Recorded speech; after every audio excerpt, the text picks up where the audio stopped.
Then he saw them. His heart stopped.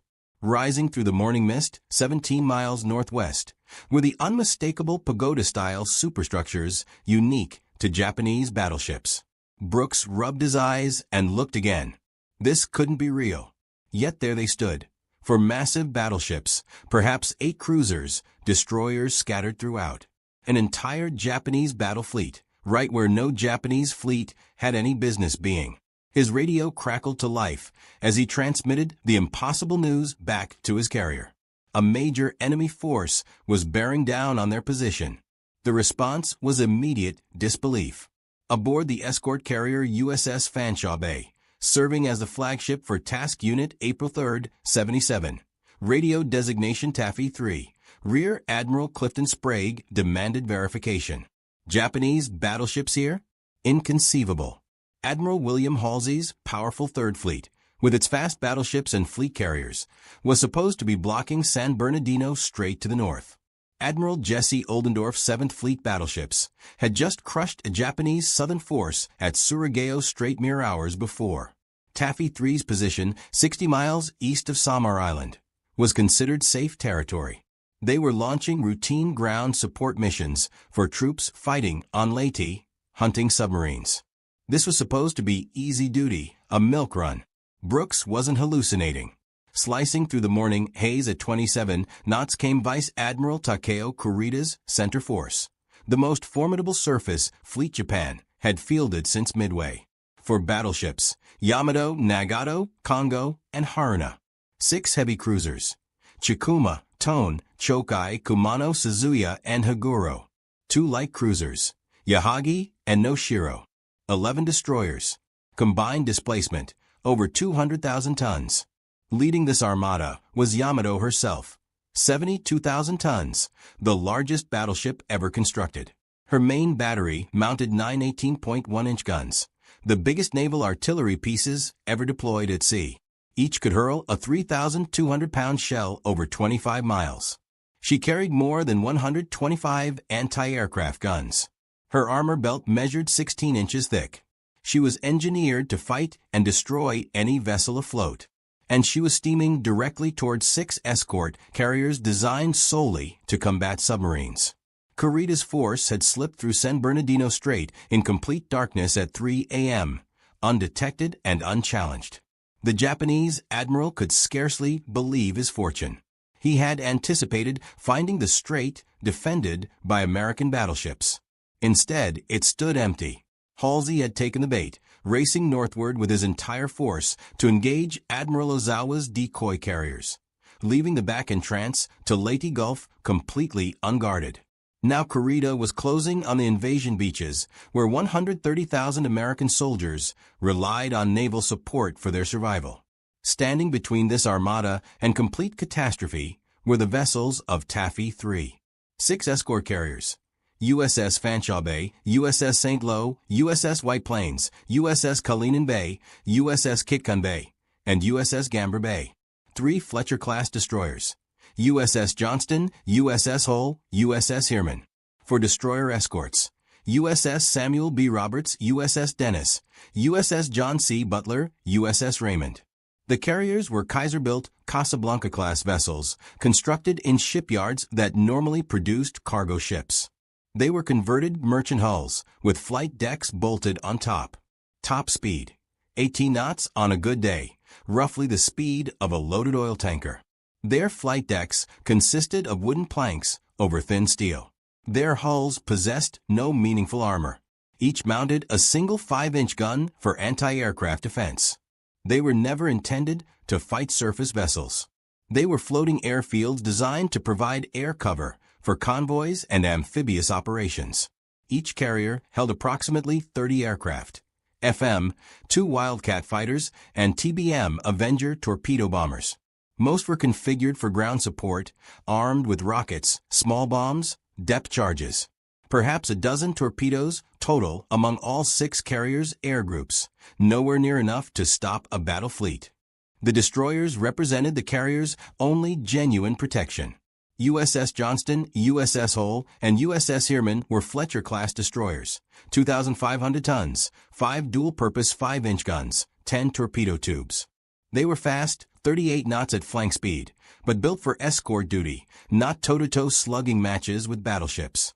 Their armor measured in fractions of inches, barely sufficient to deflect splinters. The destroyer escorts were even smaller.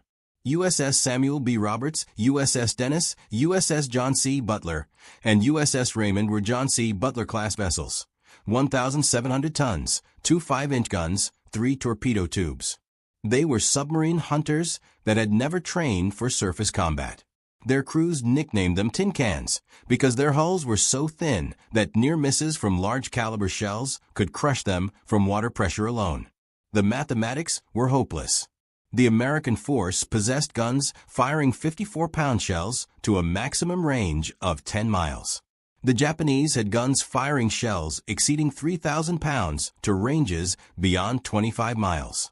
The Americans had roughly 24 torpedoes total. The Japanese had over 100. The American carriers could manage 18 knots running for their lives. The Japanese ships could make 30 knots in pursuit. This wasn't a battle. This was an execution waiting to unfold. At 6:45 a.m., lookouts on the escort carriers spotted anti-aircraft bursts to the north. Japanese float planes already circled overhead, spotting for the incoming fleet. Admiral Sprague ordered all ships to general quarters, commanded a course change eastward, and told all carriers to launch every aircraft that could fly, armed or not, get them airborne. At 6:58 a.m., the northern horizon erupted in flame. The Japanese battle line had opened fire. The initial salvos came from Yamato's 18-inch guns. Each shell weighed as much as a compact car. They were armor-piercing rounds, engineered to punch through the 30-inch armor belts of American battleships. Against the unarmored escort carriers, they would pass straight through without detonating unless they struck something substantial. But if they did explode inside a ship, one shell could tear a carrier in half. The Japanese vessels used colored dye markers in their shells. Red from Yamato, yellow from Nagato, green from Haruna, blue from Congo. Different colors for the cruisers. This helped spotters identify which ship's shells were landing where. The sea around Taffy 3 erupted in colored water, spouts 200 feet tall. It was simultaneously beautiful and terrifying. On the bridge of the escort carrier White Plains, Captain Dennis Sullivan watched the colored geysers march toward his vessel, red, yellow, green, walking closer with each salvo. He ordered his helmsman to steer toward the last splash. The theory held that the Japanese wouldn't fire twice at the same spot. It was all they had. Admiral Sprague recognized his carriers couldn't outrun the Japanese. He ordered them to turn southeast toward a rain squall on the horizon, commanded all escorts to generate smoke, and transmitted a plain language distress call that would become legendary. Enemy surface force of 4 battleships, 7 cruisers, 11 destroyers, 20 miles northwest of this unit and closing. Request immediate assistance. On the bridge of the destroyer USS Johnston, Commander Ernest Edwin Evans didn't wait for orders. Evans was 36 years old, Cherokee and Creek from Pawnee, Oklahoma. He was among the first Native Americans to graduate from a Naval Academy, class of 1931, and the first to command a destroyer. When he commissioned Johnston a year earlier at Seattle, he had assembled his crew and declared, "This is going to be a fighting ship. I intend to go in harm's way, and anyone who doesn't want to come along had better get off, right now." Nobody disembarked. Now, without awaiting the order to attack, Evans commanded, "All ahead flank, full left rudder." USS Johnston, 2,200 tons, was turning toward 4 battleships, displacing over 200,000 tons combined. 1 destroyer against the might of the Imperial Japanese Navy. It was suicide. But Evans understood something the mathematics failed to capture. Every minute the Japanese spent dealing with his ship was a minute the carriers could run. Every shell fired at Johnston was a shell not fired at the carriers with their 900-man crews. And in the rain squalls and smoke beginning to obscure the battlefield, aggressive action might create confusion. At 7:10 a.m., Johnston was generating smoke, laying a thick black screen between the Japanese and the carriers. Her 5-inch guns were firing at maximum rate at the heavy cruiser Kumano, the nearest Japanese vessel at 14,000 yards. The 5-inch shells couldn't penetrate Kumano's 8-inch armor belt, but they could wreck her superstructure, destroy her fire control, kill exposed crew. Johnston zigzagged toward the Japanese fleet, chasing shell splashes, using smoke for concealment. At 10,000 yards, maximum torpedo range, Evans launched his 10 Mark 15 torpedoes at Kumano, then kept closing, kept firing. The 5-inch guns were firing so rapidly the paint was burning off the barrels. In 15 minutes, Johnston pumped over 200 shells into the heavy cruiser. At 7:24 a.m., Kumano seemed to explode. Multiple torpedo hits, either 1 or 3, depending on the source, blew her bow completely off. She veered out of formation, crippled, taking the heavy cruiser Suzuya with her as escort. In his first attack, Evans had removed 2 heavy cruisers from the battle. But now Johnston was alone, 7,000 yards from the Japanese battle line. She had been spotted. The battleship Yamato opened fire with her secondary battery of 6-inch guns. 3 shells hit simultaneously. The impacts were catastrophic. 1 shell destroyed the after engine room, cutting Johnston's speed in half. Another wrecked the after 5-inch gun mount. The third hit the bridge. Commander Evans was torn apart. 2 fingers of his left hand were blown off. His shirt was burned completely away. Shrapnel wounds covered his neck, chest, and legs. Blood streamed down his body. His communications officer and several others were killed instantly. But Evans stayed at his post, wrapping his ruined shirt around his wounded hand, continuing to command his ship. More shells followed, 14-inch shells from the battleship Congo, 8-inch shells from multiple cruisers. They tore through Johnston like tissue paper. The forward engine room was destroyed. Electrical power failed. The Euro compass tumbled. Steering control was lost from the bridge. Yet somehow Johnston stayed afloat, stayed in the fight. Evans shifted steering control to the after-steering compartment, shouting orders through an open hatch while men manually turned the rudder. Back on the carriers, pilots were launching in anything that could fly. Many Avengers hadn't been loaded with torpedoes. They were configured for ground support with 100-pound general-purpose bombs, rockets, even depth charges. The Wildcats had only their .50 caliber machine guns. But they took off anyway, forming up, heading for the Japanese fleet. At 7:16 a.m., Admiral Sprague gave the order every destroyer captain had been anticipating. Small boys attack. Launch torpedo attack. The little ships were going in. On the destroyer USS Hull, Commander Leon Kintberger ordered flank speed. Hull had been the flagship of the destroyer screen, but her talk-between-ships radio was malfunctioning, so tactical command had passed to Johnston. Now she charged toward the nearest battleship, Congo, 18,000 yards distant, 35 knots, through a hurricane of steel. Japanese shells walked up Hull's wake, each salvo closer than the last. Red dye from Yamato, green from Haruna, blue from Congo. The columns of water towered over the destroyer's bridge. At 14,000 yards, still at extreme range, Kintberger launched half his torpedoes at Congo. The battleship spotted them coming, turned away. All 5 torpedoes missed. Hull kept closing. At 9,000 yards, she launched her remaining 5 torpedoes at the heavy cruiser Haguro, then opened fire with her 5-inch guns. The torpedoes missed again, but they forced Haguro to evade, disrupting her fire. Then the Japanese found Hull's range. Multiple ships converged their fire on the destroyer. 16-inch shells from Yamato, 14-inch shells from Congo, 8-inch shells from Haguro and Tone. They literally tore Hull apart. Her port engine was destroyed. Her rudder jammed. Her guns were knocked out one by one. She was flooding from dozens of holes. In 40 minutes, she took over 40 hits from major caliber shells. But she had accomplished her mission. She had forced the Japanese to maneuver, disrupted their formation, bought precious minutes for the carriers to escape into a providential rain squall moving across the battlefield.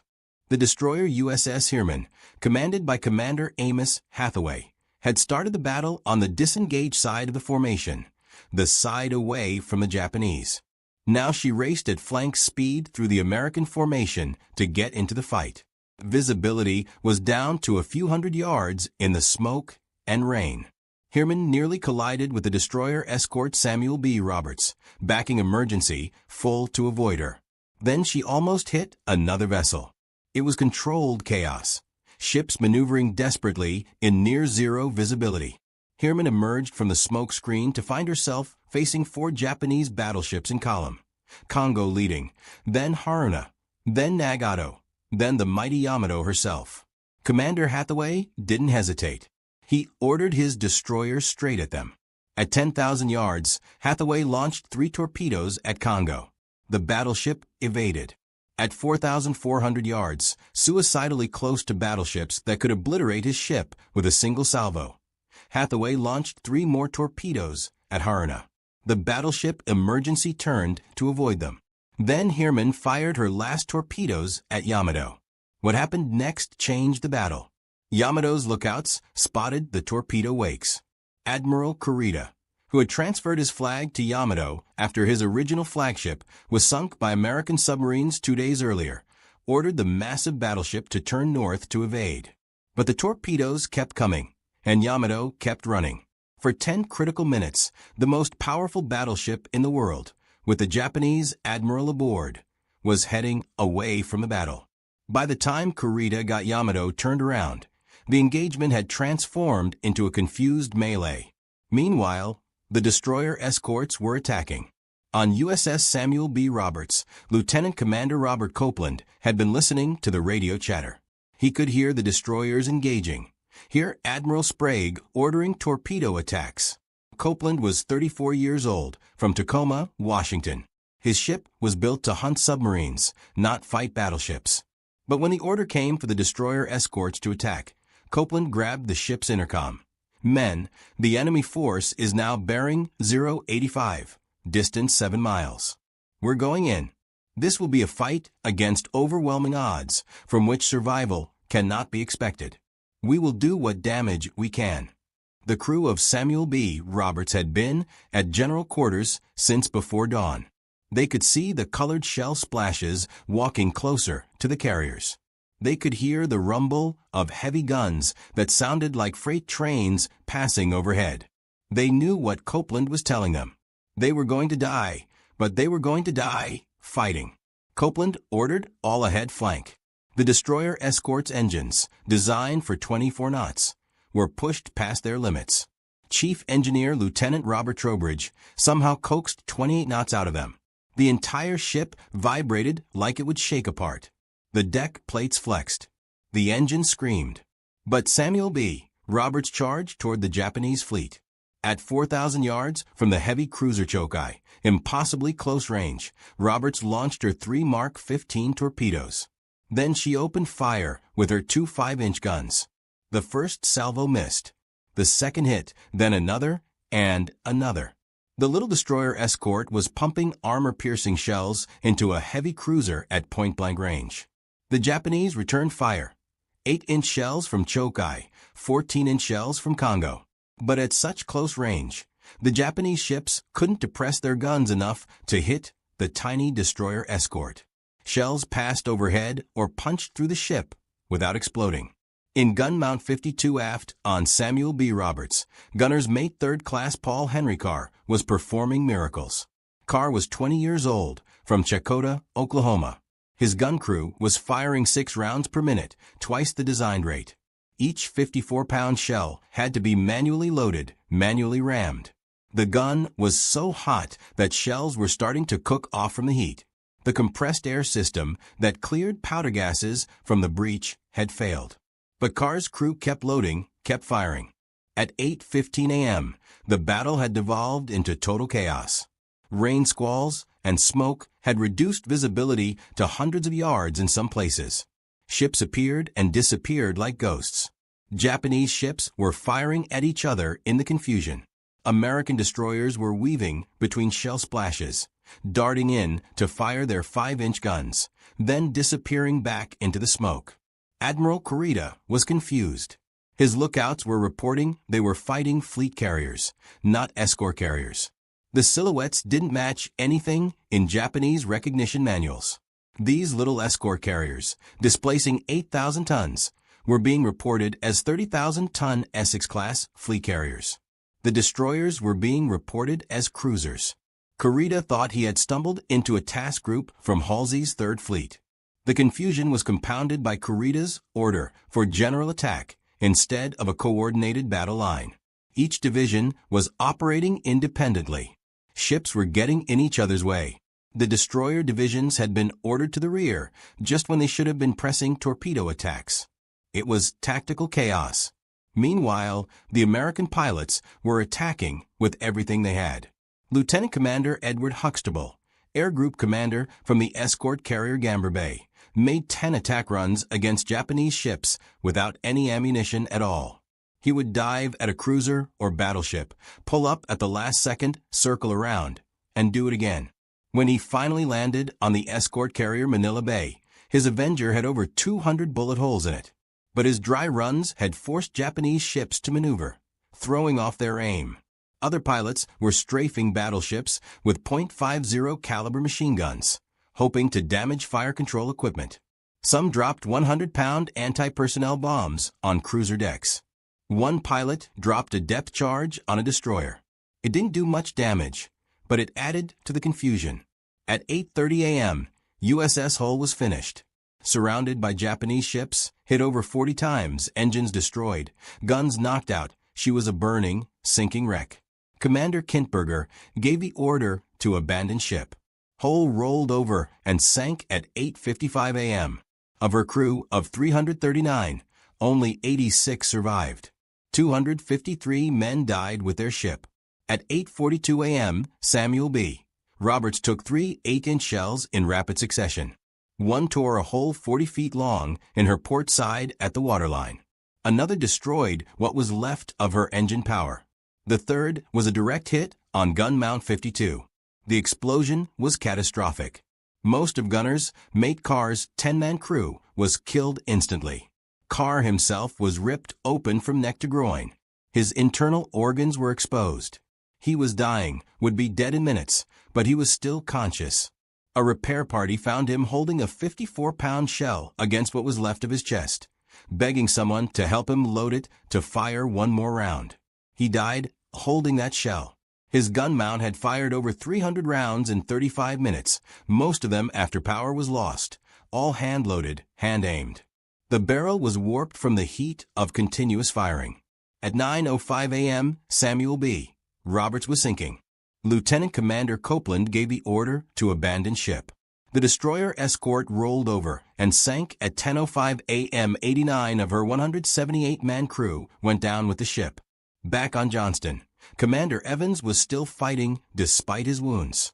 With one engine, 3 guns out of action, and steering control lost, he had shifted command to the after steering station. Men were manually cranking the rudder while Evans shouted orders through an open hatch. Blood from his wounds had pooled on the deck around him. At 8:20 a.m., Johnston emerged from her smoke screen to find herself facing a Congo-class battleship at 7,000 yards. Without hesitation, Evans ordered his remaining guns to open fire. For the next 40 minutes, the crippled destroyer engaged in a point-blank gun duel with a battleship. Her 5-inch shells couldn't penetrate Congo's armor, but Evans wasn't trying to sink her. He was trying to distract her, to ruin her fire control, to keep her from accurately targeting the carriers. At 9 a.m., Japanese destroyers had closed in on Johnston, surrounding her, pumping shells into her from all sides. She had no power, no guns still functioning, was flooding rapidly. Evans gave the order to abandon ship. He was last seen on the fantail helping wounded sailors into life rafts, still giving orders despite his wounds. His body was never found. As Johnston sank at 9:10 a.m., something extraordinary happened. The Japanese destroyer Yukikaze was passing close by. Her captain ordered his crew to stand at attention and salute the sinking American destroyer. Even the enemy recognized courage when they saw it. The escort carrier Gamber Bay was in trouble. She had been taking hits for over an hour, shells from Yamato, from Chikuma, from multiple other ships. She was the rearmost carrier, the closest to the pursuing Japanese. An 8-inch shell from Chikuma had penetrated to her engine room. She was losing speed, falling behind the others. At 9:07 a.m., Gamber Bay capsized to port and sank. She was the only American aircraft carrier ever sunk by naval gunfire. 131 of her crew died, but she had lasted over 2 hours under fire from battleships, 2 hours that allowed 5 other carriers to escape. By 9 a.m., 3 Japanese heavy cruisers were out of action. Choke Eye was burning from bomb hits and the pounding she had taken from Samuel B. Roberts. Kumano was crippled from Johnston's torpedo attack. Chikuma had been hit by over 35-inch shells from the American destroyers and was now taking torpedo attacks from carrier aircraft. At 9:11 a.m., something unexpected happened. Admiral Kurita ordered his ships to cease fire and withdraw to the north. After 2 hours and 35 minutes of battle, just when the Japanese seemed on the verge of breaking through to the defenseless transports at Leyte, Kurita turned away. Why? Historians still debate it. Kurita would later claim he received reports of American carriers to the north, though no such reports were ever found in Japanese records. He claimed he was low on fuel, though his ships had enough to continue operations. He claimed he thought he had already sunk several fleet carriers and achieved his objective. The truth was probably more complex. Kurita was exhausted. He hadn't slept in 3 days. His original flagship, the heavy cruiser Otago, had been torpedoed and sunk by the American submarines Darter and Dace on October 23. He had been forced to swim for his life, was rescued, then transferred to Yamato. He had lost the super battleship Musashi to air attacks on October 24. Now he had lost 3 heavy cruisers, with 3 more damaged. More importantly, Kurita had lost tactical control of the battle. His forces were scattered. Yamato's 10-minute run to the north had taken him out of command. Communications were poor. He didn't know where half his ships were. American air attacks were intensifying. Every few minutes, more planes appeared, forcing his ships to maneuver, disrupting their formations. And there was the psychological factor. The Americans weren't acting like a defeated force. Destroyers don't charge battleships unless they're screening something important. Carriers don't turn toward the enemy unless they have support coming. The sheer aggression of the American attack, the willingness to die rather than run, created an illusion that Kurita was facing the vanguard of a larger force, not a handful of escorts making a last stand. At 9:25 a.m., it was over. The Japanese were withdrawing. The survivors of Taffy 3 watched the pagoda masts disappear into the northern horizon, unable to believe they were still alive. They had faced a force with 10 times their firepower and somehow survived. But the cost had been terrible. USS Johnston was gone with 141 dead, including Commander Evans. USS Hull was gone with 253 dead. USS Samuel B. Roberts was gone with 89 dead. USS Gambier Bay was gone with 131 dead. Hundreds more were wounded. The survivors from the sunken ships faced a new ordeal. They would spend 50 hours in shark-infested waters before being rescued. Many had been wounded in the battle. Some died waiting for rescue. Men went mad from thirst and drank seawater. Sharks took others. The men from Samuel B. Roberts tied themselves together in groups so they wouldn't drift apart. They sang songs, told jokes, anything to keep spirits up. When rescue finally came, many were too weak to climb the rope ladders. An hour after the surface battle ended, the first kamikaze attacks in history struck Taffy 3. The escort carrier St. Lo was hit by a Zero carrying a bomb. The explosion detonated the ship's magazine. She sank in 30 minutes, with 114 dead. The carriers that had survived battleships couldn't survive a single determined pilot, but that's another story. The Battle of Samar was over, but its effects rippled across the Pacific War.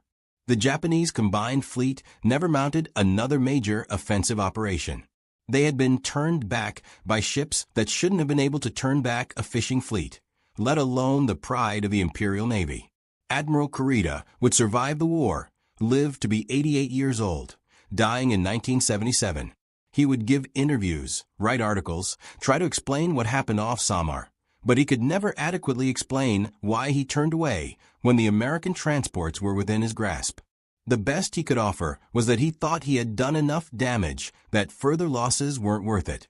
In a 1953 article, he would admit that the American defense was so valiant and skillful that he believed he was facing a much stronger force. The Americans couldn't believe what they had accomplished. Admiral Sprague would later write that the survival of his force could only be attributed to the special dispensation of Almighty God. Admiral Nimitz called it the finest hour of the entire Pacific War. Admiral Halsey, when he learned what had happened, reportedly wept. His decision to chase the Japanese decoy force had nearly led to disaster. Only the courage of Taffy III had saved the invasion. Commander Ernest Evans was awarded the Medal of Honor posthumously. He was the first Native American in the Navy to receive it. The citation reads in part, "For conspicuous gallantry and intrepidity at the risk of his life above and beyond the call of duty as commanding officer of USS Johnston in action against major units of the enemy Japanese fleet during the Battle of Samar." Without waiting for orders, Commander Evans gallantly diverted the powerful blasts of hostile guns from the lightly armed and armored carriers under his protection, launching the first torpedo attack when the Johnston came under straddling Japanese shellfire. Lieutenant Commander Robert Copeland was awarded the Navy Cross. Gunner's Mate 3rd Class Paul Henry Carr was awarded the Silver Star posthumously. In 1985, the Navy commissioned a guided missile frigate named USS Carr in his honor, one of the few ships ever named for an enlisted sailor. But these men wouldn't have wanted medals. They would have said they were just doing their jobs. They all would have said that the men who charged battleships and destroyers, the men who kept loading guns with their dying breath, the men who flew unarmed planes at enemy ships. They weren't trying to be heroes. They were trying to protect the carriers, the transports, the soldiers on the beach. They were doing what the moment demanded, what their shipmates needed, what their country required. The Japanese had called them tin cans as an insult. These weren't real warships, just cheap escorts with thin armor and small guns. The Americans had embraced the term. Tin can sailors, they called themselves with pride. And those tin cans had hearts of iron. When faced with annihilation, they didn't run, they attacked. And in attacking, in choosing death over dishonor, they achieved immortality. The statistics tell part of the story. 3 destroyers and 4 destroyer escorts against 4 battleships, 6 heavy cruisers, 2 light cruisers, and 11 destroyers. The Americans were outnumbered 3-1 in ships, 10-1 in tonnage, 20-1 in firepower. They should have been annihilated in minutes. Instead, they fought for 2.5 hours, sank 3 heavy cruisers, damaged 3 more, and turned back the most powerful surface force Japan had assembled since Midway. But statistics don't measure courage. They don't quantify determination. They can't calculate the power of men who know they're going to die, but attack anyway. The tin cans of Taffy III proved that sometimes, against all odds, against all logic, against all reasonable expectation, courage is enough. There's a memorial now at Fort Rosecrans National Cemetery in San Diego.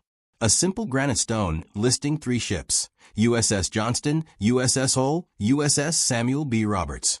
Most people who pass it don't know what those names mean, don't know that on October 25, 1944, those ships charged into certain death and somehow saved an army.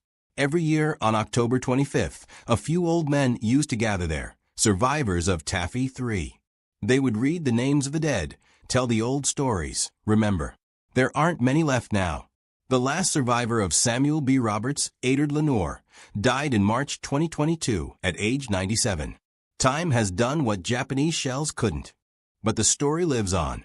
In November 2019, the research vessel Petrel, funded by Microsoft co-founder Paul Allen's estate, found wreckage from one of the destroyers at 21,180 feet. Using a remotely operated vehicle, they captured haunting images of gun mounts, torpedo tubes, and the ship's bell. In March 2021, it was positively identified as USS Johnston through her hull number 557 visible on the wreckage. At that time, she was the deepest shipwreck ever discovered. She's broken in half where she was hit by 18-inch shells from Yamato, split at frame 130, where the massive shell detonated. Her forward section lies upright. Her 5-inch gun mount still trained outboard as if ready to engage. Her bridge structure is gone, destroyed in the battle. taking Commander Evans's last stand with it. But her guns still point outward, defiant to the end, eternal sentinels in the darkness. In June 2022, explorer Victor Vescovo and his team aboard the research vessel Pressure Drop found USS Samuel B. Roberts at 22,621 feet, breaking Johnston's record as the deepest shipwreck ever found. The images were remarkable. Her guns, too, are still pointed toward the enemy, frozen in their last moments of battle. The torpedo tubes are empty, their lethal cargo expended in that desperate charge. You can see where the massive hole was blown in her side, where the 8-inch shells tore through her engine room. But she sits upright, proud, still ready to fight, still defending the carriers she died to protect. The destroyer escort that fought like a battleship, forever on watch in the dark Pacific depths. Finding these wrecks was more than archaeology. For the families of the men who died, it was closure. They finally knew where their loved ones rested. For the Navy, it was validation of a legendary story.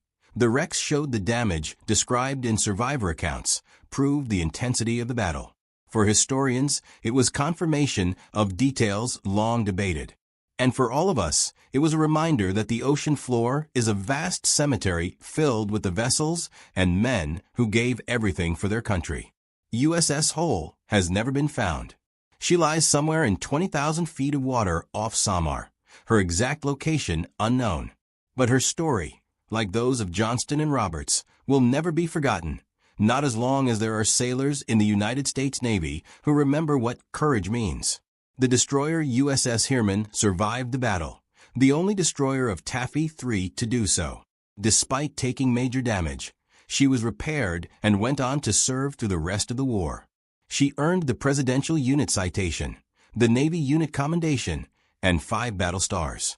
In 1961, she was transferred to Argentina and served as Aire Almirante Brown until 1982. The last of the tin cans that faced down battleships finally retired after 4 decades of service. The escort carriers all survived except Gamber Bay and St. Lo, but they bore the scars. Kalinin Bay took 15 hits. White Plains was straddled so many times her plates were sprung from near misses. Fanshawe Bay had shells pass completely through her. They were patched up, sent back into service, continued operating until war's end. Ships that were never meant to see combat had stood up to battleships and lived. Taffy III was awarded the Presidential Unit Citation. The citation reads in part, "For extraordinary heroism in action against powerful units of the Japanese fleet during the Battle of Samar." The gallant ships of Task Unit April 3rd, 77 waged battle fiercely against the superior speed and firepower of the advancing enemy. 2 of the unit's valiant destroyers and 1 destroyer escort charged the battleships point-blank, and expending their last torpedoes in desperate defense of the entire group, went down under the enemy's heavy shells. The courageous determination and the superb teamwork of the officers and men who fought the embarked planes and who manned the ships of Task Unit April 3rd, 77 were instrumental in effecting the retirement of a hostile force threatening our Leyte invasion operations, and were in keeping with the highest traditions of the United States Naval Service. But that's military language, formal and proper. The real story is simpler. When faced with impossible odds, ordinary sailors became extraordinary. When ordered to buy time with their lives, they bought it.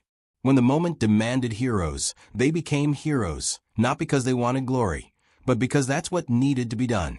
The Japanese perspective on the battle reveals how completely the American attack disrupted their plans. Vice Admiral Mato Magaki, commanding the battleship division that included Yamato, wrote in his diary that the spirit of all-out attack at short range was lacking in the Japanese force. They had superior firepower, but couldn't coordinate it. Captain Toshio Abe of the heavy cruiser Tone later admitted they were completely confused by the American tactics. "We thought we were fighting fleet carriers and cruisers," he said. "The destroyers attacked so aggressively we assumed they must be screening capital ships." Japanese communications during the battle show their confusion. Radio intercepts revealed Japanese lookouts, reporting they were engaging Task Force 38, Halsey's main carrier force. They reported sinking Essex-class carriers, Baltimore-class cruisers. They couldn't comprehend that these tiny ships would attack so ferociously unless they were protecting something vital. The aggression itself became a weapon, creating an illusion of strength that didn't exist.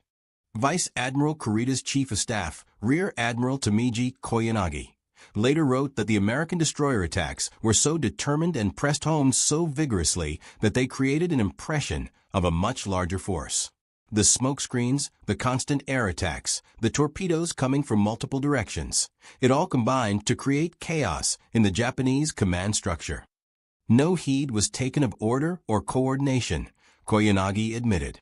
Each unit operated independently, which dispersed our overwhelming advantage in firepower. The Japanese also suffered from a critical intelligence failure.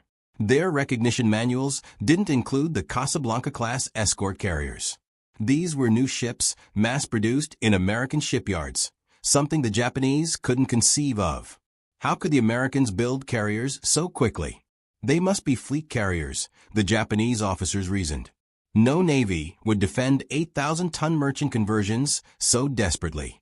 The very desperation of the American defense convinced the Japanese they were facing something important. There was also the human factor. Admiral Kurita had been at sea for 5 days. He had been swimming for his life when American submarines sank his flagship. He had watched the super battleship Musashi, pride of the Imperial Navy, sink under American air attacks. He had lost sleep, lost ships, lost confidence. When faced with an enemy that wouldn't retreat, that kept attacking despite overwhelming odds, something in him broke. The Americans were supposed to run. They always ran from superior forces. But these Americans attacked. It didn't make sense unless they knew something he didn't, unless help was coming, unless this was a trap. After the battle, Japanese naval officers studied what went wrong. How could the most powerful surface force Japan had assembled be turned back by a handful of escorts? The official reports blamed poor communications, lack of coordination, mechanical failures. But privately, many Japanese officers admitted the truth. They had been psychologically defeated. The American willingness to die rather than retreat had shaken them. As one Japanese destroyer captain later said, "We had the guns, but they had the spirit." In war, sometimes spirit is enough. The aftermath rippled through both navies. For the Americans, it became a legend, a touchstone of naval courage. The Naval Academy started teaching it as an example of what determination could accomplish. Destroyer schools used it to show young officers that aggressive action could overcome superior forces. The Tin Can sailors became heroes not just for what they did, but for what they represented. The idea that ordinary sailors could rise to extraordinary heights when the moment demanded it. For years after the war, the survivors would gather. They would meet in San Diego, in Houston, in Washington. They would remember shipmates who didn't make it home. They would argue about details, who fired first, which torpedo hit which ship, when exactly did Kurita turn away. But they all agreed on the important things. They had done their duty. They had protected the carriers. They had saved the invasion. And they had done it not because they were special, but because that's what needed to be done. Robert Copeland, who survived the battle, spent years speaking at naval events. He would always emphasize that the heroes were the men who didn't come back. Paul Carr loading shells with his dying breath. Ernest Evans bleeding on his bridge, but still fighting. The nameless sailors who stayed at their posts as their ship sank.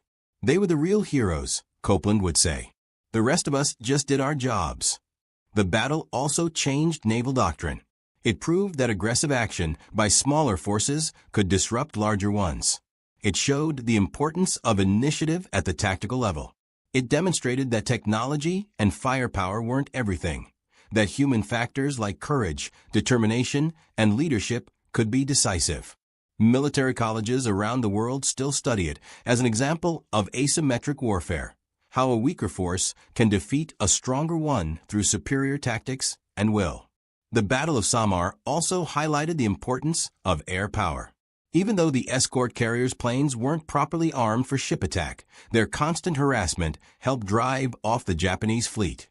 It showed that carriers, even small ones, had become the dominant force in naval warfare.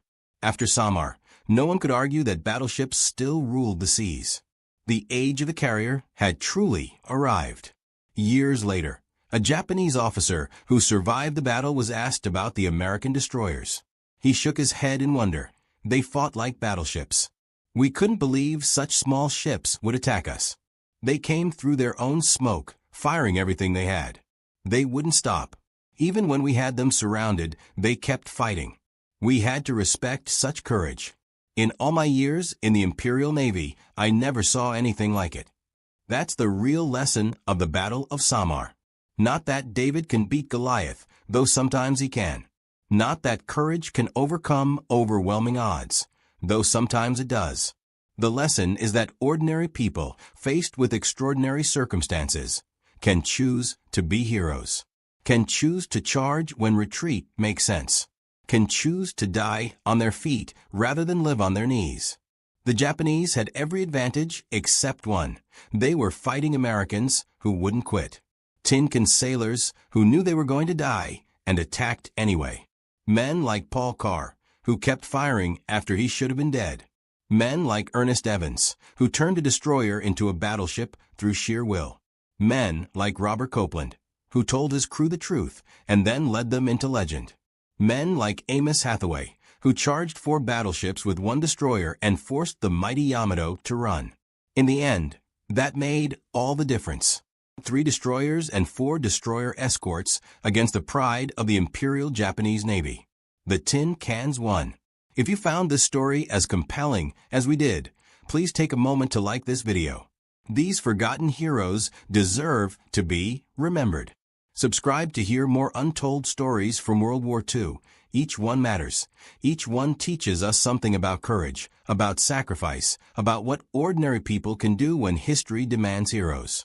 Leave a comment telling us where you're watching from. From Manila to Memphis, from Tokyo to Toronto, from Sydney to San Diego. We're united in remembering those who gave everything when everything was at stake. Thank you for watching. Thank you for remembering the Tin Can sailors who charged into hell and somehow saved an army. May 26, 1941. 2,110 hours. 300 miles west of Brest, France. Rain hammered relentlessly against the fabric wings of the biplane as the pilot maintained his course through the tempest. The ferry Swordfish bucked and shuddered in gale-force winds. Each violent gust threatened to flip the aircraft completely over. The pilot gripped the control stick with both hands, fighting desperately to maintain altitude and heading. Through the open cockpit, visibility measured in yards rather than miles. Rain drove horizontally, stinging like needles against exposed skin. Wind tore at their faces, ice forming on goggles faster than pilots could wipe it clear. Leather flying suits, supposedly waterproof, had soaked through hours earlier. Water ran down backs, pooling in seats. Hands were numb despite heavy gloves. Behind each pilot, observers and telegraphist air gunners huddled against cold that had frozen the water in their bottles solid. The aircraft had been airborne for nearly 2 hours. 2 hours of fighting the storm. 2 hours of wondering if they would find their target. 2 hours of knowing that even if they did, survival was unlikely. Altimeters showed 800 feet. In these seas, that meant flying barely above the wavetops. Mountains of water rose 30 feet, sometimes 40. In the darkness, judging height accurately was impossible. More than one swordfish had flown straight into the sea while attempting low-level attacks. Below, somewhere in the darkness and the mountainous seas, steamed the most powerful battleship afloat, the Bismarck. 8 15-inch guns that could hurl 1-ton shells 22 miles. 50,000 tons of German naval might protected by armor thick enough to shrug off shells from the Royal Navy's finest ships. 14 4.1-inch anti-aircraft guns, dozens of smaller caliber weapons, all aimed at stopping exactly what the British were attempting. And the weapon? A torpedo slung beneath a canvas-covered biplane that looked like it belonged in a museum, not in combat. A ferry Swordfish. Maximum speed 143 miles per hour with a good tailwind. Open cockpit. Fixed landing gear. Construction of metal tubes covered in fabric that could be pierced by rifle bullets. The Germans had laughed when intelligence reports described it. This relic from the First World War could not possibly threaten the pride of the Kriegsmarine. Yet in the next 2 hours, this obsolete biplane and 14 others, like it would accomplish what the entire British home fleet could not. They would cripple the Bismarck and seal her fate. The story of how a supposedly worthless aircraft became the weapon that changed naval warfare forever begins not in the storm-tossed Atlantic, but in the quiet offices of the Fairey Aviation Company 7 years earlier, where designers were creating what would become the most unlikely hero of the Second World War. Hayes, West London. The drawing boards at Fairey Aviation Company held blueprints for an aircraft that already looked outdated the day it was designed. The Fairey Aviation Company had earned its reputation building naval aircraft since 1915. Founder Charles Richard Fairey had established the company during the First World War. They understood what the Fleet Air Arm needed better than any other British manufacturer. Reconnaissance to spot for naval gunfire. Torpedo delivery to sink enemy warships. The ability to operate from the pitching decks of aircraft carriers in all weather conditions. Robust construction that could survive harsh maritime environments. Simple maintenance that could be performed by ship crews with limited facilities. The company designation read TSR-2, standing for Torpedo Spotter Reconnaissance. The proposed design featured a biplane configuration powered by a single Bristol Pegasus 3M.3 radial engine, producing 690 horsepower. 2 wings stacked above each other, braced with wires and struts like aircraft from the previous war. An open cockpit where crew would face the elements at altitude. Winter patrols over the North Atlantic meant temperatures dropping to minus 20 degrees Celsius. Summer operations in the Mediterranean brought scorching heat. The crew would experience both extremes. Fixed landing gear that created drag and reduced speed. But the fixed gear simplified carrier operations enormously. No hydraulic systems to fail. No complex mechanisms to jam at critical moments. The wheels were always down, always ready for landing. The whole structure built from steel tubing covered with fabric, dope-tight and painted, like aircraft from the First World War. Modern fighters featured all-metal construction with stress skin. Monoplanes with retractable landing gear and enclosed cockpits. The comparison seemed damning. Critics in the Air Ministry questioned whether Britain should be building obsolete aircraft. Some argued for canceling the program entirely and waiting for more modern designs. At a time when sleek monoplanes were becoming standard worldwide, the Fairey Design Committee chose the biplane deliberately. This was not ignorance or conservatism. It was calculated engineering. Naval aviation demanded different priorities than land-based aircraft. Carrier operations dictated design choices that seemed backward to those unfamiliar with the constraints. Aircraft carriers in the 1930s had short flight decks. HMS Ark Royal, completed in 1938, had a deck only 720 feet long. Modern jet carriers have decks over 1,000 feet long. The Swordfish had to take off and land in less than half that distance, on a deck that pitched and rolled in heavy seas. Carrier operations demanded slow landing speeds and short takeoff runs. The biplane's large wing area provided exactly that. The Swordfish could land at 67 miles per hour. Modern carrier aircraft land at over 120 miles per hour. The difference meant the Swordfish could operate in sea conditions that would ground faster aircraft. The open cockpit, though uncomfortable, gave the observer unobstructed views for reconnaissance. Naval reconnaissance meant hours of searching vast expanses of ocean for enemy ships. The observer needed to see in all directions without obstruction. An enclosed cockpit with windows would create blind spots and reflections. The open cockpit was miserable in bad weather, but far more effective for the mission. The fixed landing gear simplified maintenance aboard ships, where every tool and spare part had to be carried. Retractable landing gear meant hydraulic systems, pumps, reservoirs, and actuators, all requiring maintenance, all capable of failing. The fixed gear was simple, reliable, and foolproof. Most importantly, the simple construction meant any damage could be repaired quickly, even at sea, with limited facilities. Combat damage that would write off a modern aircraft could be patched on a swordfish. Fabric could be sewn. Steel tubes could be spliced. The aircraft could be flying again within hours. The prototype first flew on April 17, 1934. Test pilot Chris Stanley pushed the aircraft through its paces over the Hampshire countryside. The plane handled beautifully, responsive controls, stable in flight, forgiving of pilot errors.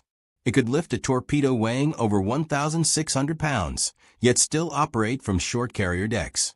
By 1935, the Air Ministry placed orders. The aircraft received its operational name, Swordfish. 68 aircraft were contracted initially. Production began at Ferry's Hayes factory in early 1936. The first operational aircraft joined the Fleet Air Arm in July 1936, with 825 Naval Air Squadron aboard HMS Glorious. The Swordfish replaced the aging Ferry Seal in reconnaissance roles and the Blackburn Baffin in torpedo bomber duties. Pilots who flew it immediately recognized its qualities. The aircraft was utterly reliable. Engines ran smoothly for hundreds of hours. The simple fabric construction could absorb extraordinary punishment. One pilot later recalled landing with over 200 bullet holes in the wings and fuselage. The fabric could be patched in hours. The Swordfish's crew called it the string bag, a nickname that would become famous. The name came from the British housewife's string shopping bag, common in the 1930s. Like those expandable bags, the Swordfish could carry an improbable variety of loads. One day it might carry a torpedo, the next bombs and flares, then mines or depth charges. The versatility amazed ground crews. Production expanded rapidly. Ferry built 692 aircraft at their Hayes facility. Blackburn Aircraft at Sherburn and Elmet in Yorkshire built an additional 1,699. Total production reached 2,391 aircraft by the time production ended in August 1944. The Swordfish would remarkably remain in frontline service until VE Day in May 1945, outliving the Ferry Albacore that was designed to replace it. By September 1939, when Germany invaded Poland, the Fleet Air Arm operated 13 squadrons equipped with Swordfish. 268 aircraft stood ready. Most naval officers recognized the Swordfish was already obsolete. Modern monoplane fighters could fly twice as fast. But Britain had what it had, and the Swordfish would have to do. The world was about to discover that speed was not everything. April 1940, Norway. The Swordfish received its baptism of fire. Aircraft from HMS Furious attacked German ships anchored at Trondheim. Flying through Norwegian fjords, weaving between mountains, they pressed home their attacks against fierce anti-aircraft fire. They scored no decisive hits, but they returned safely, proving that Swordfish could survive in combat. Then came June 10, 1940. Italy entered the war. Benito Mussolini's declaration opened the Mediterranean theater. The Regia Marina, Italy's navy, fielded 6 battleships, including some of the most modern vessels afloat. They threatened Britain's vital supply lines to Egypt and India through the Suez Canal. The Royal Navy faced a problem. Italian battleships outgunned most British ships in the Mediterranean. Direct naval confrontation risked heavy losses Britain could not afford. The solution had to be unconventional. Admiral Andrew Cunningham, commanding the Mediterranean Fleet, began planning an audacious strike. If he could attack the Italian fleet in harbor, he might cripple their naval power before they could fully deploy. The target was Taranto, the main Italian naval base in southern Italy. The plan was Operation Judgment. The weapon would be the Ferry Swordfish. November 11, 1940. HMS Illustrious steamed 270 miles southeast of Taranto. In the hangar deck, 21 Swordfish were prepared for the most daring naval air attack yet attempted. Each aircraft was armed with either a single 18-inch Mark 12 torpedo or bombs and flares.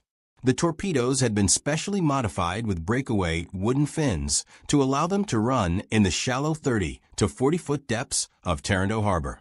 Standard torpedoes would have buried themselves in the mud. The modifications were experimental. No one knew if they would work. At 20:35 in the evening, the first wave of 12 swordfish launched into the darkness. Lieutenant Commander Kenneth Williamson led the strike. His aircraft carried a torpedo.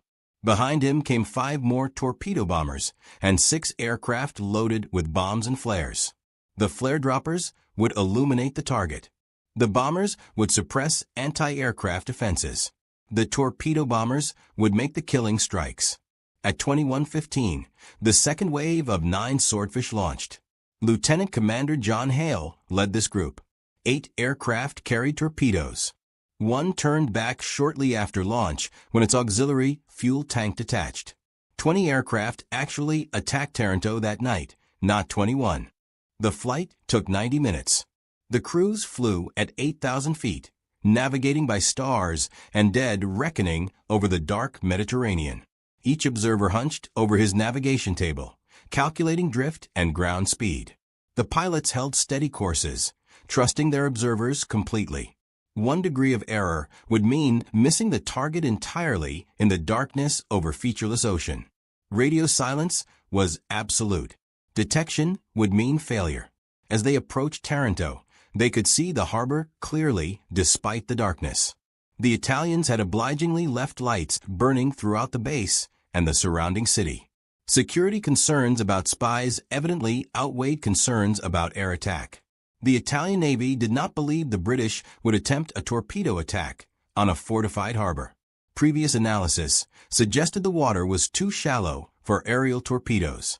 The Italians were wrong on both counts. Barrage balloons floated above the harbor to deter low-level attacks, but only 27 were deployed instead of the planned 87. Strong winds that day had grounded most of them. The gaps in the balloon barrage gave the swordfish clear approach paths they should not have had. Luck was favoring the attackers. The first wave arrived at 23:07. The flare droppers, flying high, released their magnesium flares. The parachute flares drifted down slowly, burning with intense white light. Night turned to day. Every ship in the harbor was suddenly visible in stark relief. The Italians were caught completely by surprise. Air raid sirens began wailing. Searchlights stabbed into the sky. And then the guns opened fire. The harbor erupted with anti-aircraft fire. Land batteries fired 13,489 shells during the attack. Ships added thousands more. The sky filled with tracers, explosive shells, and shrapnel. Red, white, and green tracers arced upward. Heavy shells burst in black puffs. The noise was deafening. The defending gunners had never faced an actual attack before.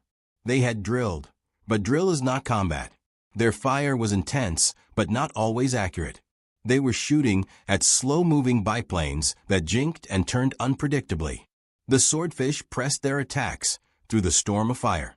Williamson dove his aircraft toward the battleship Conte di Cavour. At 30 feet altitude and 200 yards range, he released his torpedo. The torpedo ran true, striking the ship below the waterline. The explosion tore a massive hole in the hull. Conte di Cavour settled onto the harbor bottom, partially sunk. Williamson's aircraft was hit by anti-aircraft fire. He and his observer, Lieutenant Norman Scarlett, survived the crash and were captured. Lieutenant Neil Kemp attacked the new battleship Littorio. His torpedo struck home. Then Lieutenant Charles Lamb made his run on Littorio. Another hit. The battleship was taking water fast. The second wave arrived shortly after midnight. More flares lit the harbor. More anti-aircraft fire filled the sky. Lieutenant Gerald Bailey dove toward a cruiser.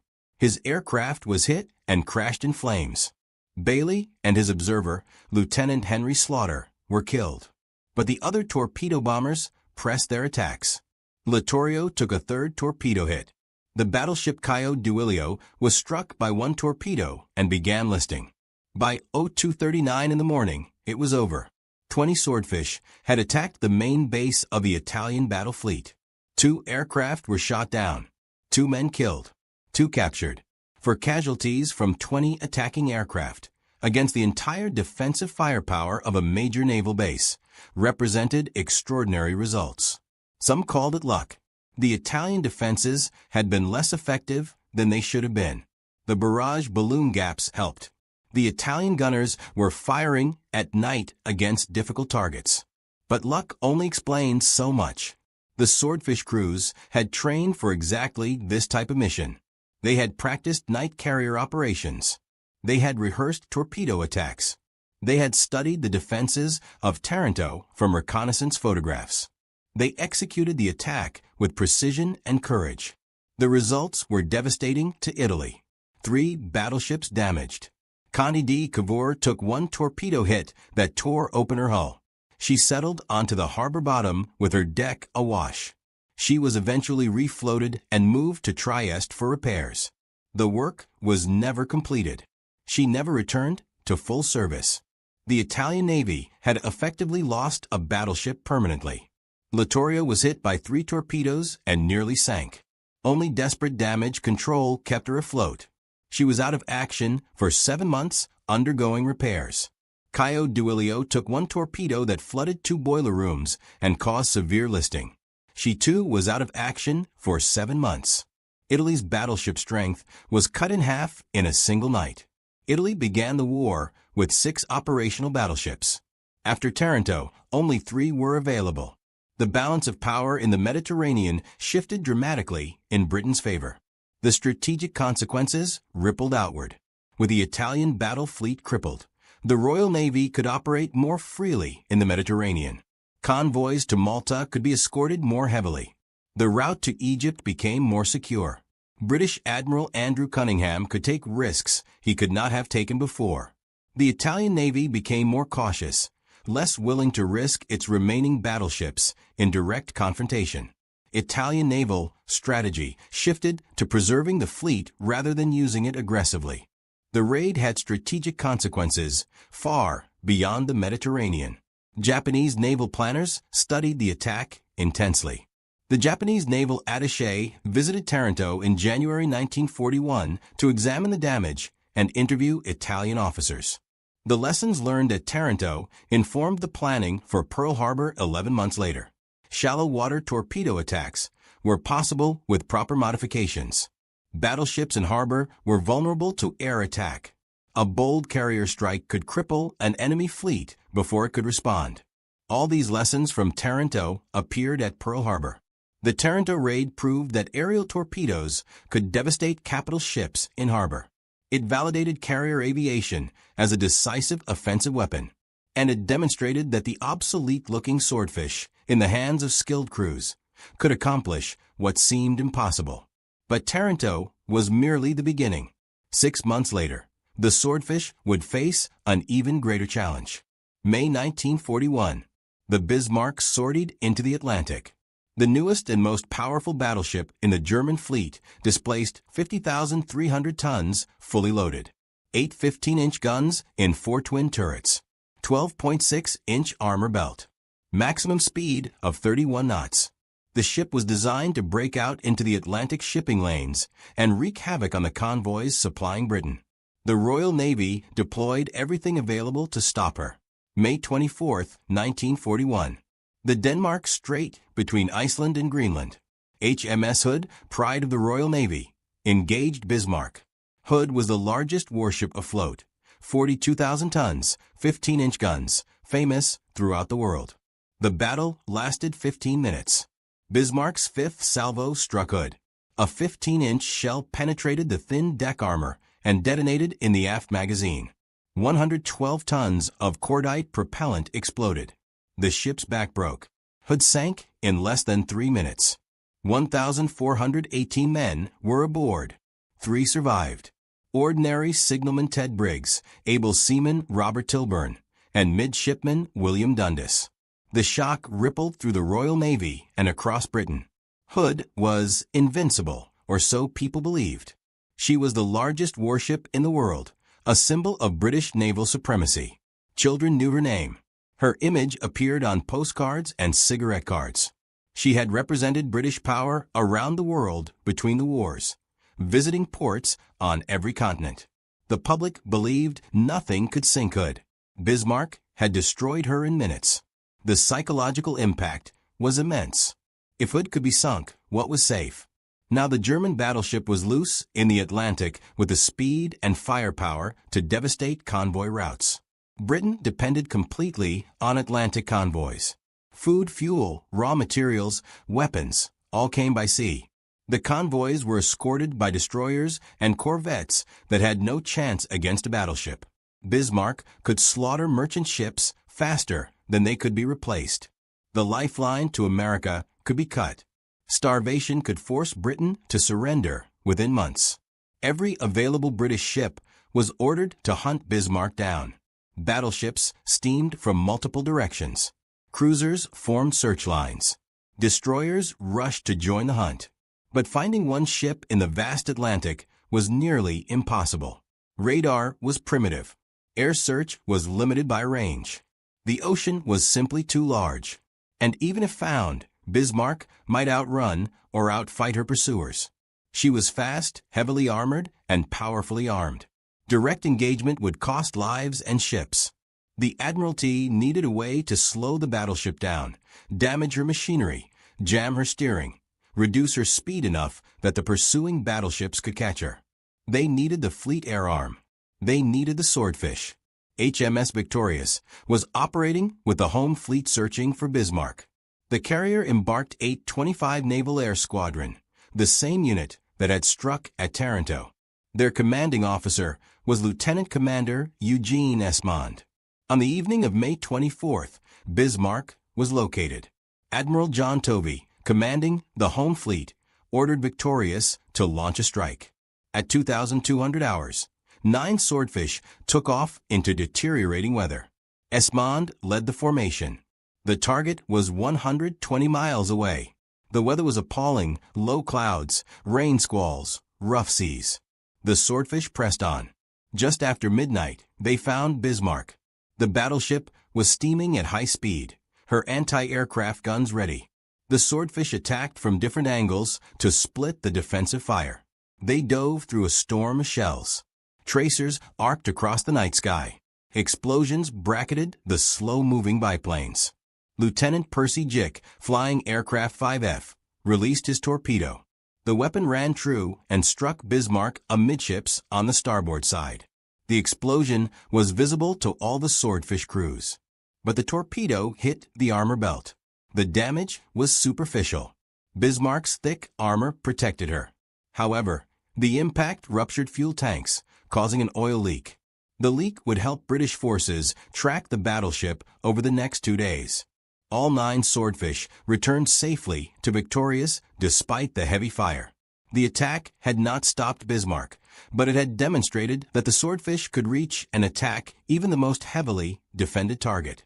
For 2 days, the Royal Navy hunted Bismarck across the Atlantic. The battleship was damaged, leaking oil, but still dangerous.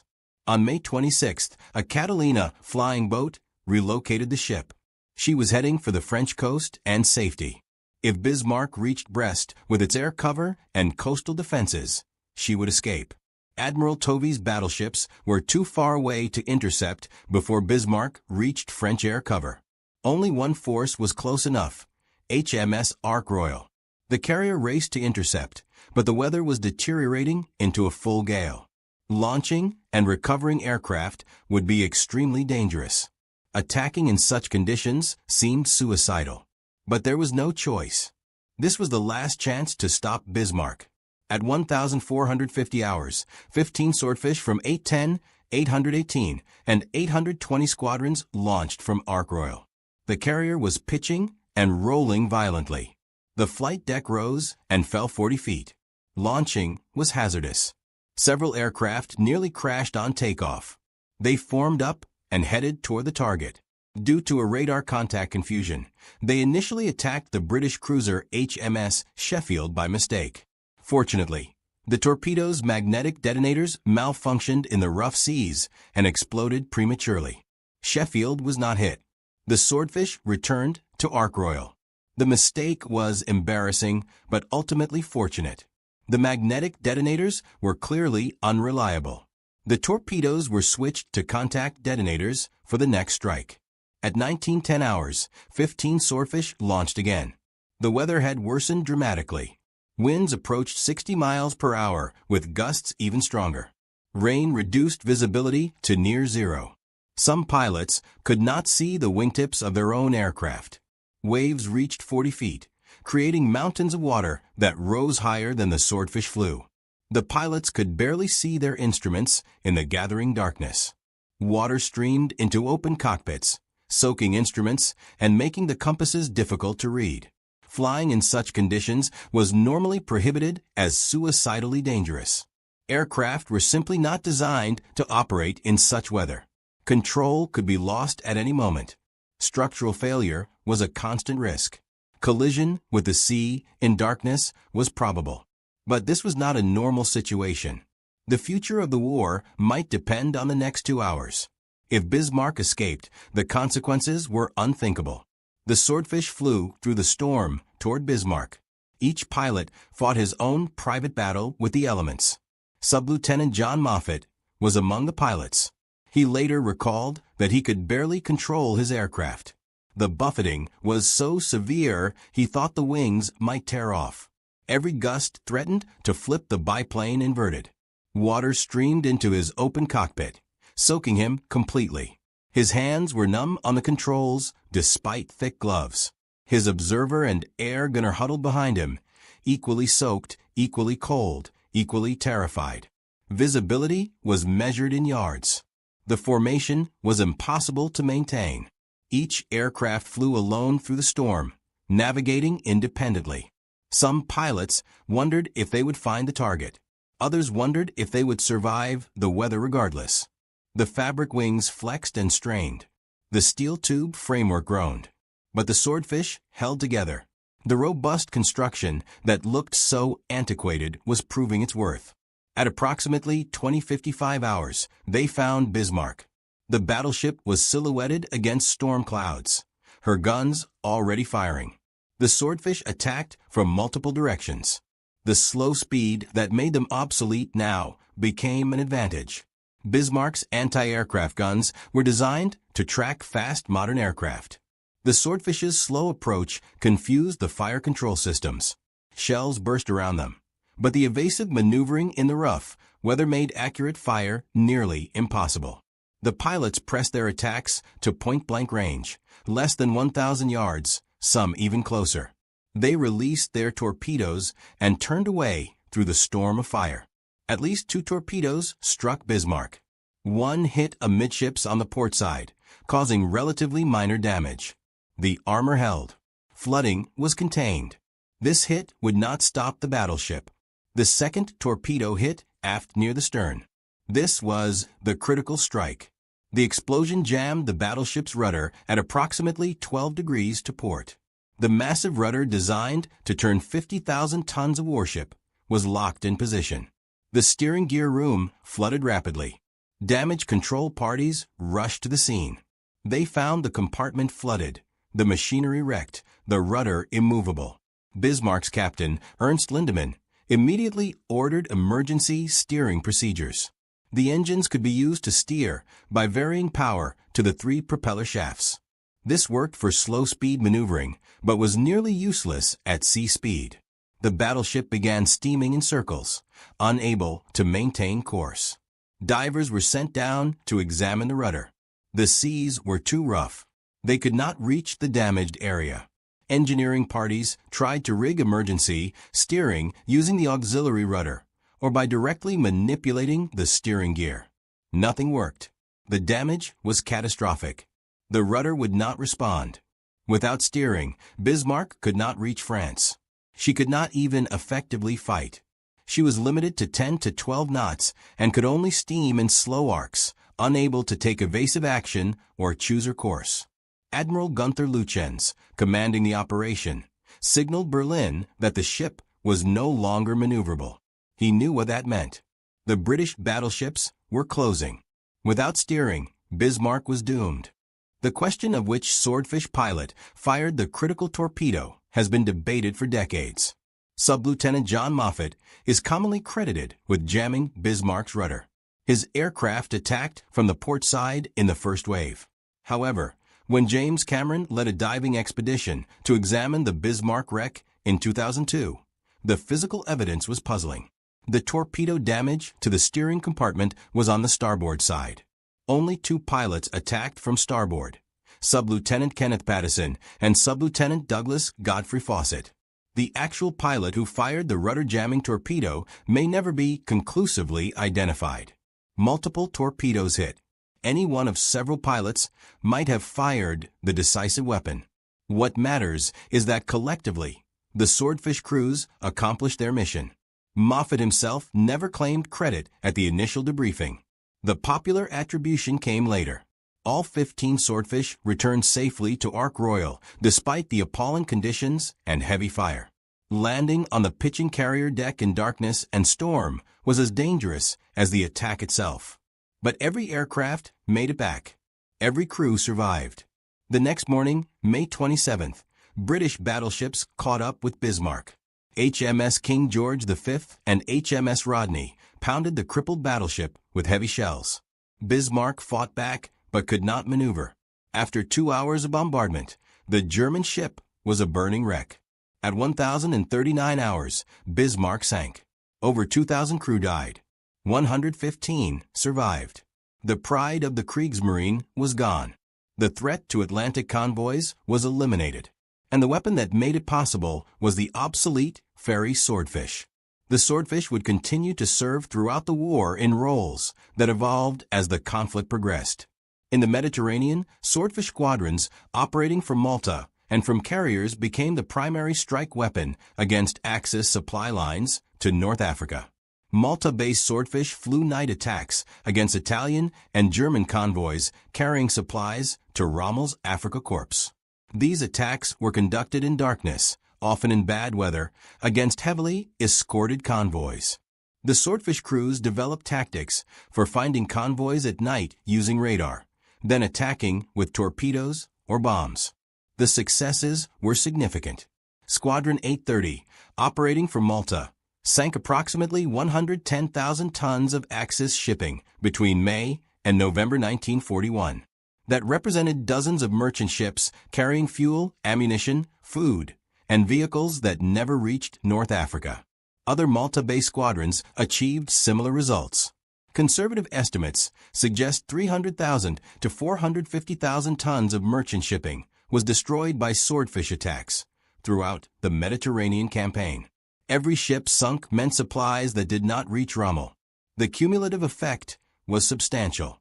Rommel frequently complained about supply shortages.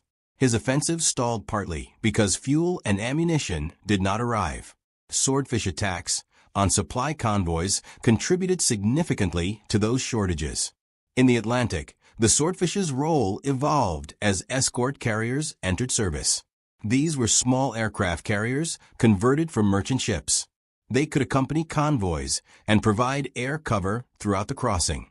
Escort carriers typically embarked one squadron of Swordfish for anti-submarine and anti-surface duties.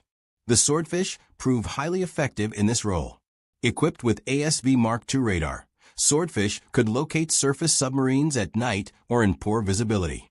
U-boats preferred to attack at night on the surface, where they were faster and harder to spot. The Swordfish with radar could find them. Once located, the U-boat would be attacked with depth charges or torpedoes. Between 1940 and 1945, Swordfish sank or participated in sinking between 14 and 22 U-boats. The variation in the count depends on how shared kills are credited. Some U-boats were attacked by multiple aircraft or ships. Some were damaged by Swordfish but sunk by other forces. Notable anti-submarine successes included several firsts. U-64 was sunk on April 13, 1940, by Swordfish from HMS Ark Royal. This was the first U-boat sunk by the Fleet Air Arm. The aircraft, flown by Captain Richard Partridge of the Royal Marines, caught the submarine on the surface in Norwegian waters and sank it with bombs. U-752 was sunk on May 23, 1943, by a Swordfish from 819 Squadron, flying from HMS Archer. This was the first U-boat sunk by air-launched rockets. The Swordfish was carrying 60-pound rocket projectiles under the wings. The rockets proved highly effective against submarines. They could be fired from longer range than depth charges and were more accurate. In September 1944, swordfish from HMS Vindex sank for U-boats in a single patrol. U-344 on January 31st, U-765 on May 6th, U-960 on May 19th, U-194 on June 24th. This exceptional performance demonstrated how effective the swordfish had become in anti-submarine warfare despite its age. But the swordfish's service was not without terrible cost. February 12, 1942. The German battle cruisers Scharnhorst and Gneisenau and the heavy cruiser Prinz Eugen attempted to dash up the English Channel from Brest to Germany. The ships had been trapped in Brest for months, subject to constant Royal Air Force bombing. Hitler wanted them moved to Norway, where they could threaten Arctic convoys to Russia.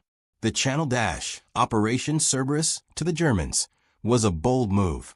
The narrowest part of the channel was only 21 miles wide. The German ships would have to steam through waters dominated by British naval and air forces. The risks were enormous, but the alternative was to remain in Brest under constant attack. The Royal Navy and Royal Air Force were determined to stop the dash. If the German ships could be sunk in the channel, it would be a major victory. Plans were made for coordinated attacks by destroyers, motor torpedo boats, bombers, and torpedo bombers. 6 swordfish from 825 Naval Air Squadron were assigned to the torpedo attack. The squadron was commanded by Lieutenant Commander Eugene Esmond, the same officer who had led the strike on Bismarck from Victorious 9 months earlier.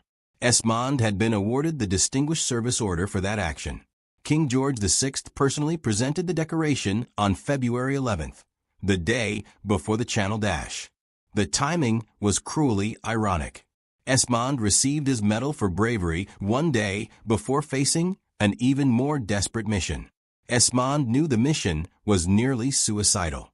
The intelligence briefing made that clear. The German ships would be protected by approximately 30 escort vessels, including destroyers and torpedo boats. Over 250 Luftwaffe fighters would provide air cover. The swordfish would be attacking in daylight, not the darkness that had protected them at Taranto and against Bismarck. They would have minimal fighter escort due to coordination failures and the short range of available Spitfires. Their chances of survival were negligible. Their chances of success were worse. Esmond assembled his crews and briefed them honestly. The mission was vital. The risks were extreme. Any man could refuse without dishonor or consequence. Every man volunteered. Not one hesitated. They understood what they were being asked to do. They did it anyway. At 1,220 hours, the 6 swordfish took off from RAF Manston in Kent. They flew at wave-top height toward the German ships. British Spitfire fighters were supposed to provide escort, but coordination failed. The swordfish found themselves alone, facing the entire German force. Focke-Wulf, 190 fighters dove on them. The slow biplanes were helpless against the modern fighters. Anti-aircraft fire from the ships filled the air. The swordfish pressed their attack. All 6 aircraft were shot down within 20 minutes. 13 of the 18 crew were killed. Eugene Esmond's aircraft was hit by anti-aircraft fire and set ablaze by fighter attacks. It crashed into the channel around 1,240 hours. Esmond died along with his observer, Sub-Lieutenant William Clinton, and his air gunner, leading airman Donald Bunce. 5 crew survived, rescued from the freezing water. Sub-Lieutenants Edgar Lee, Brian Rose, Charles Kingsmill, and William Samples, and leading airman Johnson, who had somehow survived when his aircraft crashed. None of the torpedoes hit the German ships. The Channel Dash succeeded, but the sacrifice was recognized. Eugene Esmond was posthumously awarded the Victoria Cross, gazetted on March 3, 1942. The 4 surviving officers each received the Distinguished Service Order. Leading Airman Johnson received the Conspicuous Gallantry Medal. The 13 killed received posthumous mentions in dispatches. Even German Admiral Otto Ciliax, commanding the Dash, acknowledged the attack as an act of supreme courage. The Royal Navy called it one of the finest exhibitions of self-sacrifice and devotion to duty the war had ever witnessed. The 825 Naval Air Squadron had struck at Taranto. They had attacked Bismarck. They had sacrificed themselves in the Channel Dash. Their courage became legendary. By 1945, when the war in Europe ended, the Swordfish had served for 9 years. Production had ceased in August 1944 after 2,391 aircraft were built. The type had outlived multiple aircraft designed to replace it. The Fairey Albacore, intended as the Swordfish's successor, entered service in 1940, but was withdrawn in 1943. The Albacore was faster and had an enclosed cockpit, but it lacked the Swordfish's reliability and versatility. The Swordfish continued flying frontline missions until VE Day in May 1945. Few military aircraft can claim such longevity while remaining effective. The Swordfish earned affection from everyone who flew it or maintained it. Pilots praised its handling, its reliability, its forgiving nature. Mechanics loved its simple construction and easy maintenance. Crews trusted it completely. The nickname Stringbag was used with genuine fondness. The aircraft looked ungainly and outdated. It was slow and uncomfortable, but it worked. In all conditions, in all weather, the Swordfish could be counted on to fly the mission and bring the crew home. That reliability earned loyalty that modern aircraft with better performance never quite achieved. Today, 8 decades after the Swordfish crippled Bismarck, we can assess its place in history. By every technical measure, the Swordfish was obsolete before the war began. Maximum speed of 143 miles per hour when contemporary fighters flew over 300. Open cockpit when enclosed cockpits were standard. Fixed landing gear when retractable gear was normal. Fabric construction when metal was universal. A biplane when monoplanes dominated. Yet this obsolete aircraft achieved victories that changed the course of the war. At Taranto, Swordfish crippled the Italian battle fleet and shifted the balance of power in the Mediterranean. Against Bismarck, Swordfish delivered the attack that sealed the fate of Germany's most powerful battleship. Throughout the war, Swordfish protected convoys, sank U-boats, attacked shipping, and performed every mission asked of them. The key was never the aircraft. The key was always the people who flew it. The Swordfish was just fabric and wire and steel tubing. But the men who flew it were extraordinary. They were superbly trained. The Fleet Air Arm maintained rigorous standards. Pilots mastered instrument flying, navigation, torpedo attacks, and carrier operations. Observers became expert navigators and bombardiers. Air gunners learned to fight off attacks while operating their radios. The training was intense, comprehensive, and continuous. The air crews were deeply motivated. They understood the stakes. Britain stood alone for much of the war. Every mission mattered. Every attack counted. Failure meant defeat. Success meant survival. The motivation was existential. The tactics were innovative. Rather than lament the Swordfish's limitations, the Fleet Air Arm exploited its strengths. Night attacks where speed mattered less.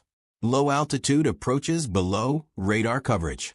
Coordinated strikes from multiple angles to overwhelm defenses. Using the slow speed to confuse anti-aircraft fire control systems. The tactics turned weaknesses into advantages. The determination was absolute. Swordfish crews pressed attacks through defensive fire that should have been suicidal. They flew missions in weather that grounded other aircraft. They maintained formation when conditions were nearly impossible. They completed missions when survival seemed unlikely. That determination made the difference between failure and success. Superior people using adequate tools will defeat adequate people using superior tools. The principle applies far beyond military aviation. In any field, human factors matter more than technology. Training, motivation, innovation, and determination trump specifications. The Germans had Bismarck, the most powerful battleship afloat. They had superior technology, but they did not have superior people at the decisive moment. The Swordfish crews, flying obsolete aircraft, possessed the skill and courage to accomplish what seemed impossible. Britain in 1941 could not match German technology across the board. British tanks were inferior to German tanks. British fighters were roughly equal to German fighters. British bombers had less range than needed. But Britain could train superior crews and develop superior tactics. The Swordfish program exemplifies this approach. Take the aircraft you have. Train the crews to excellence. Develop tactics that work. Apply them with determination. Accept the risks. Complete the mission. The approach worked. When the war ended, the men who flew the Swordfish returned to civilian life, carrying memories of extraordinary experiences. They had flown obsolete aircraft into seemingly impossible situations and prevailed. They had faced death repeatedly and survived. They had accomplished things that would seem fictional if not thoroughly documented. Their legacy extends beyond their combat achievements. The Swordfish crews demonstrated that technological inferiority need not mean defeat. They proved that well-trained, highly motivated people can overcome material disadvantages. They showed that courage and skill matter more than specifications. These lessons remain relevant 8 decades later. In an era obsessed with advanced technology, the Swordfish story reminds us that human factors determine outcomes. Organizations invest heavily in equipment while sometimes neglecting training, maintenance, and morale. The Swordfish experience suggests this is backward. Invest in people first. Superior people will find ways to make adequate equipment effective. The ferry Swordfish entered service in 1936, already outdated. It remained in service until 1945, outlasting aircraft designed to replace it. It achieved victories that changed history. It earned the affection and respect of everyone associated with it. The string bag. Slow, ungainly, obsolete, but deadly effective in skilled hands. The Germans laughed at Britain's outdated biplane until torpedoes from that biplane crippled Bismarck and sealed her fate. Then the laughter stopped. The world learned what the Fleet Air Arm already knew. The Swordfish, for all its limitations, was exactly the weapon Britain needed when it was needed most. That is the legacy of the ferry Swordfish and the remarkable people who flew it into history. The day fear was born. Holtzwihr, France. January 26, 1945. Through the frosted window of a German field hospital, a medic from the 2nd Mountain Division watched as stretcher after stretcher brought in the wounded. His unit had launched an assault just hours earlier. 250 soldiers supported by 6 tanks, advancing against what intelligence had identified as a weakened American defensive position. The objective: eliminate a single American lieutenant manning a burning tank destroyer. That lieutenant had possessed one weapon: a machine gun. 60 minutes later, the German assault force had been reduced to 70 combat-effective soldiers. Those who survived spoke of nothing else. The weapon that had shattered their attack cut down their comrades and turned their advance into a desperate retreat. This was no experimental superweapon, no cutting-edge technology born in secret laboratories. The device that had decimated an entire German company was a straightforward American heavy machine gun, first produced in 1933. Yet this weapon, the Browning M2.50 caliber, would become synonymous with terror among German forces. Its power lay not in complexity, but in devastating, unrelenting efficiency. The German survivors had witnessed what historians would record as one of America's most legendary combat actions. First Lieutenant Audie Murphy, bleeding and isolated, had climbed onto that burning M10 tank destroyer and seized control of its turret-mounted .50 caliber machine gun. For over an hour, Murphy directed such catastrophic fire upon the advancing German infantry company and their armored support that the entire assault simply disintegrated. The official Medal of Honor citation, presented by Lieutenant General Alexander Patch on June 2, 1945, confirmed that Murphy had inflicted approximately 50 casualties on the attacking force. But the numbers told only part of the story. German medical personnel quickly became familiar with the wounds caused by .50 caliber impacts. Unlike standard rifle rounds that might injure and allow for recovery, .50 caliber projectiles caused catastrophic damage to human tissue. The massive kinetic energy transfer meant that extremity hits frequently necessitated amputation. Torso impacts were almost invariably fatal. Field hospitals near the front lines learned to identify .50 caliber casualties by the nature of their injuries. Medical staff could do little beyond providing comfort and attempting to stabilize patients for evacuation to rear facilities. Many of the wounded never survived the journey to those field hospitals. The medical consequences extended beyond direct physical casualties. German units subjected to sustained .50 caliber fire experienced psychological trauma, combat exhaustion, and unit cohesion breakdown at rates substantially higher than units facing conventional small arms fire. Medical officers documented that soldiers who had endured repeated .50 caliber attacks, even when not physically wounded, exhibited severe stress symptoms and combat fatigue.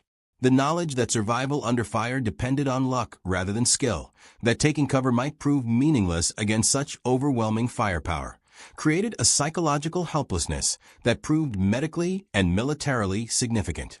Soldiers felt vulnerable regardless of their training or tactical position. But the Holzwehr engagement represented merely one incident in a broader pattern. From Normandy's hedgerow country to the Ardennes frozen forests, from North African deserts to the skies above Germany itself, German soldiers learned to recognize and fear a particular sound: the deep, rhythmic thunder of the M2 Browning, cycling between 450 and 575 rounds per minute. Each massive .50 caliber round carried sufficient energy to penetrate light armor, tear through concrete walls, and reduce human bodies to unrecognizable remains. The transformation from skepticism to terror had begun 3 years prior. The mathematics of American industrial might were about to be written not in production statistics, but in the lived experience of German soldiers who encountered this weapon and survived to describe it. What they discovered would fundamentally alter their understanding of modern warfare and reveal a profound truth about American military doctrine. The United States had not created the most sophisticated heavy machine gun. They had built something far more dangerous, the most reliable, most ubiquitous, and most psychologically devastating crew-served weapon in military history. The hatred did not begin with fear. It began with contempt. September 6, 1943. The skies over Stuttgart. 388 B-17 flying fortresses approached Germany's industrial heartland in the first major daylight raid on the city. Luftwaffe fighter units scrambled to intercept. Among them were veterans who had shot down dozens of Allied aircraft over 2 years of aerial combat. They possessed confidence in their Focke-Wulf 190 aircraft, each mounting 4 20mm cannons and 2 13mm machine guns. The German pilots rolled into their attack runs from high and ahead, standard doctrine for intercepting American heavy bombers. At 800 meters, they opened fire. Cannons thundered. Shells streaked toward the lead bombers. Then something occurred that would permanently change German understanding of air combat. The bombers erupted with defensive fire. Not the smoke of damaged aircraft, but concentrated muzzle flashes. Each B-17 carried 13 Browning M2 machine guns. A typical formation of 36 bombers meant 468 heavy machine guns, all firing the same .50 caliber Browning machine gun cartridge capable of delivering lethal effect out to 1,830 meters. The combined defensive firepower of the formation exceeded 6,000 rounds per minute, creating a steel barrier that no fighter could safely penetrate. German fighters shuddered as .50 caliber rounds tore into wings, engine cowlings, and canopies. They broke off attacks, diving away with aircraft trailing smoke and hydraulic fluid. The raid cost the Luftwaffe heavily. 45 B-17s were lost, but German fighter losses proved catastrophic for units that could no longer replace experienced pilots. The Steel Storm. What the German pilots had not yet grasped was that they were encountering not merely a weapon, but a complete philosophy of warfare. The Americans had solved bomber defense not through technological sophistication, but through overwhelming volume of fire. Each B 17G carried between 5,000 and 7,000 rounds of .50 caliber ammunition distributed across 13 gun positions, with some crews adding extra ammunition beyond official regulations. Luftwaffe pilots had been trained to respect 20mm and 30mm cannons because those weapons could destroy a bomber with a single well-placed shot. They had learned to fear explosive rounds that detonated on contact. But the American .50 caliber did not explode. It did not need to. The massive half-inch diameter projectile, weighing 707 grains, traveling at 2,900 feet per second, carrying 12,000 foot-pounds of muzzle energy, simply punched holes in everything it encountered: wings, engines, fuel tanks, pilots. By October 1943, Luftwaffe fighter units had begun to comprehend the true danger. Oberleutnant Heinrich Wormhöhle, an ace with 93 victories, described the American bomber formations in correspondence to his family. To attack the Americans is to fly through a storm of steel. You see the tracers 1 round in 5. And you know that for every tracer you see, for more bullets you cannot see are flying past. When you close to effective cannon range, you are already inside their killing zone. The Germans adapted their tactics. They attempted head-on attacks, diving from above, climbing from below, attacking from the sides. Nothing worked consistently. The American gunners had established overlapping fields of fire. Approach from ahead, the nose guns and top turret engaged. From behind, the tail guns and ball turret. From the sides, the waist guns.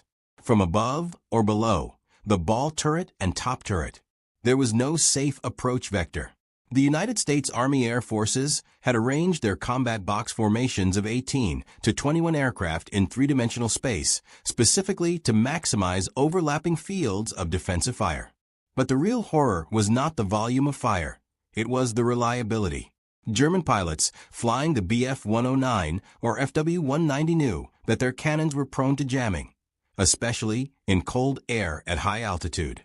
The German MG 131 13mm machine gun performed better, but still required careful maintenance, and would fail at critical moments. The American Browning M2, by contrast, simply functioned. It fired continuously for hours. It operated in temperatures ranging from -40 degrees Celsius to +40 degrees Celsius. It continued functioning after being struck by German cannon fire. It kept shooting even when barrels glowed red from sustained fire. American maintenance crews replaced overheated barrels in minutes, not hours, and the gun resumed firing without missing a beat. Lieutenant Wolfgang Fischer, a JG-88 pilot who flew bomber intercept missions over the Reich and survived the war, provided testimony at post-war Luftwaffe debriefings. His words, recorded in March 1946, captured the growing realization among German aircrews. We called the American bomber formations Die Fliegenden Festungen, the flying fortresses. But what made them true fortresses was not their armor or their formation discipline. It was those .50 caliber machine guns that never stopped firing, never jammed, never gave us an opening. We lost so many pilots, not to American fighters, but to bomber defensive fire. It was like flying into a meat grinder. The ground war told the same story with different details. June 6, 1944. Normandy. Oberst Hans von Luck commanded elements of the 21st Panzer Division defending against the Allied invasion. Von Luck was no ordinary officer. He had fought at El Alamein, earned the Knight's Cross, and would later publish his acclaimed memoir, Panzer Commander. His division was among the first German units to encounter American forces in sustained ground combat. What von Luck discovered was that American doctrine had placed a .50 caliber machine gun on virtually every combat vehicle. Jeeps mounted them, trucks mounted them, half-tracks mounted them, tanks mounted them on turret roofs. Tank destroyers mounted them. Even supply vehicles carried them for convoy protection. The Americans had achieved something the Germans had never attempted: universal heavy machine gun coverage across their entire force structure. Von Luck wrote in his memoir about the tactical implications.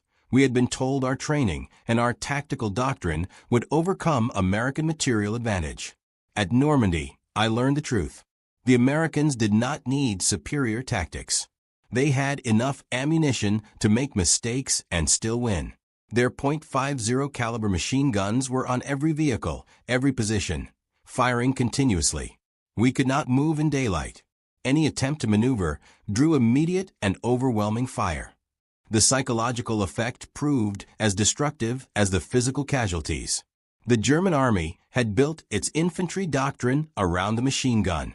The MG-34 and its successor, the MG-42, were excellent weapons. The MG-42 fired at 1,200 rounds per minute, earning the nickname Hitler's buzzsaw from Allied soldiers who heard its distinctive sound. German squads carried 1,800 rounds per machine gun and organized their tactics around supporting the gun crew. The concept, called Einheitsmaschinengewehr or general-purpose machine gun, would later be adopted by NATO forces because it was tactically sound. But the Germans had never imagined the scale of American .50 caliber employment. Reconnaissance by fire. A single American armored division advancing through France would have hundreds of .50 caliber machine guns mounted on vehicles. American supply convoys employed a documented pattern of alternating fire, one vehicle shooting right, the next shooting left, to cover both flanks and disrupt German ambushes. This tactic proved specifically effective against Panzerfaust teams attempting to engage American armor at close range. American armored columns employed what they termed reconnaissance by fire. Rather than carefully advancing and waiting for the enemy to reveal positions, American units would fire their .50 caliber machine guns continuously into any suspicious location: tree lines, farm buildings, stone walls, hedgerows. The volume of fire would either suppress hidden German positions or provoke return fire that revealed their locations. This tactic, documented extensively in primary sources including tank tactics from Normandy to Lorraine by Roman Jaramowics, drove German soldiers to distraction. German infantry veterans of the Eastern Front thought they had experienced the worst of industrial warfare against the Soviets. Then they encountered American firepower doctrine in France. German squad leaders who survived the fighting in Normandy and were taken prisoner described the difference in their debriefings, preserved in United States Army Historical Division files. Against the Russians, we faced human wave attacks and artillery barrages. Against the Americans, we faced machine gun fire that never stopped. They fired at everything. They fired at nothing. They fired to make us keep our heads down. They fired to prevent us from moving. They fired because they had unlimited ammunition and we did not. After 2 weeks fighting the Americans in the bocage, soldiers would not leave cover during daylight. It was not cowardice. It was mathematics. Movement meant death. The M16 multiple gun motor carriage demonstrated American firepower philosophy at its most extreme. This was a half-track mounting 4.50 caliber machine guns in a powered turret, originally designed for anti-aircraft defense. The combined rate of fire approached 2,200 rounds per minute. American soldiers called it the meat chopper or the Kraut mower. Official reports from the 473rd AAA Battalion in November 1944 stated that the primary mission of the M16 half-track anti-aircraft often became its secondary mission as it was used instead against ground troops. By late 1944, the Luftwaffe had been largely defeated over Western Europe. American anti-aircraft units found themselves repurposed for ground support operations. The M16 proved devastatingly effective against German infantry and light vehicles. During the Battle of the Bulge, when German forces made their last major offensive in the West from December 16, 1944 to January 25, 1945, M16 units were credited with breaking up numerous German infantry attacks simply by traversing their 4-gun mounts across attacking formations. The experience of German forces attempting to ambush American supply convoys illustrates why the .50 caliber became so hated.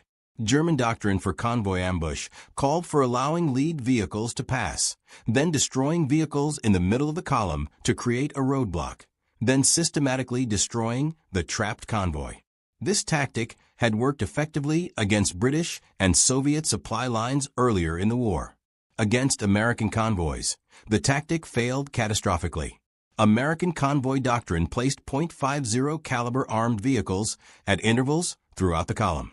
When an ambush was initiated, American vehicles would immediately return fire with their .50 calibers, while other vehicles maneuvered to flank the ambush position.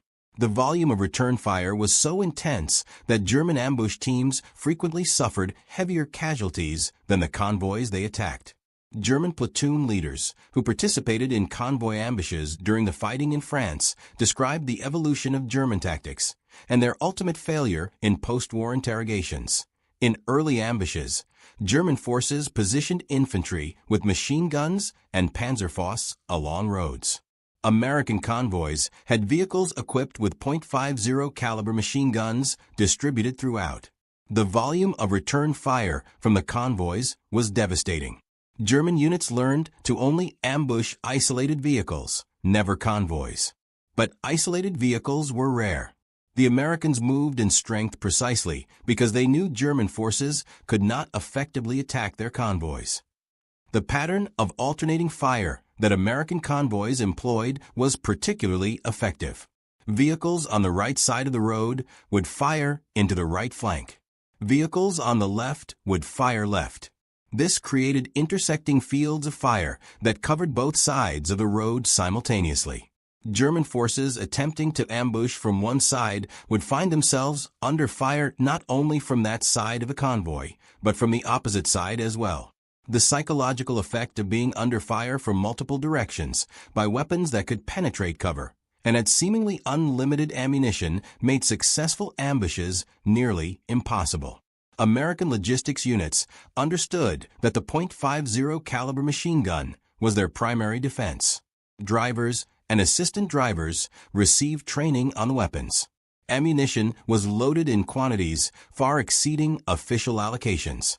Convoy commanders were authorized to engage any suspected threat with immediate and overwhelming fire.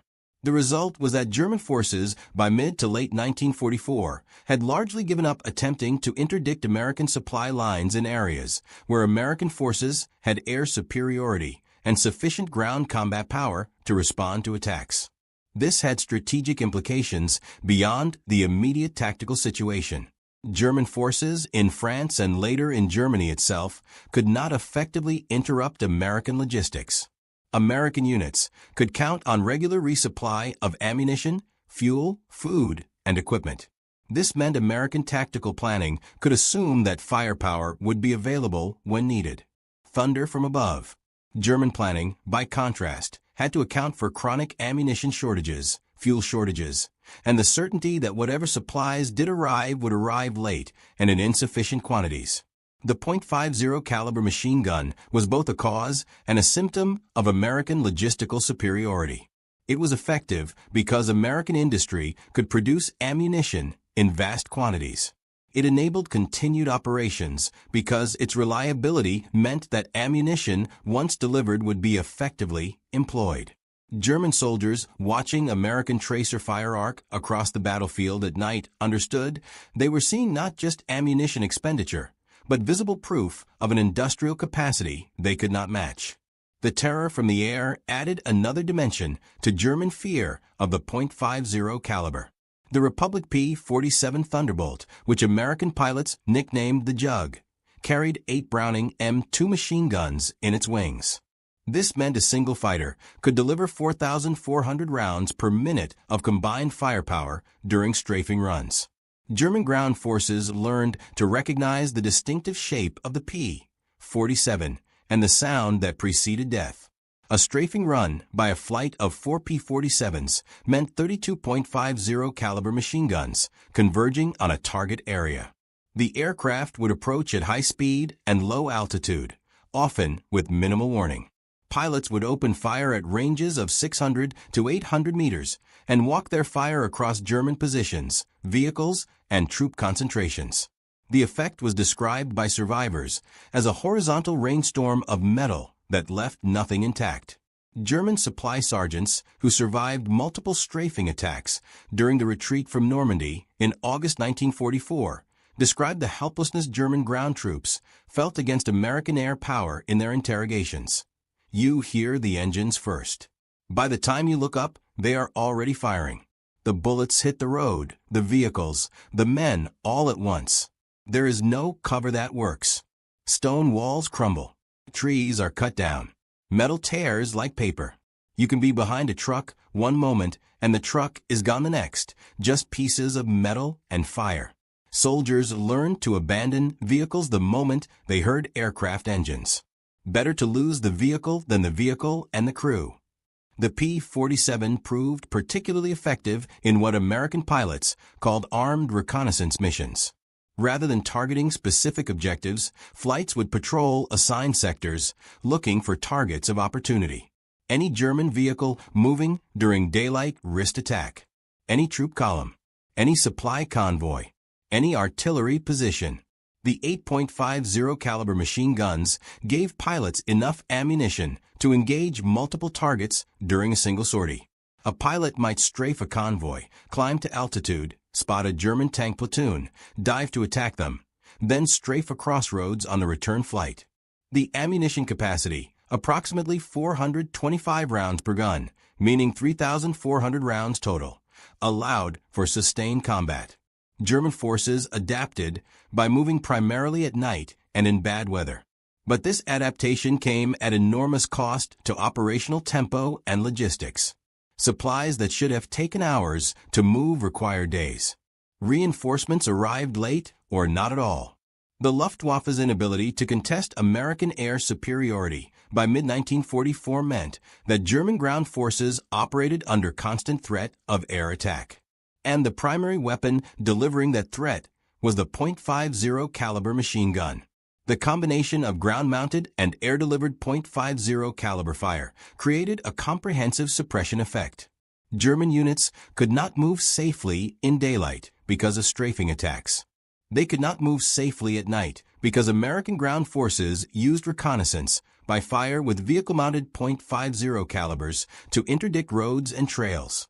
They could not concentrate forces for counterattacks because American doctrine called for immediate engagement of any identified German formation with all available firepower, including .50 caliber machine guns that could fire continuously while other weapons were being brought to bear.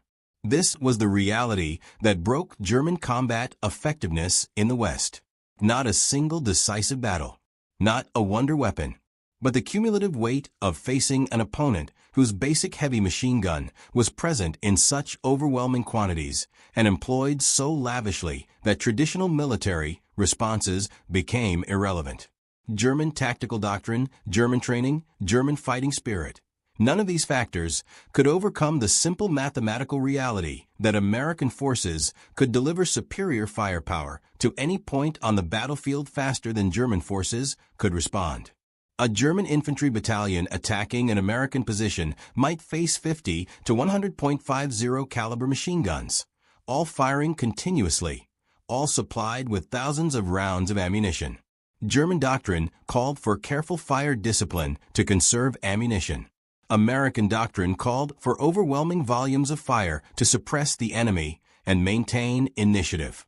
When these two philosophies collided, American material superiority proved decisive. Urban combat revealed another dimension of .50 caliber effectiveness. As American forces fought through French towns and German cities, the .50 caliber proved invaluable for suppressing enemy positions in buildings and for destroying fortified structures. The massive projectile could penetrate multiple walls of typical European construction. Masonry that would stop rifle fire and machine gun fire offered little protection against .50 caliber rounds. American tank commanders quickly learned to use their turret-mounted .50 calibers to suppress upper-story windows and rooftop positions before moving through urban areas. The technique was simple but devastatingly effective. A tank would halt at a street corner, and the commander would traverse the .50 caliber across building facades, firing continuously at any potential position. Breaking the will. The sustained fire would force German defenders to take cover, allowing infantry to advance. The tank would then move forward and repeat the process at the next intersection. German Panzerfaust teams, which were highly effective in open terrain and particularly dangerous in urban environments where they could engage armor at close range, found themselves unable to function effectively against American combined arms tactics that integrated .50 caliber suppressive fire. A Panzerfaust operator needed to expose himself to aim and fire his weapon. American doctrine called for continuous .50 caliber fire on any suspected position. The combination made successful Panzerfaust attacks rare in situations where American forces employed proper combined arms coordination. German company commanders who fought American forces in the Rhineland during the final months of the war described the impossibility of effective defense in urban terrain against American tactics in their post-war accounts. German infantry would position in upper-story rooms with good fields of fire. American tanks would approach and destroy the buildings with .50 caliber fire and tank main guns. The .50 caliber rounds would penetrate walls and ceilings. There was no safe place. Soldiers would take cover behind furniture or interior walls, and the bullets would find them anyway. The only way to survive was to abandon positions before the Americans concentrated fire on them. But abandoning positions meant losing ground, and there was no ground left to lose. The psychological impact of fighting in urban terrain against an enemy with unlimited .50 caliber ammunition was profound. German soldiers understood intellectually that walls and buildings provided concealment, but not cover against .50 caliber fire. Emotionally, the human need to seek shelter behind solid objects was overwhelming. Watching .50 caliber rounds punch through meter-thick stone walls and continue through multiple rooms destroyed the psychological comfort that shelter normally provided.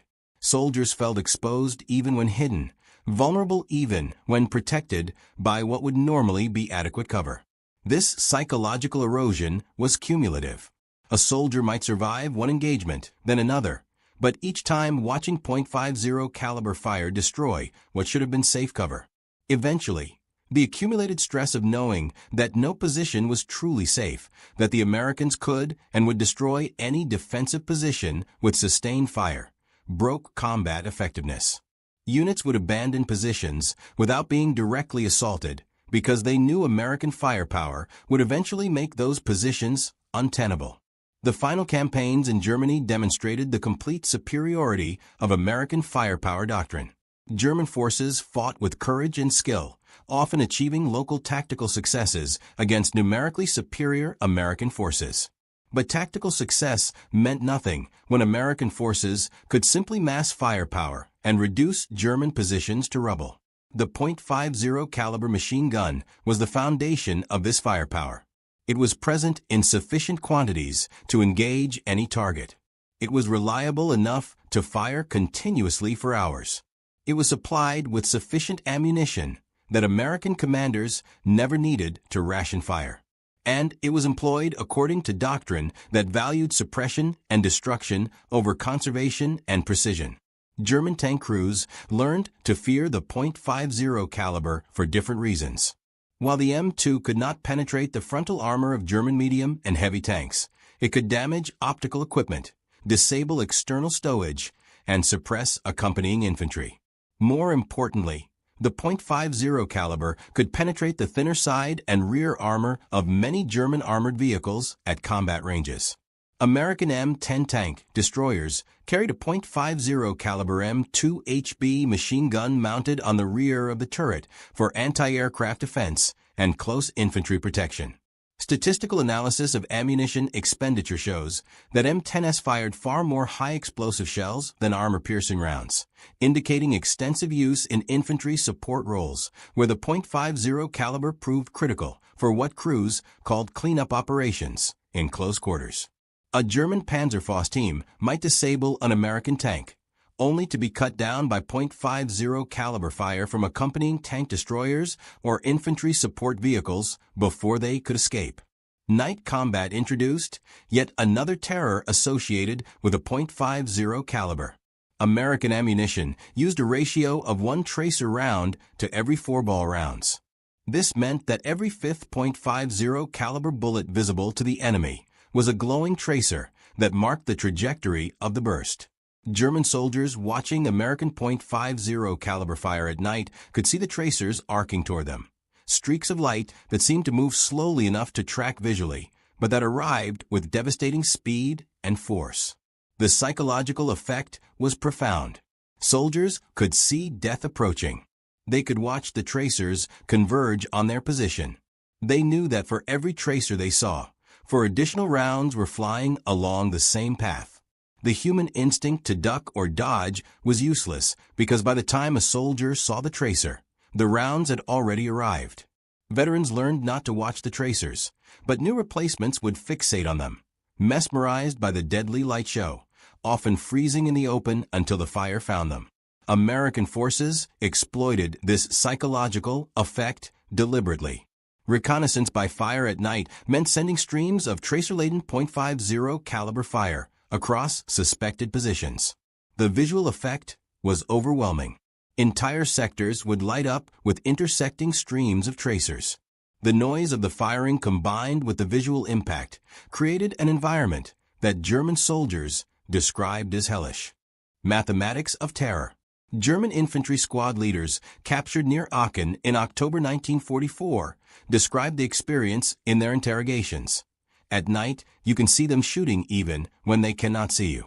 They fire at sounds, at movement, at nothing. The tracers show you where death is coming from, and you cannot escape it. You watch the streams of fire and know that behind every tracer are 4 more bullets. You calculate that one gun firing for 10 seconds sends 50 rounds toward you, and only 10 are tracers. You see 10 streaks of light, and know 40 more rounds are in the air. Then you realize there are not 1 but 5 or 10 guns firing. The mathematics of it are terrifying. You cannot survive that volume of fire by skill or courage. You survive by luck alone. The Germans had their own tracer ammunition, but their doctrine of fire discipline meant tracers were used sparingly. A German machine gun crew might fire a burst with tracers to verify their aiming point, then switch to ball ammunition to conserve the more expensive tracer rounds. American crews fired mixed belts continuously. The visual effect of American firepower at night was therefore vastly more impressive than the German equivalent, even when German weapons had higher rates of fire. This visual dominance had practical effects beyond intimidation. American commanders could observe their own fire and adjust it in real time. If tracers were falling short of a target, the gunner could see this and correct immediately. German return fire was harder to observe because they fired fewer tracers. American units, therefore, had better real-time feedback on the effectiveness of their fire, allowing them to adjust and concentrate fire more effectively than German forces could manage with their more conservative use of tracer ammunition. The Germans tried to develop countermeasures. They attempted to use armor more aggressively to close with American positions before the .50 caliber fire became overwhelming. This rarely worked because American artillery and air support would engage German armor at longer ranges, forcing the Germans to fight at exactly the distances where .50 caliber fire was most effective. They tried infiltration tactics, moving at night and in bad weather when American observation was limited. But American logistics meant that .50 caliber ammunition was always available, and American doctrine encouraged firing at any suspected position regardless of whether targets were confirmed. July 25, 1944. Operation Cobra. The American breakout from Normandy began with 3,300 tons of bombs dropped by 1,800 heavy bombers on German positions near St. Lo. General Major Fritz Bayerlein commanded the Panzer Lehr Division, one of the elite German formations defending the sector. After the war, Bayerlein wrote extensive manuscripts for the United States Army Historical Division, analyzing the campaign. His assessment of American firepower was clinical and devastating. He wrote that by the time his division retreated from the St. Lo sector, it had been decimated not primarily by bombing or artillery, though those were significant factors, but by the cumulative effect of constant small arms fire that prevented his forces from maneuvering effectively. American .50 caliber machine guns mounted on every vehicle meant that his troops could not move to respond to American advances without being engaged immediately. His conclusion was that Americans had solved the fundamental problem of modern warfare. They had found a way to project superior firepower without requiring superior training or tactics. Bayerlein, promoted to General Lieutenant on July 20, 1944, participated in the Battle of the Bulge and finally surrendered in April 1945. His post-war writings would become major sources for understanding German perspectives on American combat methods. He noted repeatedly that the .50 caliber machine gun, operated by soldiers with minimal specialized training and supplied with vast quantities of ammunition, created a baseline of firepower that German forces could not match with their more sophisticated weapons and better trained crews. The winter of 1944 brought the Battle of the Bulge, Germany's last major offensive in the West. German forces achieved complete tactical surprise and initial success. For the first few days, it appeared possible that German armor might break through to the Meuse River and split the Allied armies. Then American logistics reasserted itself, and with it the .50 caliber machine gun. American units rushed to the Ardennes, carried their standard load of ammunition and equipment. This meant that even ad hoc defensive positions could bring devastating volumes of .50 caliber fire to bear on German attacks. The battle devolved into exactly the kind of grinding attrition fight that favored American material superiority. At Bastogne, surrounded American forces used their .50 caliber machine guns to devastating effect against German infantry attacks. The guns operated reliably despite temperatures well below freezing, mud, snow, and the general chaos of sustained combat. German forces made one critical error in their planning for the Bulge offensive. They assumed that bad weather would ground American air power and reduce the effectiveness of American fire superiority. They were half right. Weather did initially limit air operations, but German planners had not accounted for the fact that ground-mounted .50 caliber machine guns were unaffected by weather, and that American logistics could sustain ammunition expenditure at rates the Germans found incomprehensible.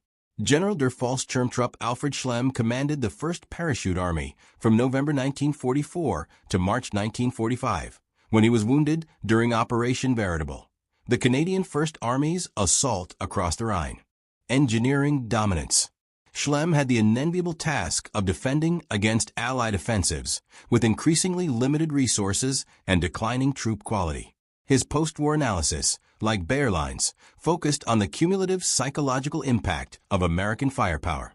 Schlemm noted that by early 1945, German soldiers had learned to recognize the sound of American .50 caliber fire at great distances.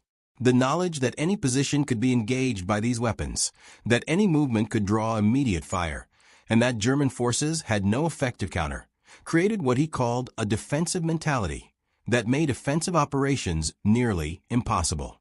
His forces successfully evacuated across the Rhine before the final Allied push, but he attributed his casualties primarily to the constant attrition caused by American heavy machine gun fire during the retreat. The technical specifications of the M2 Browning help explain its effectiveness.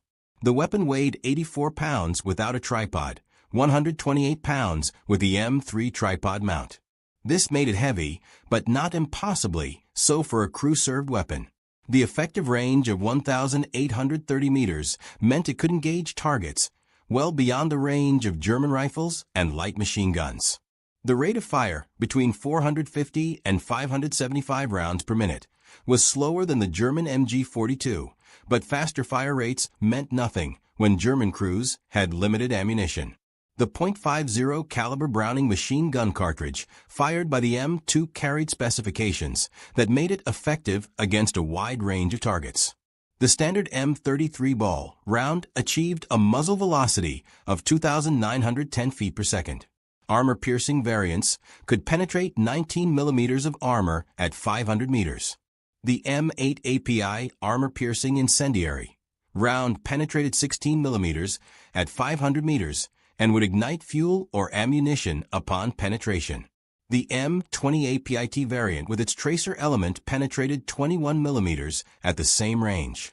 This meant that while the .50 caliber could not defeat the frontal armor of a Tiger or Panther tank, it could penetrate the armor of half-tracks, armored cars, and the side and rear armor of many German armored vehicles.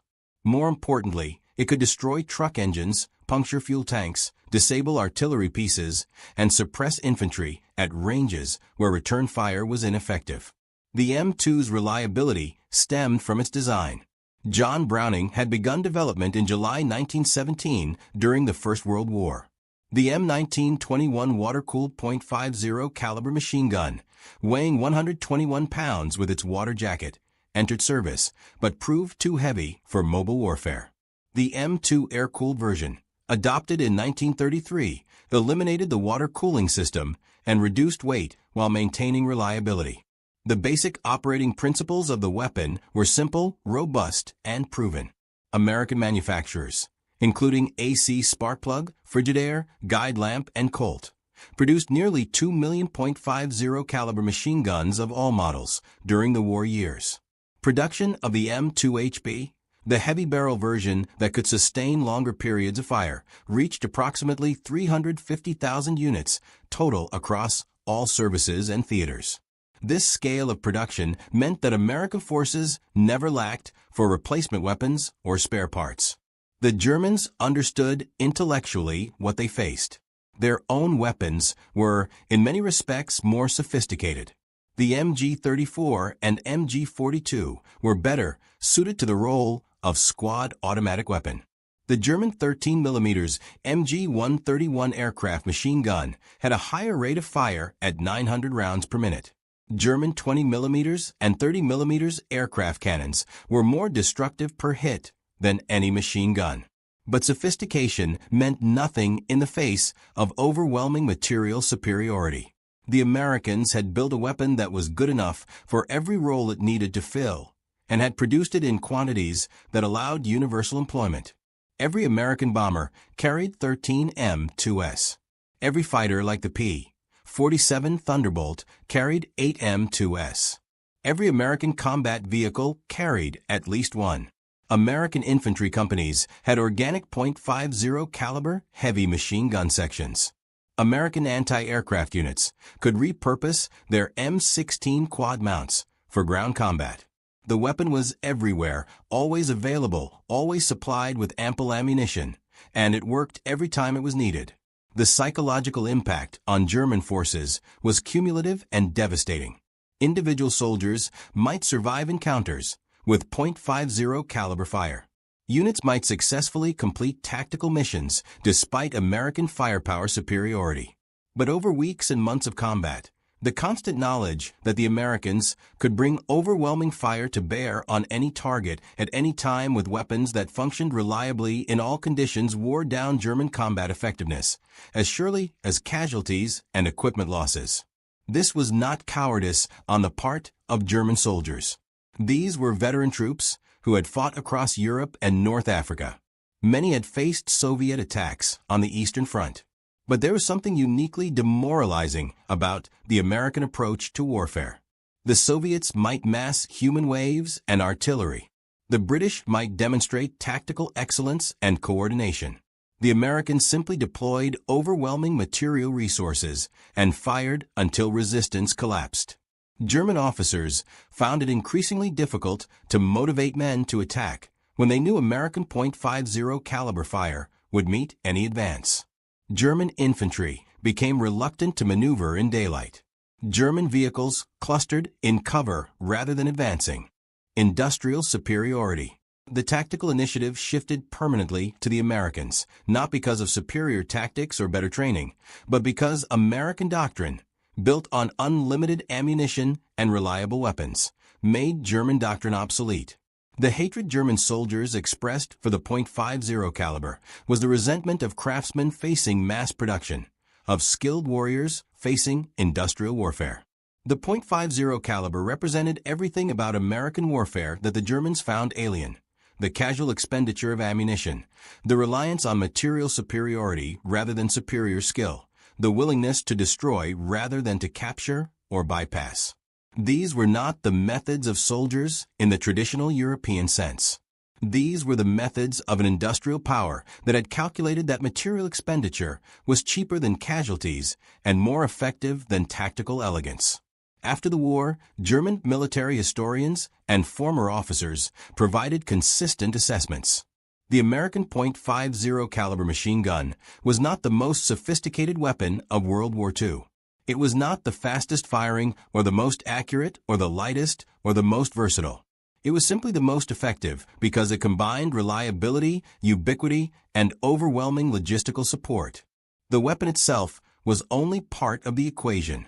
The system that produced it by the millions supplied it with billions of rounds of ammunition and employed it according to doctrine that accepted material expenditure as the price of victory. That system was what defeated Germany. The legacy of the M2 Browning can be measured in its continued service. 80 years after it entered production, the weapon remains in active use with the United States military and armed forces around the world. It has outlasted every weapon system that opposed it in World War II. It has served in every American conflict from World War II through the present day. This longevity reflects the fundamental soundness of the design and the effectiveness of the American military philosophy it embodies. The broader strategic implications became clear only in retrospect. German military planning had assumed that superior training and tactical excellence could offset American numerical advantages. This assumption proved catastrophically wrong. The .50 caliber machine gun demonstrated that adequate weapons produced in overwhelming quantities and supplied without restriction trumped sophisticated weapons produced in limited numbers and supplied sparingly. German tank commanders, who had defeated Soviet armor through superior tactics, found themselves unable to maneuver against American combined arms teams that included multiple .50 caliber machine guns. German infantry, who had mastered the tactical intricacies of the MG-42, found their expertise meaningless when American forces could simply saturate defensive positions with sustained .50 caliber fire. German pilots, who had honed their skills against the RAF, found themselves shredded by defensive fire from bomber formations that valued volume over precision. The lesson was universal and unforgiving. In industrial warfare, the side that can sustain higher material expenditure will prevail regardless of tactical skill disparities. The Germans had brought a craftsman's approach to a mass production war. They had optimized for efficiency when the situation demanded overwhelming force. They had conserved ammunition when their opponents could afford to expend it freely. What German soldiers learned through bitter experience was that modern industrial warfare rewards not tactical brilliance or superior training, but the capacity to sustain overwhelming material expenditure. The M2 Browning .50 caliber machine gun became the symbol and instrument of that lesson. German forces brought skill, doctrine, and determination to the battlefield. American forces brought an industrial system capable of producing and supplying heavy machine guns in quantities that made resistance mathematically futile. When those two approaches to warfare collided, the outcome was never truly in doubt. The transformation was complete. What had begun with contempt, German pilots dismissing American bomber defenses as inadequate, ended with terror. German soldiers on every front learned the same lesson. The Americans would not outfight them with superior tactics. They would not defeat them with better trained soldiers. They would simply bury them under a volume of firepower that no amount of skill or courage could overcome. The .50 caliber machine gun was not a wonder weapon. It was something more profound. Proof that in modern warfare, industrial capacity matters more than martial tradition, that reliability matters more than sophistication, and that the ability to sustain material expenditure ultimately decides conflicts between industrial powers. German veterans carried this knowledge for the rest of their lives. In their memoirs, their debriefings, their private correspondence, they returned again and again to the same theme. The Americans had more of everything, and they were willing to use it all. The .50 caliber machine gun, present on every vehicle, every aircraft, every defensive position, symbolized an approach to warfare that the Germans had never anticipated and could not counter. They had prepared to fight a war of maneuver and skill. The Americans had brought a war of attrition and industry. The massive machine gun that fired continuously, that never jammed, that was supplied with seemingly unlimited ammunition, became the physical embodiment of American military philosophy. For German soldiers who survived the war, the sound of the M2 Browning, that deep, rhythmic thunder cycling between 450 and 575 rounds per minute, remained the soundtrack of their defeat. Not the sound of tactical excellence or technological superiority, but the sound of industrial might applied without restraint or hesitation. The final reckoning. The statistics tell part of the story. American forces expended billions of rounds of .50 caliber ammunition during World War II. Exact figures remain difficult to compile due to the scale of operations and incomplete records, but conservative estimates suggest that American forces fired more .50 caliber ammunition than all German small arms ammunition combined. This disparity was not accidental.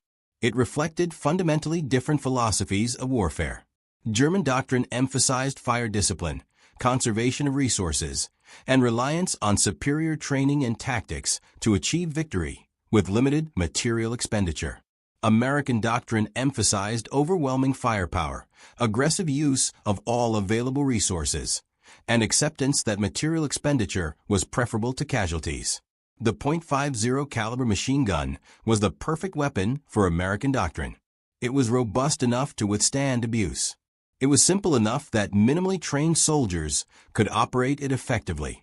It was powerful enough to engage virtually any target on the battlefield. And American industry could produce it, and its ammunition, in quantities that made conservation unnecessary. German soldiers experienced this philosophy as a kind of warfare that violated their understanding of how battles should be fought. They had been trained to make every shot count, to conserve ammunition, to rely on skill and tactics. They encountered an enemy that fired continuously at suspected positions, that expended thousands of rounds to achieve what German doctrine suggested should require dozens, that valued suppression over precision. The psychological effect was profound. German soldiers felt they were not fighting other soldiers, but fighting an industrial process. The .50 caliber fire that swept across their positions felt impersonal, mechanical, inexorable. There was no opportunity for individual skill or courage to make a difference. Survival depended not on tactical excellence, but on avoiding being in the wrong place when the next burst arrived. This realization, that individual martial skill meant nothing against overwhelming material superiority, was deeply demoralizing for an army that prided itself on training, discipline, and tactical excellence. The experience of facing American .50 caliber fire created a particular form of combat stress. Unlike the immediate terror of artillery bombardment or the personal danger of close combat, .50 caliber fire created a constant, grinding pressure. German soldiers knew that at any moment, without warning, they could be engaged by weapons they could not effectively fight back against. They could not take comfort in cover, because .50 caliber rounds penetrated most cover. They could not rely on darkness, because American forces fired at night with tracer-laden belts that illuminated the battlefield. They could not wait for American ammunition to run low, because American logistics ensured ammunition was always available. The cumulative psychological effect of weeks or months under this pressure was a phenomenon German medical officers documented extensively. Soldiers who became reluctant to move, who froze when they should have advanced or retreated, who showed signs of what would later be recognized as post-traumatic stress disorder. The American military leadership understood what they had created. After-action reports and tactical assessments from 1944 and 1945 repeatedly emphasized the value of .50 caliber machine guns for suppressing enemy forces, maintaining initiative, and enabling maneuver by other units. American doctrine evolved to maximize the psychological and tactical effects of .50 caliber fire. Reconnaissance by fire became standard operating procedure. Suppressive fire at suspected positions became routine. The integration of .50 caliber machine guns into every aspect of American combined arms operations became a fundamental principle. This was not accidental or improvised. American military planners had studied the lessons of World War I and the Spanish Civil War. They understood that modern warfare required sustained firepower to suppress enemy forces and enable maneuver. They had designed their force structure around providing that firepower at every level from individual vehicles to entire divisions. The .50 caliber machine gun was central to this design. It provided sufficient firepower to suppress enemy positions without requiring the same logistical burden as artillery. It could be employed immediately without the planning and coordination required for air support. It gave individual commanders at company and platoon level the ability to bring devastating fire to bear on enemy positions without waiting for higher-level assets.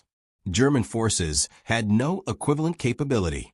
Their heavy machine guns, the MG-34 and MG-42, were excellent weapons but were deployed at squad level and supplied with limited ammunition.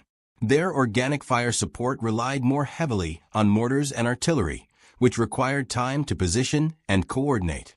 They lacked the universal heavy machine gun coverage that American forces achieved.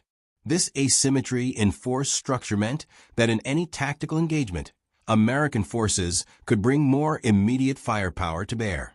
German forces might have local advantages in terrain, training, or equipment, but American forces could compensate with volume of fire from their ubiquitous .50 caliber machine guns. The final accounting of the M2 Browning's impact on World War II cannot be measured purely in casualties inflicted or tactical victories achieved. The weapon's true significance lies in how it exemplified and enabled American military effectiveness. It was reliable when reliability mattered most. It was available when and where it was needed. It was supplied with sufficient ammunition to be employed without restriction. It was simple enough that American forces could maintain and operate it under combat conditions. And it was effective enough to fulfill every role required of a heavy machine gun. German forces learned to fear the .50 caliber not because it was superior to every other weapon, but because it represented a complete system of warfare they could not match. The weapon, the industrial capacity to produce it, the logistical capability to supply it, the doctrine to employ it effectively, and the will to expend resources without hesitation. All these factors combined to create an advantage that German tactical skill and fighting spirit could not overcome. In the end, the M2 Browning .50 caliber machine gun achieved something rare in military history. It became so effective, so ubiquitous, and so reliable that it fundamentally shaped how its opponents fought. German forces altered their tactics, their movements, their operational planning, all in response to this single weapon system. That a machine gun designed in the 1920s and produced in vast quantities could achieve this level of strategic impact speaks to both the soundness of its design and the effectiveness of the military philosophy it represented. The Americans had not built the best heavy machine gun. They had built a good enough heavy machine gun and deployed it in such quantities, supplied it so reliably, and employed it so aggressively that it became one of the most feared weapons of World War II. For the German soldiers who faced it, the M2 Browning became synonymous with American military power. Overwhelming, relentless, and unstoppable. Mount Suribachi loomed above the volcanic wasteland of Iwo Jima on February 23, 1945. Inside a reinforced concrete bunker, Private First Class Tadashi Yamamoto's hands shook as he committed treason to paper. His words, if discovered by his superiors, would earn him a firing squad. Yet he wrote them anyway, compelled by a truth too overwhelming to contain.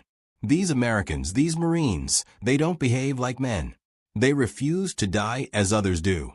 Every word we heard about their weakness was propaganda. Nothing but lies. Through the narrow firing slit, Yamamoto had witnessed something that shattered every assumption his training had drilled into him. 6 Marines had charged his position while machine gun fire tore through the air. 3 collapsed immediately. The remaining 3 kept advancing. When his comrades unleashed grenades, one Marine threw himself onto the blast, absorbing it with his own flesh to protect his squad. Then, impossibly, he continued fighting, catastrophic wounds and all, until his body simply refused to hold his weapon any longer. The survivors overran the position in minutes.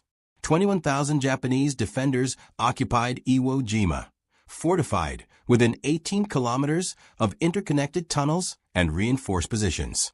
Tokyo had promised them they would face soft American troops, men who would crack under sustained pressure. What materialized instead would demolish every military calculation the Imperial Japanese Army had formulated about their adversaries. The mathematics of this catastrophic miscalculation weren't being recorded in strategic documents. They were being written in the savage reality of close-quarters combat that would consume 26,000 Marines as casualties across just 36 days. The first cracks, Guadalcanal, August 1942. Japanese confidence had begun crumbling long before Iwo Jima. On August 7, 1942, Guadalcanal in the Solomon Islands became the testing ground. Corporal Hideo Takahashi, a veteran of the China campaign, where Japanese forces had seemed unstoppable, recorded his observations after the first week of combat. These Americans who came ashore are unlike any adversary we've encountered. They refuse to retreat when encircled. They won't surrender when their situation becomes hopeless. Most disturbing, they fight at night as though darkness strengthens rather than frightens them. Guadalcanal marked Japan's first defensive engagement in the Pacific. The Imperial Army anticipated easy victory over inexperienced American forces. The 1st Marine Division that stormed the beaches numbered slightly over 16,000 men. Japanese intelligence had classified Marines as elite troops certainly, but still Americans, products of a weak, democratic society that prioritized individual comfort over collective sacrifice. Within days, every single assumption proved catastrophically incorrect. Lieutenant Shigeru Fukudome commanded a reinforced company ordered to recapture Henderson Field on the night of August 20th. His unit of 200 men had previously defeated Chinese divisions 3 times their size. They advanced using textbook tactics, confident that Americans would panic in darkness. The Marines were positioned in meticulously prepared defensive positions with overlapping fields of fire. Fukudome's company walked directly into a killing zone. What followed defied everything in Japanese tactical doctrine. Rather than fortifying their positions and defending, the Marines immediately launched a counterattack into the darkness, wielding automatic weapons with devastating precision. Fukudome's diary, recovered 3 days after his death, recorded his disbelief. They attacked us during the night. We are supposed to be the ones who attack at night. They maneuvered through jungle we considered impassable. They killed silently, then vanished like ghosts.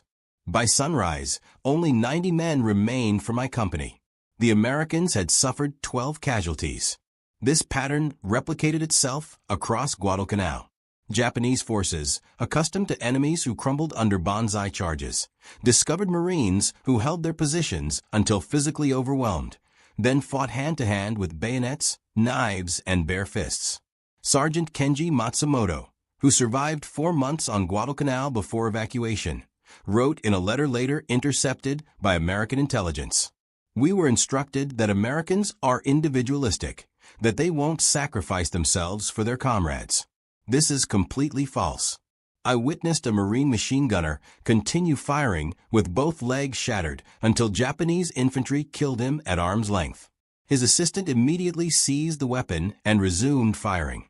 We lost 40 men to that single position. Training that created warriors. The Marine Training Regimen that produced such soldiers baffled Japanese military analysts. Private Yamamoto, who would later face Marines on Iwo Jima, first learned about them during intelligence briefings in 1943. The instructor, a staff officer who had interrogated captured Marines, seemed genuinely disturbed. American Marines undergo training that would be classified as criminal abuse in any civilized military. They are systematically broken down mentally and physically, then reconstructed into something barely resembling the soft civilians who entered. They're taught to view death in combat as honorable, to never surrender, to fight until physically incapable. A pause. Then, this sounds familiar, doesn't it? They've copied our Bushido, but they've added something we failed to anticipate, American industrial capacity. The combination proved devastating.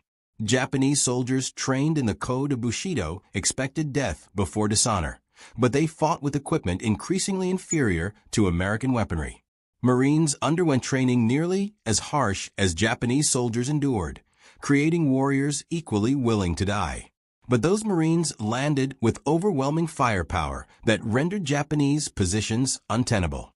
November 20th, 1943, Tarawa Atoll. Rear Admiral Keiji Shibasaki commanded 4,500 defenders within fortifications deemed impregnable. The 2nd Marine Division dismantled that assumption in 76 hours. Private First Class Tadashi Ogawa, one of merely 17 Japanese survivors, described to interrogators what he witnessed. The first wave was slaughtered in the water. We killed hundreds. More landing craft arrived. The second wave died on the beach. Still more came. The third wave reached our positions carrying flamethrowers. They didn't stop until either we were dead or they were. The mathematics were merciless. Nearly 6,400 men died on Tarawa in 76 hours. The Marines who survived had demonstrated they would seize any objective regardless of the price demanded. Documents captured on Saipan in 1944 revealed Japanese intelligence assessments describing Marines as shock troops displaying fanatical devotion to objectives.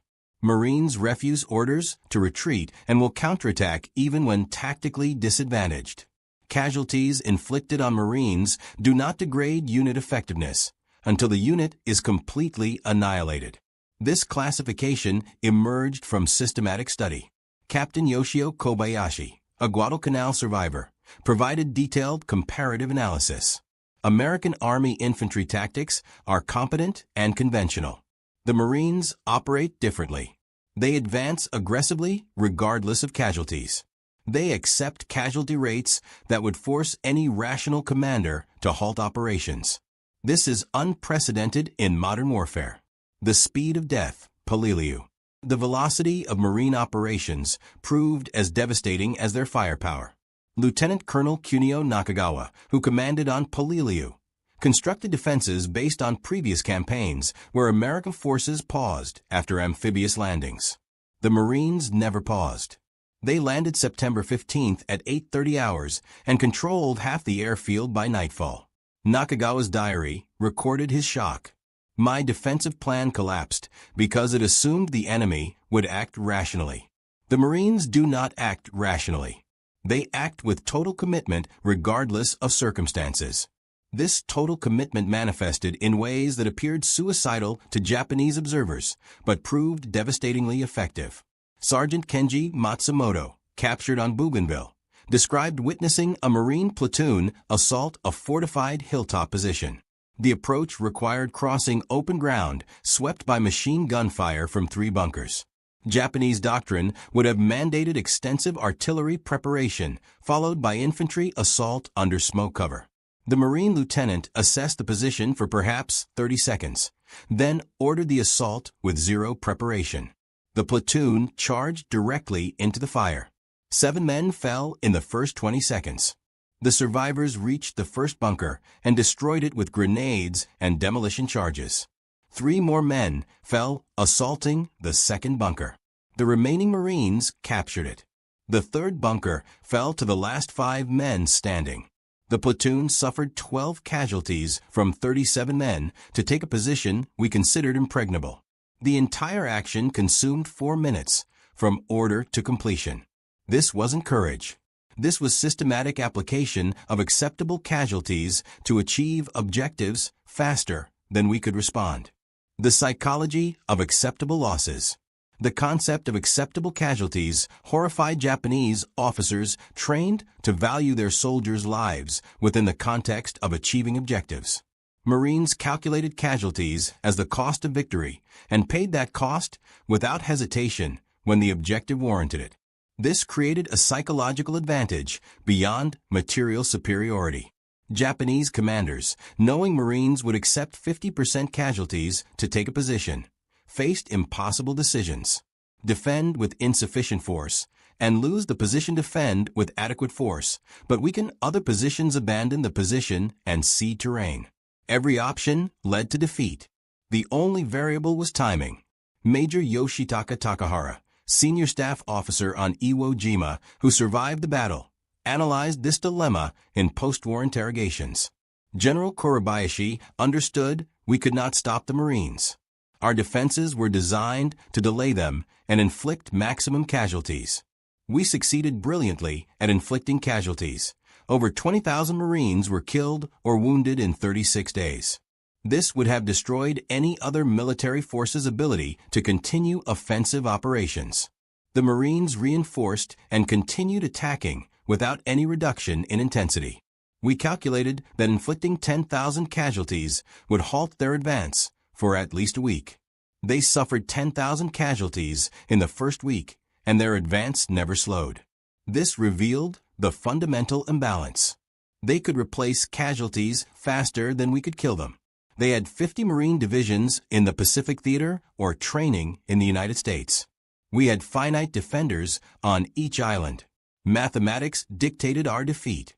The logistics of inevitability. The mathematics extended beyond simple manpower. Marines landed with logistical support that enabled sustained operations at intensities Japanese forces could not match. Second Lieutenant Toshio Yamamoto, captured on Saipan, witnessed the contrast firsthand during a nighttime infiltration. I led a patrol to observe American positions 3 days after their landing. We expected to find exhausted troops with limited supplies, as Japanese forces would have been after 3 days of intense combat on a contested beachhead. Instead, we found Marines eating hot food, receiving ammunition resupply by truck, with medical tents treating wounded and rest areas where units rotated off the line. Their supply dumps contained more ammunition than my entire regiment possessed. They had mobile kitchens preparing fresh meals. They had portable showers and laundry facilities. They were fighting the most intense battle of the Pacific War and living better than we did in garrison. This demonstrated that defeating them was impossible. They would never exhaust their food, ammunition, medicine, or replacements. We would. The relentless American logistics created a form of attrition warfare that favored Marines despite higher initial casualties. Japanese defenders fought from fixed positions with limited supplies and zero reinforcement. Every casualty was permanent. Every round of ammunition expended could not be replaced. Marines fought from an expanding beachhead with supplies arriving daily by ship and air. Casualties were evacuated and replaced. Ammunition was unlimited. The longer a battle lasted, the weaker Japanese defenders became while Marines grew stronger. This dynamic proved decisive on Peleliu, where Colonel Nakagawa's defense lasted from September 15th to November 27th. The 1st Marine Division suffered such heavy casualties it was withdrawn and replaced by elements of the 81st Infantry Division in October. A 2nd Marine Division continued operations until Army units relieved them. The battle that Japanese planners expected to last 1 week consumed 11 weeks. Japanese defenders inflicted over 10,000 American casualties, but the Americans could afford those losses and continue attacking. Japan could not afford to defend every island at such cost. The arithmetic was unsustainable. The grim calculus of defeat.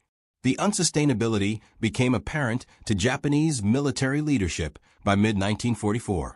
Intelligence summaries distributed to garrison commanders acknowledged that Marines could not be stopped, only delayed. One document captured on Tinian provided guidance that revealed complete abandonment of any hope for victory.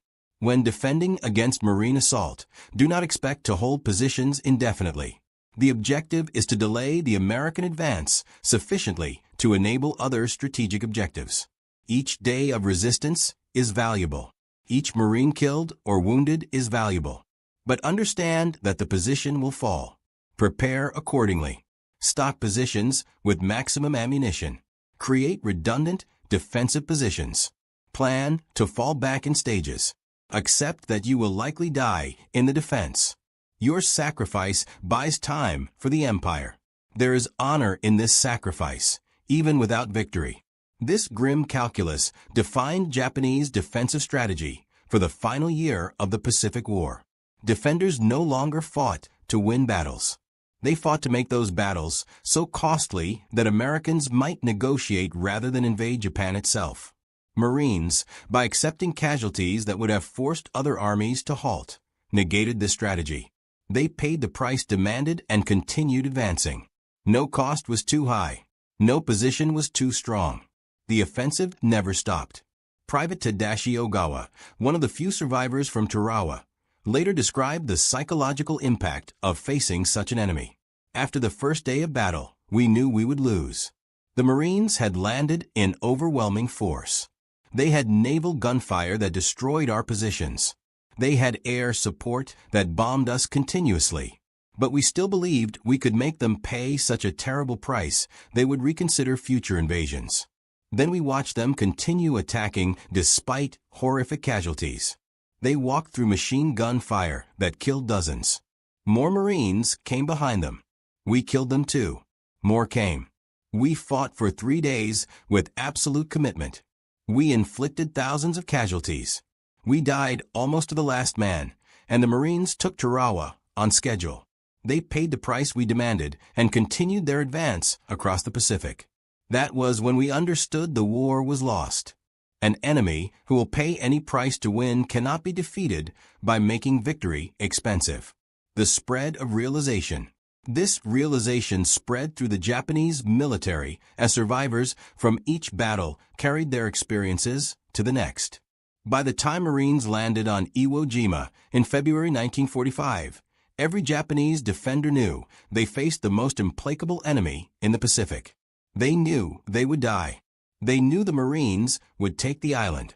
The only question was how many Marines would die with them. General Kurabayashi's defensive plan accepted these realities and built strategy around them. His orders to troops acknowledged what official propaganda denied. We cannot win this battle. We can only make the Americans bleed for every meter of ground. That is our mission. Accept death. Inflict casualties. Delay their advance. This is how we serve the empire in its darkest hour. This assessment proved accurate in battle after battle. The Raiders, terror in the darkness. Before Kurabayashi's theories were tested on Iwo Jima, Marine Raiders had demonstrated capabilities beyond standard excellence. These elite units conducted deep penetration operations that created terror disproportionate to their small numbers. Japanese forces discovered that Raiders operated in darkness with devastating effectiveness. Colonel Kayaneo Ichiki learned this fatally on Guadalcanal in August 1942. His 900 men had defeated Chinese forces through aggressive night attacks. Japanese doctrine held that Americans feared darkness. Ichiki planned a textbook night assault against Marine positions on the Tenere River. Raiders from the 1st Marine Raider Battalion waited in prepared positions. Ichiki's force waded into the river at 1:30 hours on August 21st. Raiders opened fire at point-blank range with automatic weapons supported by pre-registered artillery. The battle lasted 20 minutes. Japanese casualties exceeded 700 killed. Marine casualties numbered 35. The Raiders were eventually disbanded and integrated into regular Marine divisions in 1944, but their tactics spread throughout the Corps. By then, standard Marine infantry employed techniques Raiders had pioneered. Night patrols probed continuously. Small units made independent decisions. Communications allowed unprecedented coordination. The result was an enemy that fought 24 hours per day with intensity Japanese forces could not sustain. Corporal Hideo Takahashi, who fought on 3 islands before his capture on Okinawa, summarized the experience. The Marines never stopped. Day attacks with overwhelming firepower. Night attacks by small units infiltrating our positions. Constant artillery harassment preventing rest. Air attacks throughout daylight hours. We were under pressure continuously from landing to defeat. Japanese forces traditionally controlled the night and could rest and regroup after daylight battles. Against the Marines, there was no rest. There was no safe time. There was only continuous combat until we were dead or captured. This was industrial warfare applied, without mercy. The industrial aspect. The industrial nature of marine operations fascinated and terrified Japanese military analysts. Unlike Japanese forces that relied on spirit and individual sacrifice to overcome material limitations, Marines systematically applied maximum force to every problem. When faced with a fortified position, they did not rely on courage or clever tactics. They identified the position, called an artillery that fired hundreds of shells to destroy it, brought forward tanks with flamethrowers to burn out survivors, then sent infantry to secure the position. If resistance continued, naval gunfire from destroyers or battleships would obliterate the entire area. This methodical destruction was horrifying in its efficiency.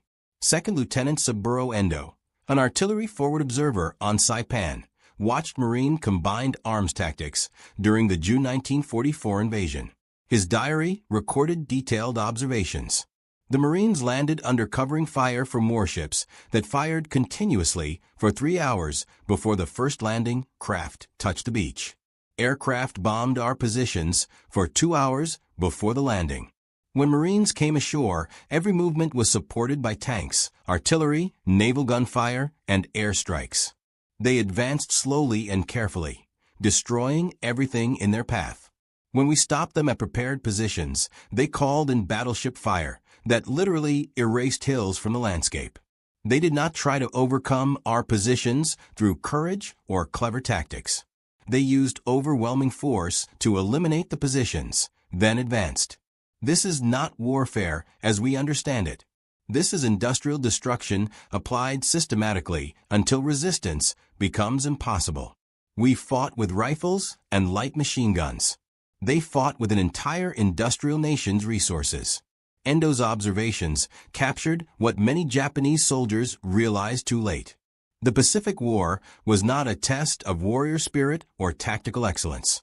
It was a contest between Imperial Japan's limited industrial base and America's overwhelming production capacity.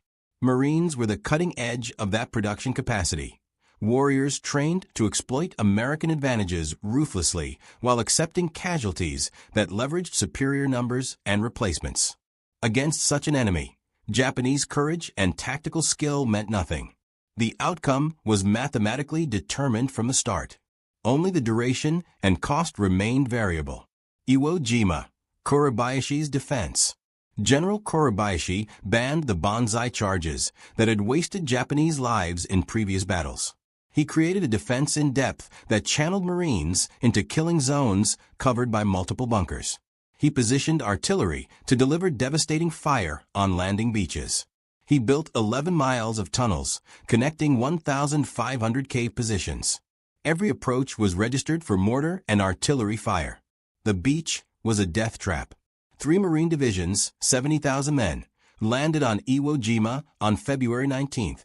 Kurabayashi's defenses worked exactly as planned. Naval bombardment barely scratched the fortifications. Marines landed in neat waves and immediately took catastrophic casualties. Within minutes, the black volcanic sand was covered with dead and wounded. Japanese artillery observers called down perfectly coordinated fire. The assault seemed to be failing. Then something happened that Kurabayashi had not anticipated, though he should have from previous battles. The Marines did not withdraw to regroup. They advanced into the artillery fire. They found the gaps between Japanese positions and exploited them. When bunkers stopped the advance, demolition teams crawled forward under fire to destroy them. When those teams died, other Marines took their place. The attack never stopped. Private First Class Tadashi Yamamoto watched from his bunker as Marines assaulted the position to his right. His diary records the incomprehension Japanese defenders felt. A Marine flamethrower team approached the bunker. We killed the operator. His assistant picked up the weapon and continued. We killed him. A third Marine took the weapon. We wounded him severely. He continued firing until the weapon was empty, then threw grenades into the firing ports until we killed him. By then, demolition engineers had reached the bunker entrance. The position was lost. This happened 30 times in the first hour. How do you defeat men who will not stop? The brutal arithmetic. The answer, as Japanese defenders discovered, was that you could not. The brutal arithmetic of Iwo Jima demonstrated Marine doctrine in its purest form. 70,000 Marines landed. 26,000 became casualties, including nearly 7,000 killed. But all 21,000 Japanese defenders died, except for 1,600 who were captured, most because they were unconscious or too wounded to resist. The Marines paid an almost unimaginable price, but they took every objective. Kurabayashi himself, who survived until late March 1945, wrote his final assessment in a message smuggled to Tokyo before the position collapsed. The Marines are the most effective fighting force I have encountered. They possess several attributes that make them uniquely dangerous. First, their training creates soldiers willing to accept casualties that would break other units. Second, their firepower exceeds ours by a factor of 5:1 in artillery and 10:1 in air support. Third, their junior leaders make decisions at squad level that our officers make at company level, allowing them to exploit opportunities faster than we can react. Fourth, and most critical, they never stop attacking. There is no defense that can survive this combination indefinitely. This final point terrified Japanese defenders across the Pacific. Soldiers could accept defeat in battle. They could understand being outgunned or outmaneuvered. What they could not comprehend was an enemy that simply would not stop regardless of losses. Corporal Hideo Takahashi, who fought on 3 islands before his capture on Okinawa, explained in a post-war interview, "You must understand the difference between Marines and other American forces. Army units would attack, take casualties, and pull back to reorganize. This is sensible military doctrine. Marines would attack, take casualties, and continue attacking over the bodies of their own dead. This is not military doctrine. This is something else entirely. The transformation of boot camp. The quality that made Marines so feared was deliberately created through training that broke recruits down to nothing, then rebuilt them into warriors whose identity was inseparable from the Corps itself. Documents captured on Saipan included interrogation reports of a Marine prisoner who explained the transformation to bewildered Japanese intelligence officers. Boot camp lasts 8 weeks. For the first 4 weeks, drill instructors destroy everything civilian in the recruit. You are told you are worthless, that you will never be a Marine, that you should quit and join the Army. The abuse is psychological and physical. You are pushed until you think you cannot continue, then pushed further. Those who quit are publicly shamed. Those who remain learn that surrender is not an option." The interrogation report noted the Japanese officer's response. "This resembles our own training, but more systematic." However, the Marine prisoner then described something that had no parallel in Japanese military training. The second 4 weeks, the instructors build you into a Marine. You learn that you are part of something greater than yourself, that every Marine who ever lived is your brother. This created something unique. Marines fought because to fail was to betray every Marine who had ever lived. The psychological pressure created fighters who would advance when rational calculation said to stop, when banzai charges failed. Japanese forces encountered this mentality in its most concentrated form during banzai charges that should have succeeded but failed catastrophically. October 24th to 25th, 1944. Saipan. Colonel Takuya Takashina led approximately 3,000 Japanese soldiers in a final banzai charge against Marine positions. Japanese doctrine held that such an assault, conducted with absolute commitment, would shatter any defense through sheer ferocity and the defender's fear of being overrun. The Marines of the 27th Infantry Division, positioned in the attack's path, were mostly sleeping when the charge began at 3 o'clock hours. Japanese soldiers poured into the Marine lines screaming, bayonets fixed, overwhelming forward positions through sheer numbers. Traditional doctrine would call for a fighting retreat to regroup. The Marines counterattacked immediately. Officers and sergeants organized desperate defensive stands at key positions. Marines used every weapon available, from artillery firing at point-blank range to trench knives in hand-to-hand combat. The fighting lasted 4 hours. When dawn broke, Japanese bodies covered an area 500 meters deep. American casualties numbered 90 killed and 247 wounded. 3,000 Japanese soldiers died. Private First Class Issei Yoshida survived the charge with severe wounds. His interrogation report, filed 3 days later, captured the shock Japanese soldiers felt. We were told that Americans fear close combat, that they rely on firepower because they are cowards at heart. We charged into their positions, expecting them to break. They fought us hand-to-hand and defeated us. I saw a Marine sergeant kill 7 men with a bayonet and a pistol before he fell. This is not cowardice. We were lied to. The material contrast. The lies extended to every aspect of Marine capabilities. Japanese propaganda had spent years describing Americans as soft, individualistic people who could not withstand hardship. Marines sleeping in foxholes filled with water, eating cold rations for weeks, fighting in 100-degree heat with 80% humidity, contradicted those claims. Japanese soldiers supposedly trained for hardship watched Marines thrive in conditions that taxed Japanese endurance to its limits. Corporal Kenji Matsumoto, who survived Guadalcanal before being transferred to Bougainville, where he was captured in February 1944, described the contrast in conditions. We were on reduced rations by September 1942, rice twice per day, sometimes less. We supplemented with anything edible we could find in the jungle. We watched the Marines eat 3 full meals daily, sometimes more. They received regular resupply by air and sea.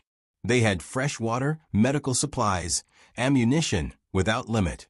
We realized we were fighting an enemy who would never run out of resources. That understanding broke something in us. Combined arms superiority.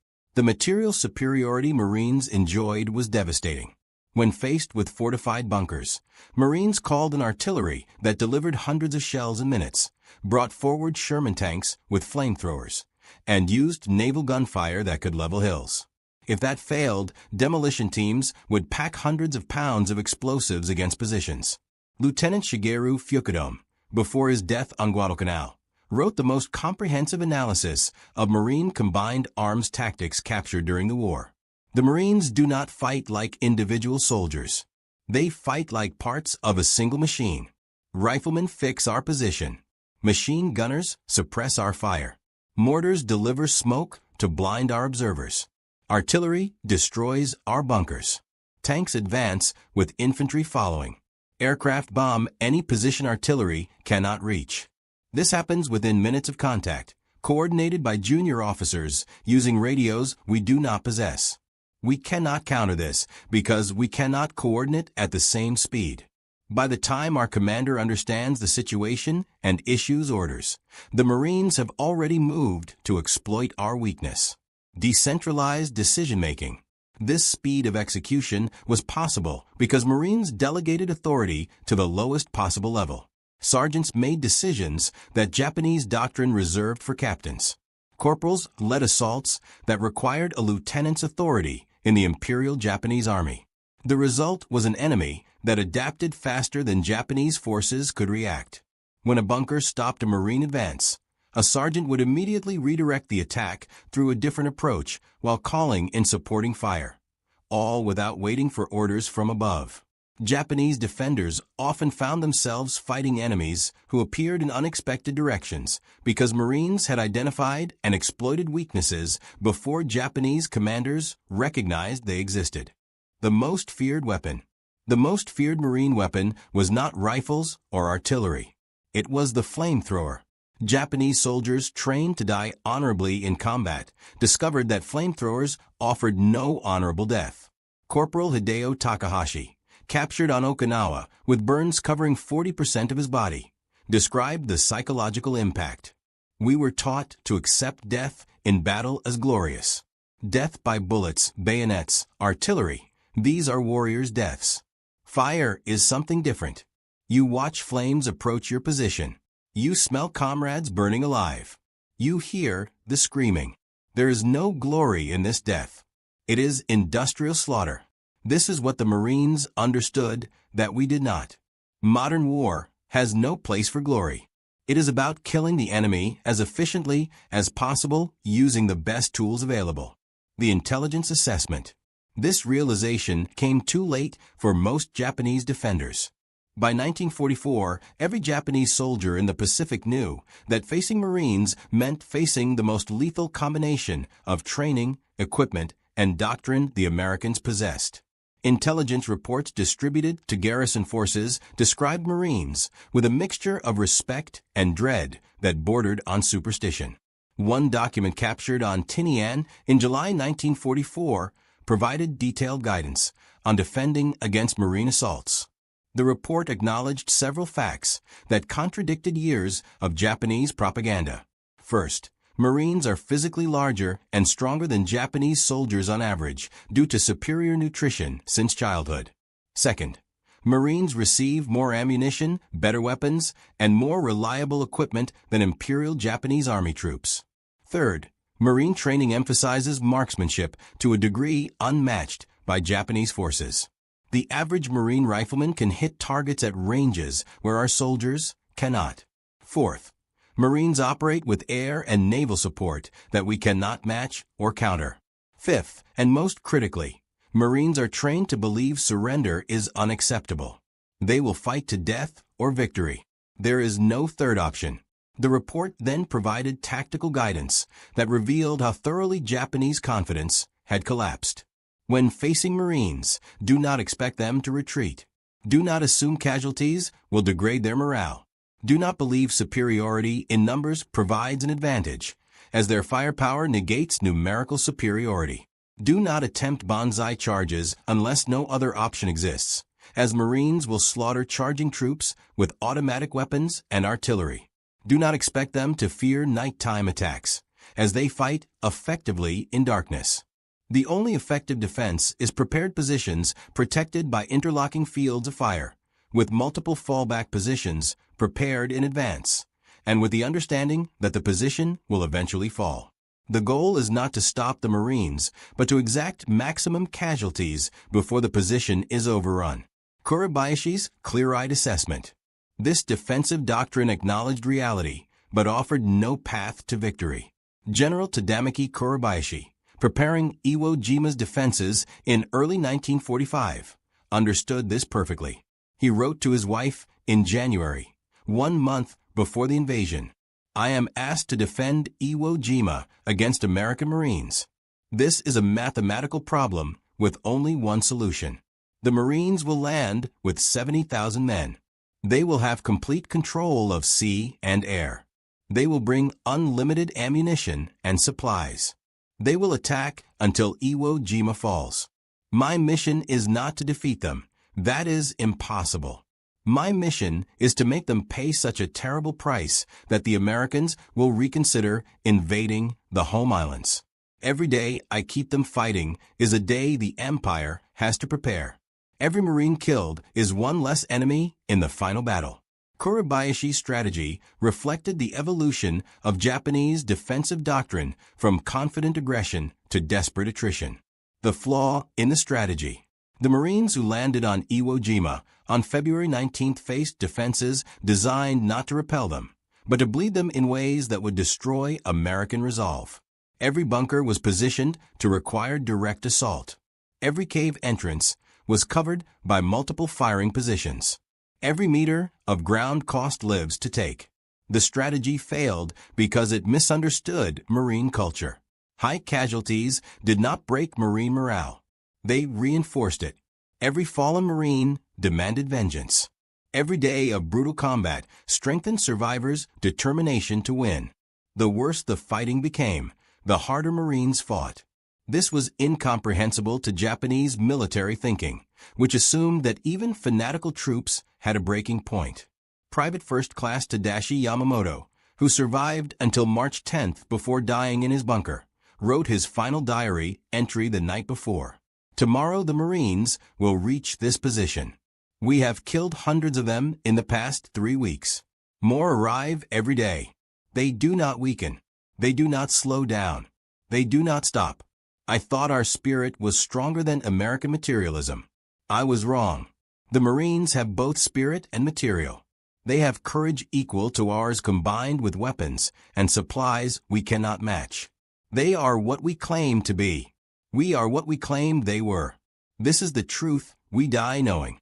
His bunker was destroyed the next morning by a Marine demolition team after a 6-hour battle that killed all 11 defenders and wounded 3 Marines.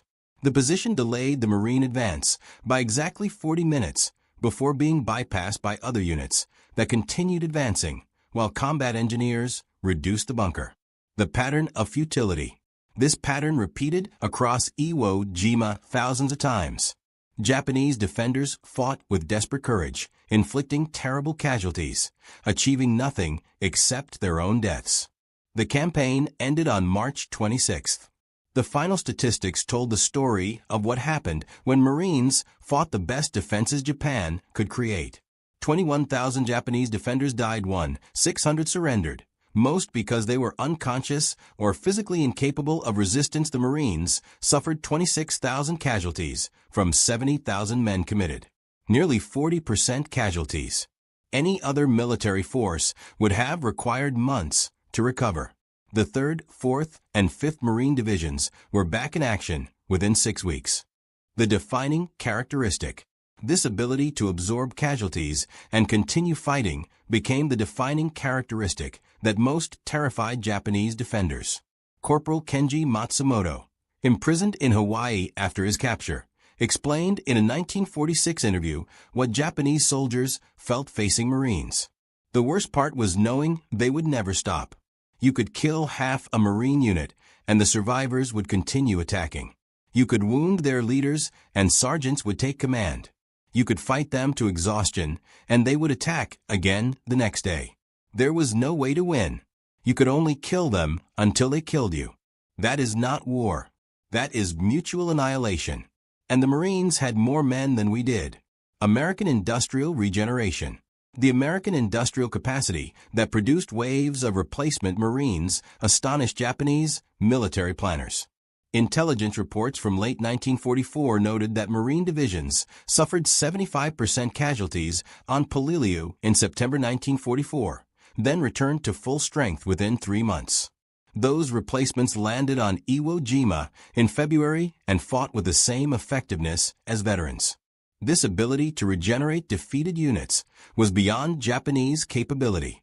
The Imperial Japanese Army had no comparable training system, no replacement pipeline that could maintain unit quality while absorbing catastrophic losses. American efficiency extended to every aspect of Marine operations. Wounded Marines received medical treatment within minutes of being hit. Casualty evacuation by air and sea moved wounded men from battlefield to hospital ship in hours. Blood plasma, antibiotics. Surgical care saved lives at rates unprecedented in military history. Japanese wounded often died from lack of medical supplies, from infected wounds, from injuries that American medicine routinely treated. Captured Japanese soldiers watched Marines who should have died from wounds that would have killed Japanese soldiers instead survive to fight again. After surrender, the final humiliation. The final humiliation came after Japanese surrender in August 1945. Marines occupied Japanese home islands expecting resistance from a population indoctrinated to die rather than submit. Instead, they found exhausted people grateful the war had ended. Private First Class Issei Yoshida, repatriated in 1946 after recovering from wounds received on Saipan, described his return home. Everything we were told was lies. The Marines did not torture prisoners. They provided food, medical care, shelter. They treated us better than our own officers had. The Americans were not barbarians. We were the barbarians. This knowledge destroyed what remained of our faith in the empire. Common themes in defeat. Thousands of former Japanese soldiers reached similar conclusions. The post-war interrogation reports revealed common themes. Respect for Marine fighting qualities, bitterness toward Japanese leadership, that had lied about American capabilities recognition, that the war had been hopeless from the start because Japan could not match American industrial capacity or the fighting quality of troops like the Marines. The most comprehensive assessment came from General Tadamaki Kuribayashi's final message from Iwo Jima, delivered through desperate radio transmission on March 21st, 5 days before the island fell. I have fought the Marines for 31 days. They are the finest soldiers I have encountered. Their training is superior. Their equipment is overwhelming. Their courage equals ours. And their numbers are endless. Japan cannot defeat such an enemy. We can only die fighting them and hope that our sacrifice buys time for peace negotiations that preserve something of our nation. To my fellow officers preparing to defend the home islands, know this: the Marines will come. You cannot stop them. You can only make them pay in blood for every meter of ground. Perhaps if the price is high enough, they will negotiate rather than destroy everything. That is our only hope. The hope that died. That hope died with the atomic bombs in August. But Kuribayashi's assessment of Marines proved accurate. They were the tip of the spear that broke Japanese defensive lines across the Pacific. They paid a terrible price, with casualty rates that would have destroyed lesser organizations. But they never broke, never retreated, never surrendered an objective. They were exactly what Japanese propaganda had claimed the Imperial Japanese Army was: invincible warriors who would fight to death before accepting defeat. The final irony. The final irony was that Marines achieved this through systematic training and overwhelming material support, not through mystical warrior spirit or racial superiority. They proved that modern warfare required both courage and industrial capacity, both training and technology, both individual sacrifice and national resources. Japan had courage and training. America had everything. The Marines embodied that totality in a way no other American unit matched. Japanese veterans recognized this distinction. Corporal Hideo Takahashi, interviewed in 1975 as an old man, summarized what his generation learned fighting Marines. We were taught that spirit conquers material, that our will to die made us invincible. The Marines taught us that spirit plus material conquers spirit alone. They were as willing to die as we were, but they had Sherman tanks and naval gunfire and unlimited ammunition and air supremacy and medical care and food and all the resources of America behind them. We had our rifles and our courage and promises of victory. That was not enough. It was never going to be enough. The Marines proved that on every island they took. The statistical record supports this conclusion. Marines fought in every major Pacific campaign from Guadalcanal in August 1942 to Okinawa in June 1945. They suffered 86,000 casualties, including 19,500 killed. But they never failed to take an objective, never abandoned a position once captured, never gave Japanese forces reason to believe Marines could be defeated through superior tactics or fighting spirit. The price was terrible. The results were absolute. Post-war analysis. Japanese military analysts studying Marine operations after the war reached unanimous conclusions. The Marines represented the ultimate expression of American military power. They combined warrior ethos matching Japanese Bushido with industrial resources matching American production capacity. They trained soldiers willing to die for victory while providing those soldiers with weapons and support that made victory possible. This combination was unbeatable. Lessons learned too late. The lessons learned came too late for the 21,000 Japanese soldiers who faced Marines on Iwo Jima, or the 30,000 who fought them on Okinawa, or the hundreds of thousands who prepared to fight them on the home islands before surrender ended the war. Those men knew only that Marines were the enemy they feared most, the enemy their officers could not stop, the enemy who would keep coming regardless of casualties until every Japanese defender was dead. Private First Class Tadashi Yamamoto's final diary entry, written hours before his death in a bunker on Iwo Jima, captured this knowledge. The Marines will win not because they are braver than we are, not because they want victory more than we do. They will win because their nation gives them everything they need to win. and they will use those resources without mercy until we are all dead. This is the truth our leaders should have told us. We are samurai, fighting with swords against men with machine guns who also have the spirit of samurai. There was never any hope. There was only death. His bunker fell the next day. The Marines who cleared it found his diary and forwarded it to intelligence officers who translated it and filed it among thousands of similar documents. A truth written in blood. The words captured a truth that Japanese soldiers across the Pacific had learned through brutal experience. Fighting the Marines was not like fighting other American forces. It was not like fighting British or Chinese or any other enemy. It was fighting an opponent who combined everything Japan claimed to possess with everything Japan lacked. That combination made the Marines the most feared enemy Japanese soldiers would face. Statistics and stories. The statistics tell part of the story. The battles tell more. But the words of Japanese soldiers who survived to tell of it reveal the complete picture. They fought men who would not stop, who would not surrender, who would die before accepting defeat, and who had the weapons and support to make that spirit devastating. Against such an enemy, courage was not enough. Training was not enough. Determination was not enough. Nothing was enough except surrender or death. The Japanese military chose death. The Marines delivered it with systematic efficiency. Why they were feared. That was why Japanese soldiers feared fighting the Marines more than any other unit. The Marines said they would take the objective, and they took it. They said they would accept any cost, and they paid it. They never stopped.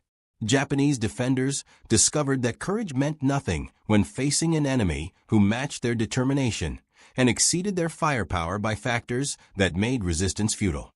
That was the lesson learned in blood from Guadalcanal to Okinawa. The post-war admission. After the war ended and propaganda dissolved, Japanese veterans acknowledged the truth their leaders had hidden. The Marines were everything Japan claimed its soldiers were, backed by everything Japan could never provide. Against such an enemy, the war was lost before it began. The Marines proved it completely, one island at a time, at a cost measured in thousands of lives on both sides. Reflections on spirit and material. The Marine Corps demonstrated that the dichotomy between spirit and material was false. Modern warfare required both in equal measure.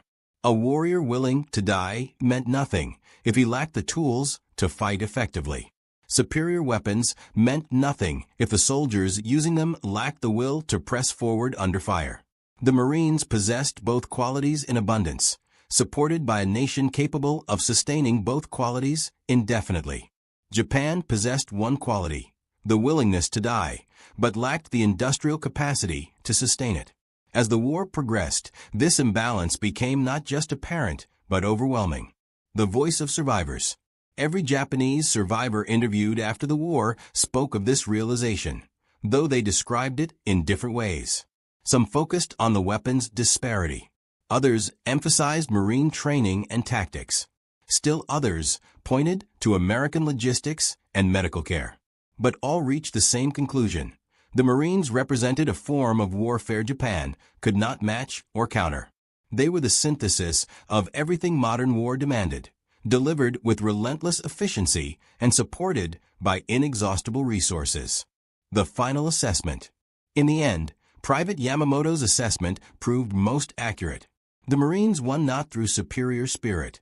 Japanese soldiers possessed equal courage, but through the combination of that spirit with overwhelming material advantage. They were samurai with machine guns, fighting samurai with swords. The outcome was never in doubt. Only the cost remained to be calculated, and that cost was measured in tens of thousands of lives on both sides. Lives spent proving what mathematics had determined from the war's beginning. The human cost. The human cost extended beyond casualty figures. It included the destruction of Japanese military confidence, the collapse of faith in leadership that had promised victory, and the bitter realization that courage alone could not overcome material disadvantage.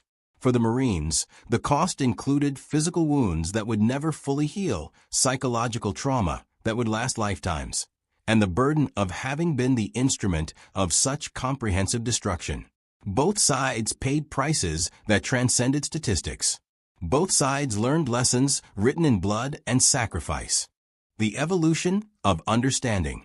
In the decades following the war, as the propaganda faded and honest reflection became possible, Japanese veterans began to articulate what they had learned with greater clarity. The Marines had not been demons or supermen. They had been extraordinarily well-trained soldiers, supported by a system that maximized their effectiveness.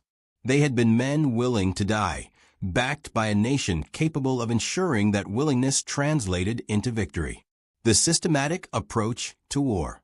What most impressed Japanese analysts in retrospect was not individual Marine heroism. Japanese soldiers had demonstrated equal heroism, but the systematic approach to warfare the Marines embodied. Every aspect of Marine operations was designed for maximum efficiency. Training that created psychological resilience tactics, that leveraged firepower superiority logistics, that enabled sustained operations medical care, that preserved fighting strength command structure, that enabled rapid decision-making combined arms coordination, that overwhelmed defenses.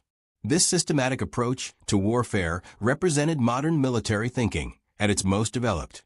It was warfare as industrial process rather than warrior contest. The contrast in philosophy. Japanese military philosophy had emphasized spirit, sacrifice, and individual warrior excellence. These remained important in modern warfare, but they were insufficient without the supporting infrastructure the Americans provided. The Marines proved that modern warfare required industrial capacity to produce weapons logistical systems, to deliver supplies medical infrastructure, to preserve manpower training systems, to create skilled soldiers command philosophy that empowered junior leaders' national will to sustain operations despite casualties. Japan possessed some of these elements. America possessed all of them. The Marines were the sharp edge of that comprehensive system. Recognition without bitterness. By the 1970s and 1980s, as aging Japanese veterans reflected on their experiences, a curious quality emerged in their assessments. They spoke of the Marines with respect rather than bitterness. They recognized that they had faced not monsters, but fellow warriors, men who had simply been better supported by their nation's industrial and logistical capacity. Corporal Matsumoto, in his final interview before his death in 1983, expressed this perspective. We fought bravely. The Marines fought bravely. The difference was not in courage, but in support. They had everything they needed to win. We had only our determination. In modern warfare, determination alone is insufficient. The broader lesson. The broader lesson extended beyond military tactics to questions of national strategy. Japan had initiated war against an opponent with 10 times its industrial capacity, then fought that war as though spirit could overcome material disadvantage. The Marines demonstrated, island by island, that this assumption was catastrophically wrong. Modern warfare required both spiritual and material elements. Neglecting either guaranteed defeat.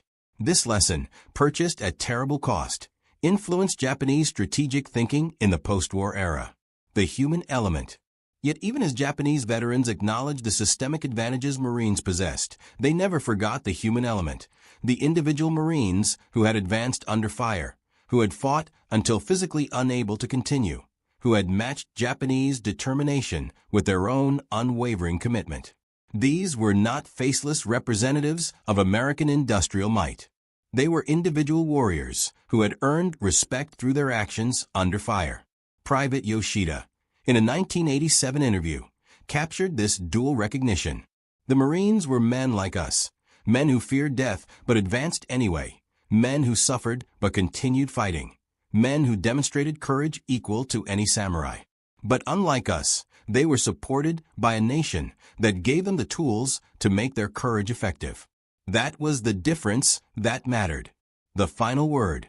In the end, the Japanese perspective on fighting the Marines came down to a simple recognition. They had faced the most effective fighting force the Americans could field, supported by the full industrial and logistical capacity of a continental nation. Against such opposition, Japanese defenders had fought with desperate courage, inflicting casualties that would have stopped any other adversary. But the Marines were not like any other adversary. They absorbed those casualties, reinforced, and continued advancing until every objective was secured. The pattern repeated from Guadalcanal to Okinawa, proving with mathematical certainty what Japanese commanders should have recognized from the beginning. Modern warfare could not be won through spirit alone. Private Yamamoto's epitaph. Private First Class Tadashi Yamamoto died in his bunker on Iwo Jima on March 11, 1945. His diary survived him, recovered by Marines who cleared the position. His final entry served as epitaph not just for himself, but for all Japanese soldiers who faced the Marines. We were told we were invincible. We were told our spirit made us superior. We were told the Americans were weak. All lies. The Marines have proven themselves everything we claim to be, with resources we could never match. They are the future of warfare, warriors supported by industry, courage backed by material, spirit combined with system. We are the past, samurai facing machine guns, believing willpower alone could achieve victory. The past cannot defeat the future. This is the lesson we die learning. The legacy. 70 years later, that lesson remains relevant. The Pacific War demonstrated conclusively that modern warfare requires the synthesis of human courage and industrial capacity, tactical skill and technological superiority, individual sacrifice and systemic support. The Marines embodied that synthesis. They were neither the demons Japanese propaganda had described nor the soft Americans that same propaganda had promised. They were warriors equal to Japanese soldiers in courage, superior in training, and overwhelmingly superior in support. Against such an enemy, Japanese defenders learned there could be only one outcome. The only variable was how long it took to reach that inevitable conclusion and how many lives it would cost on both sides. The answer proved to be longer than anyone expected and more costly than anyone imagined. But the outcome was never truly in doubt. The Marines would advance. The Marines would pay whatever price victory demanded. The Marines would take their objectives. And Japanese defenders, no matter how brave, no matter how determined, could not stop them. That was the truth Japanese soldiers learned, island by island, battle by battle, from August 1942 to August 1945. It was a truth purchased in blood and carved into history through sacrifice on both sides. It was the truth that defined the Pacific War and shaped the world that followed. This narrative is based on translated diary entries, interrogation reports, and post-war interviews with Japanese veterans who fought against U.S. Marines during World War II. Their perspectives, preserved in military archives, provide insight into how Japanese soldiers perceived and understood the enemy they faced across the Pacific theater. As 1943 drew to a close, intelligence analysts within the Imperial Japanese Army's General Staff Second Bureau finalized a report that would later be recognized as one of history's most disastrous miscalculations. Their December assessment projected the United States Navy's end-of-month strength at roughly 13,070 commissioned officers alongside 296,000 enlisted sailors. These figures emerged from methodical scrutiny of America's peacetime naval infrastructure, observable recruitment trends, and documented training capabilities. Japanese reconnaissance had achieved remarkable precision tracking American shipyard activity. Intelligence officers maintained accurate counts of carrier construction schedules, destroyer commissioning dates, and submarine production pipelines. Their analysts understood the hardware dimension of American naval expansion with impressive clarity. Yet they remained catastrophically blind to a far more critical variable: the sheer number of human beings actually crewing those vessels. Reality painted a starkly different picture. December 1943 found the United States Navy commanding 219,279 commissioned officers, an additional 120,472 officer candidates progressing through training pipelines, and 2,343,343 enlisted personnel. The total approached 2.4 million individuals under naval command. Against Japan's estimate of 309,000, this represented an error ratio of approximately 7.6 to 1. Japanese strategic planners had constructed their entire operational framework around facing an American fleet, perhaps double their own, in personnel strength. The truth proved far grimmer. They confronted a naval force with sevenfold the manpower they'd anticipated. This single intelligence blindness corrupted every subsequent calculation regarding American logistics sustainability, operational tempo maintenance, and casualty replacement capacity. The roots of this miscalculation traced to profound cultural oversights. Major General Okamoto commanded the Army General Staff Second Bureau when Pacific hostilities commenced, presiding over an intelligence apparatus consisting merely of 20 officers and 20 enlisted personnel tasked with analyzing foreign military capabilities. Soviet forces had consumed their primary analytical attention. Perhaps 2 or 3 officers devoted themselves to aerial intelligence matters. The Army War College provided minimal instruction in intelligence methodology. Japanese military tradition celebrated combat prowess and tactical excellence above all else. Intelligence work occupied secondary status, frequently becoming the assignment for mediocre performers rather than the most capable officers. This institutional weakness meant that when comprehensive analysis of American industrial mobilization became critical, Japan possessed neither adequate personnel nor sufficient expertise. Pre-war Japanese intelligence efforts had indeed examined American and British naval forces extensively, yet these studies fixated almost exclusively on tactical doctrines, vessel engineering specifications, and fleet organizational structures. Nobody of consequence investigated Western shipyard expansion capabilities, large-scale crew recruitment systems, or training infrastructure development. The possibility that America might fundamentally revolutionize its military personnel development approach simply never penetrated Japanese strategic consciousness. A Japanese journalist observed in 1943 that his nation proved utterly incapable of achieving objective distance to positively assess the emotional frameworks and cognitive patterns of foreign societies. This cultural constraint permeated the intelligence services completely.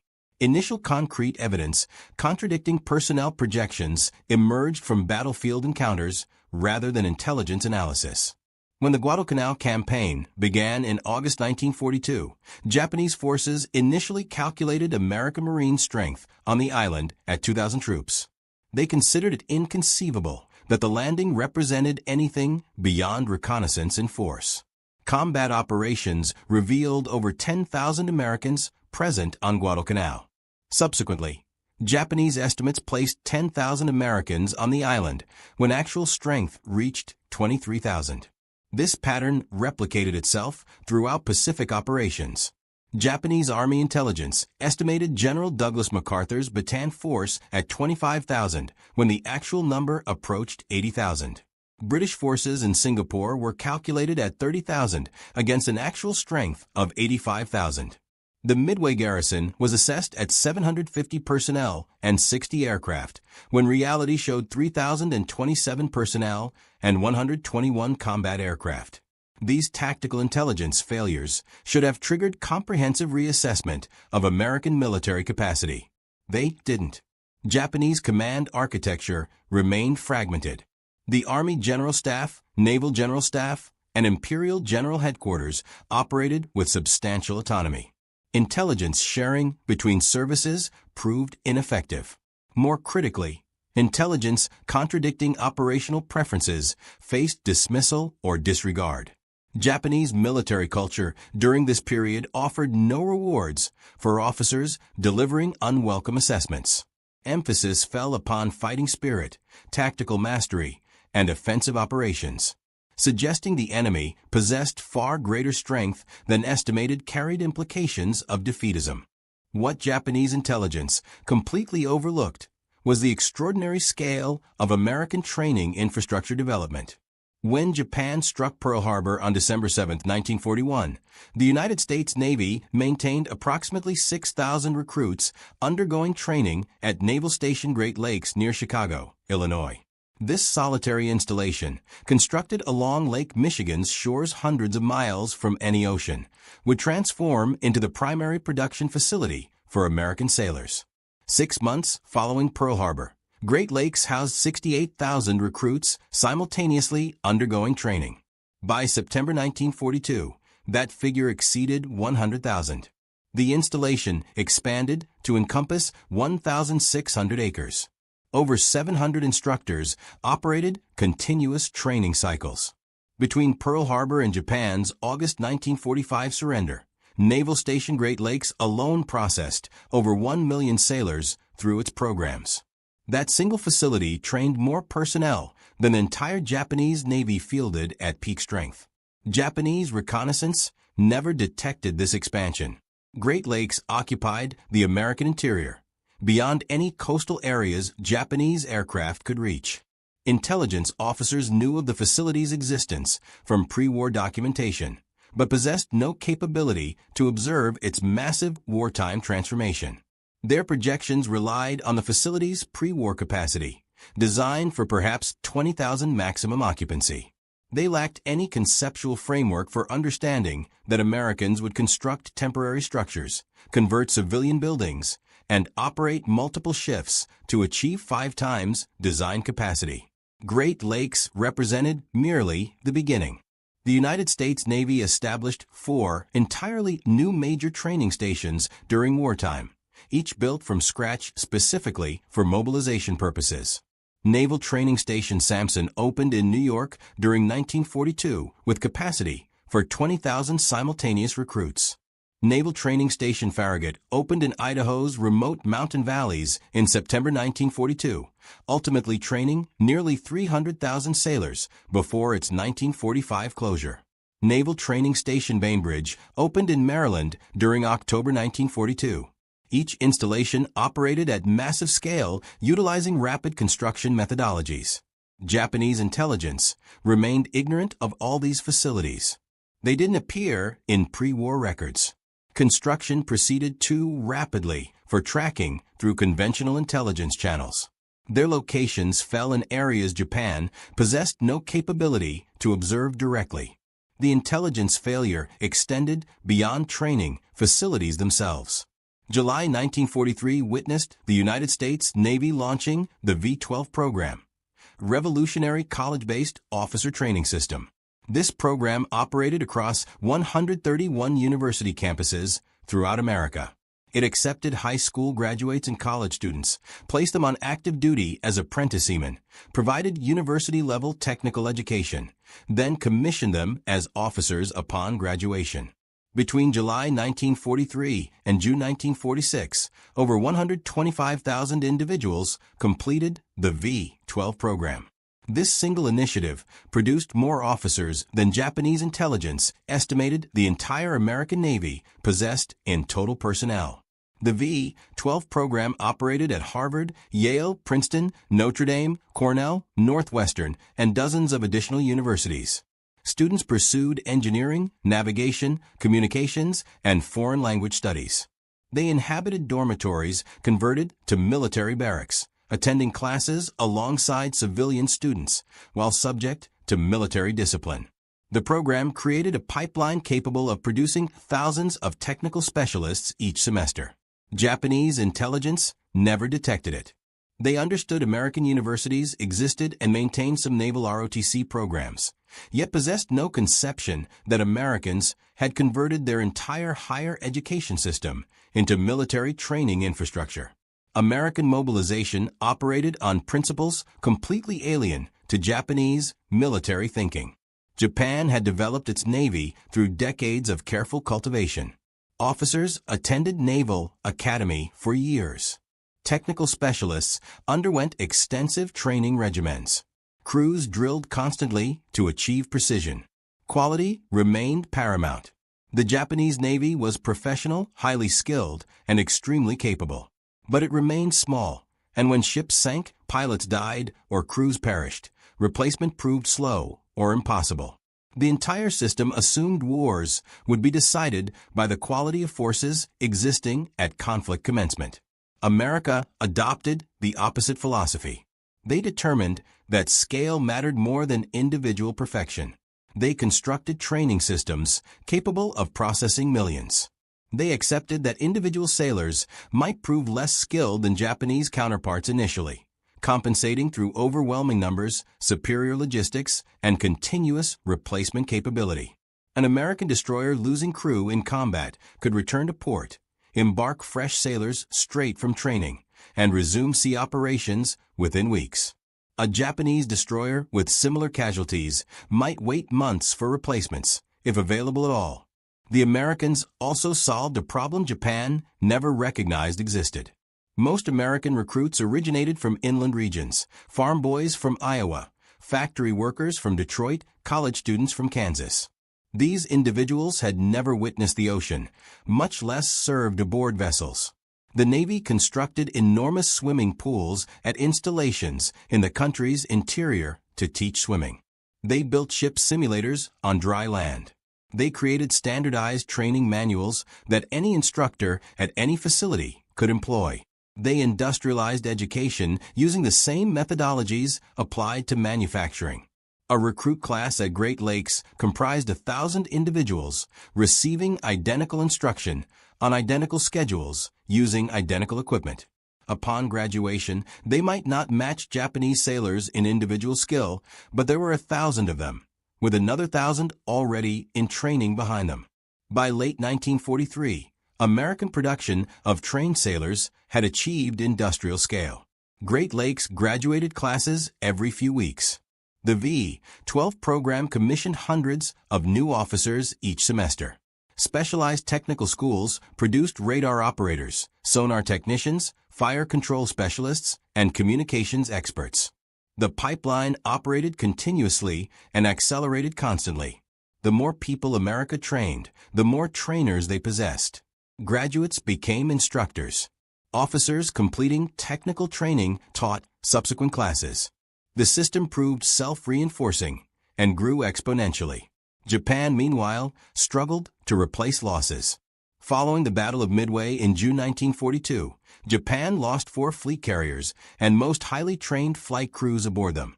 Those pilots represented years of training investment. They couldn't be quickly replaced.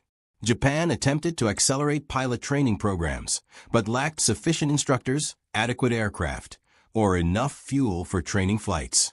Each loss compounded the problem. Fewer experienced pilots meant fewer instructors, meant lower quality training, meant higher losses. It constituted a death spiral that by late 1943 was progressing rapidly. The personnel miscalculation carried strategic consequences Japanese leadership couldn't fully comprehend.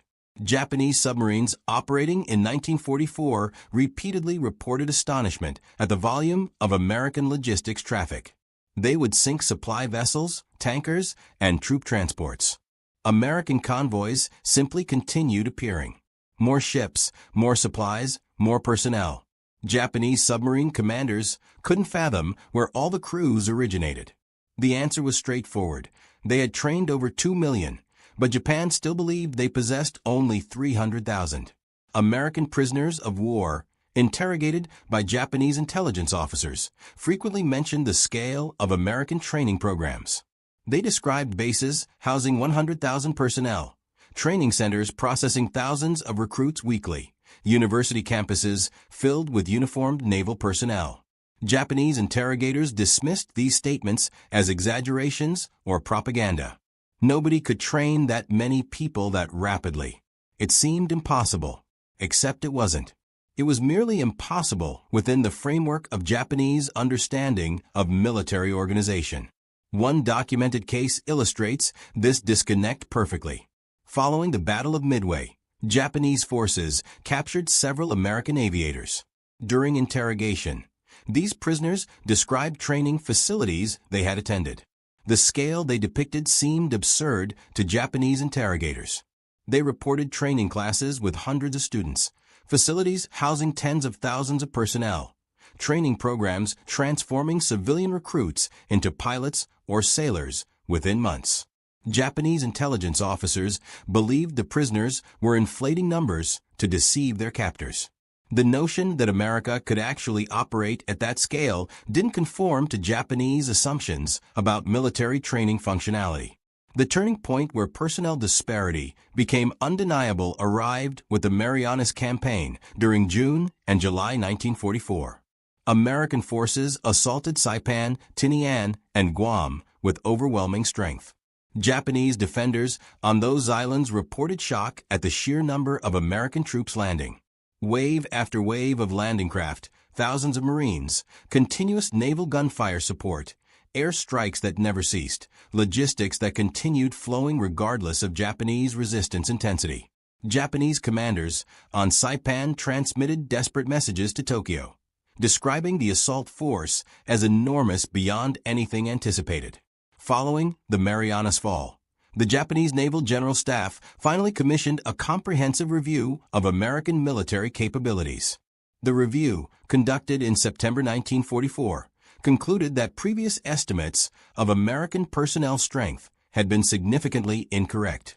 Based on operational evidence, intercepted communications, and analysis of American logistics observed in combat, the review estimated United States Navy strength at approximately 1.8 to 2.2 million personnel. This stood nearly 6 times higher than estimates used since 1942. The review recommended immediate revision of all strategic plans to account for dramatically higher American personnel and logistics capacity. The recommendations were never meaningfully implemented. By September 1944, Japan had already lost the decisive battles of the Pacific War. The combined fleet had been shattered at the Battle of the Philippine Sea. American submarines had devastated Japanese merchant shipping. The strategic situation was effectively hopeless. Knowing that Americans fielded 2 million sailors instead of 300,000 didn't alter the fact that Japan had already lost control of the Pacific. The intelligence failure carried consequences, but those consequences were already locked in by the time Japanese leadership acknowledged their miscalculation scope. The institutional factors causing this intelligence failure were deeply embedded in Japanese military culture. Intelligence officers were not highly valued within the military hierarchy. The most talented officers advanced to command positions or operational planning roles. Intelligence was perceived as a supporting function rather than critical capability. This meant that even when intelligence officers identified problems with estimates, they lacked institutional authority to force revisions against preferences of operational commanders who preferred believing the enemy was weaker. Additionally, Japanese military services operated with significant rivalry and limited coordination. The Army and Navy maintained separate intelligence organizations that rarely shared information effectively. Intelligence about American training capacity might have been noticed by one service, but never communicated to the other. The fragmented structure meant that even when pieces of accurate intelligence existed, they weren't assembled into a comprehensive picture that could drive strategic revision. The intelligence failure was also compounded by confirmation bias at the highest levels of Japanese command. Military planners had convinced themselves that America was fundamentally unsuited for sustained warfare. They believed American culture was too individualistic, too focused on material comfort, too divided by regional and ethnic differences to effectively mobilize for total war. Any intelligence suggesting otherwise was unconsciously filtered out as unreliable. Senior commanders saw what they wanted to see and dismissed evidence contradicting their preferred narrative. Post-war interrogations of Japanese intelligence officers by American occupation forces revealed the depth of this miscalculation. When American interrogators explained the actual scale of programs like the V-12 system or the expansion of facilities like Great Lakes, Japanese officers were genuinely shocked. Some initially refused to believe the numbers, even when presented with documentary evidence. The concept that America had trained millions of people in just a few years simply didn't fit their understanding of how military organizations functioned.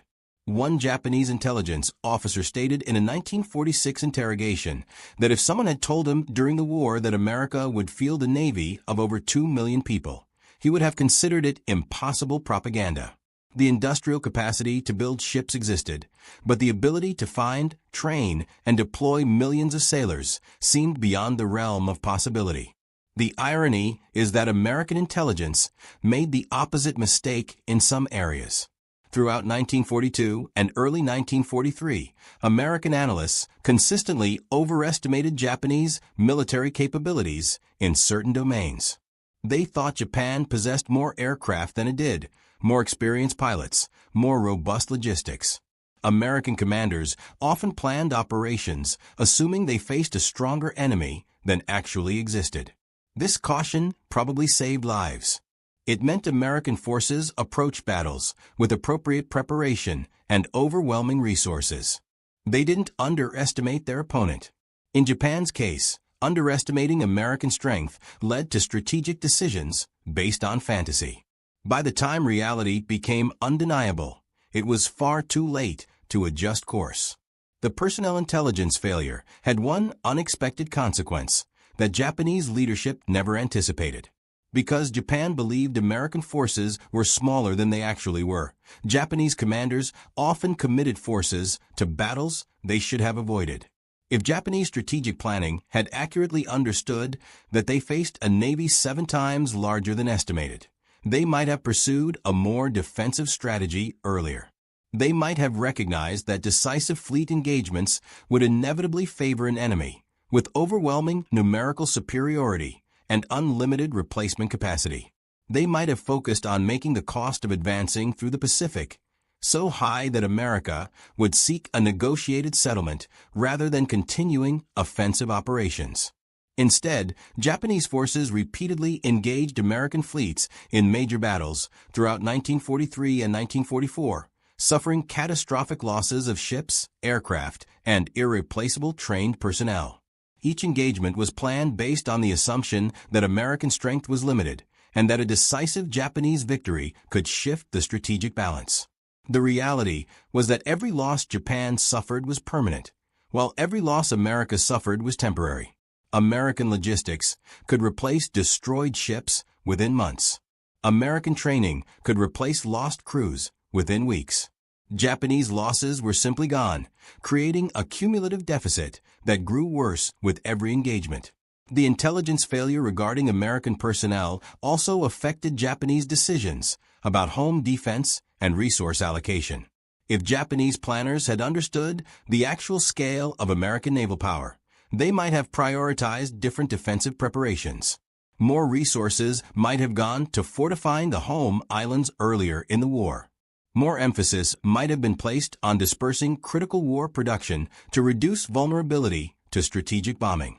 More effort might have been devoted to developing weapon systems specifically suited for asymmetric defense against an overwhelming enemy. By 1945, the consequences of the personnel intelligence failure were visible in every aspect of Japan's strategic position. American task forces operated continuously across the Pacific with seemingly unlimited ships and crews. When vessels needed maintenance or refitting, replacements were available. When crews needed rest, fresh personnel rotated in.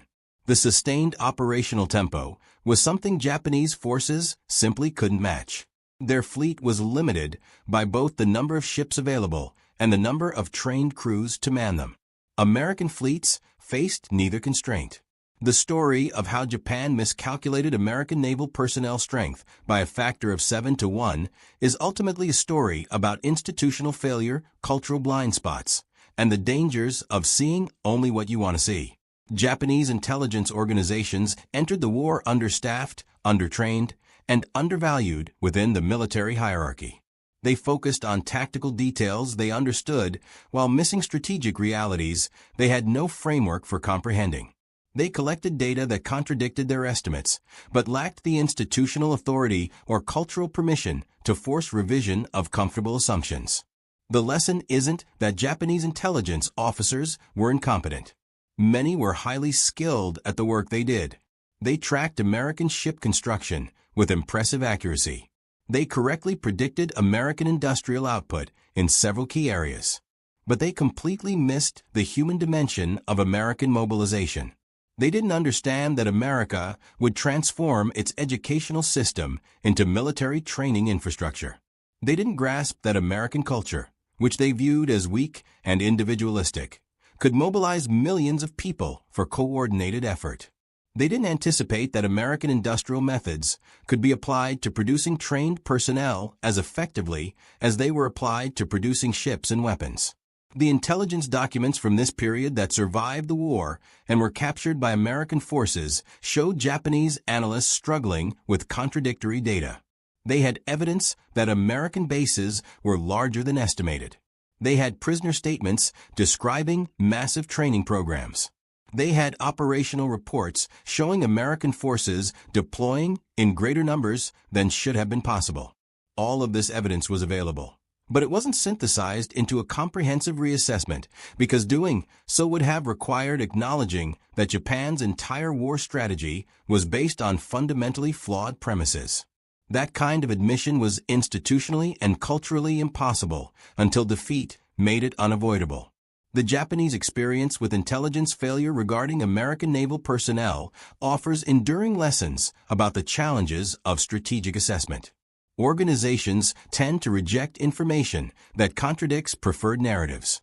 Cultural assumptions shape what evidence is considered credible.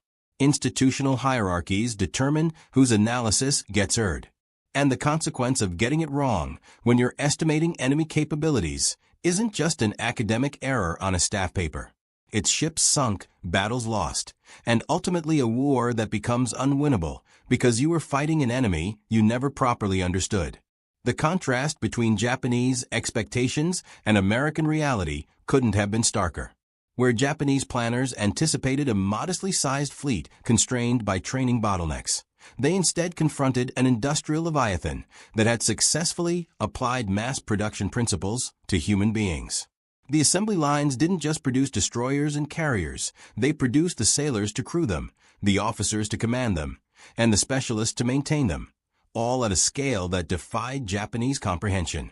This wasn't merely an intelligence failure.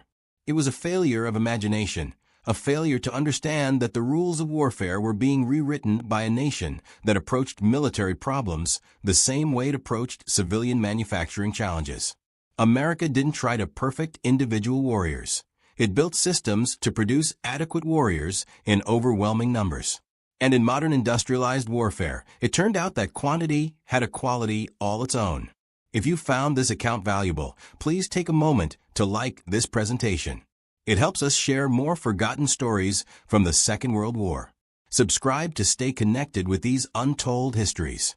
Each one matters. Each one deserves to be remembered. And we would love to hear from you. Leave a comment below telling us where you're watching from. Our community spans from Texas to Tasmania, from veterans to history enthusiasts. You're part of something special here. Thank you for watching, and thank you for keeping these stories alive. Europe, 1943. Every dawn brought the same ritual of terror. American bombers, B-17 flying fortresses, and B-24 liberators, lined up on English runways, engines roaring to life. Inside each aircraft sat 10 young men, farm boys, college dropouts, factory workers. Most hadn't celebrated their 20th birthday yet. They strapped themselves into heavy flight suits, protection against the brutal cold at 5 miles up. Lucky Charms went into pockets, photographs of sweethearts, prayers whispered under breath. Everyone knew the mathematics of survival. The numbers weren't good. Before sunrise, briefing rooms packed tight. Maps revealed today's target, another factory buried deep in German territory, another oil facility, another rail junction. Intelligence officers laid out the threats. Fighter squadrons waiting for them, anti-aircraft batteries zeroed in on their flight path, projected casualties. Crews listened in silence, knuckles white around coffee mugs. Daily, hundreds of these massive bombers thundered toward industrial Germany. Daily, dozens never returned. The survivors told identical stories of horror. German fighters, Messerschmitt 109s and Focke-Wulf 190s, descended like predators. Attack runs came in relentless waves. Head-on passes aimed straight at the cockpit. Side attacks, tail attacks. Gunners fired back frantically, .50 caliber machine guns thundering. But German pilots were veterans, experienced, fearless. They pressed attacks close enough to see faces through canopy glass. Some fired rockets into tight formations. Others targeted engines, specifically knowing a single concentrated burst could ignite a bomber like a match. Then came the flak. Anti-aircraft shells burst in precise black clouds, timed perfectly to altitude and speed. German gunners had practiced their deadly craft for years. They understood bomber speeds, operational altitudes, how to lead moving targets. Shells detonated at exact heights, spraying shrapnel in killing patterns. Bombers, flying straight and level during bomb runs, were sitting ducks. Crews heard shrapnel impact their fuselage. Ping, ping, ping, like hail on tin. Sometimes fragments tore through aluminum skin, missing heads by inches. Sometimes they didn't miss. The sky itself was weaponized against them. Each bomber crew numbered 10 souls. Pilot and co-pilot wrestled heavy controls through flak bursts and fighter passes. A navigator hunched over charts, calculating routes home. The bombardier lay prone in the nose during the most dangerous minutes, the bomb run itself. Flight engineer doubled as top turret gunner. Radio operator served as waist gunner when needed.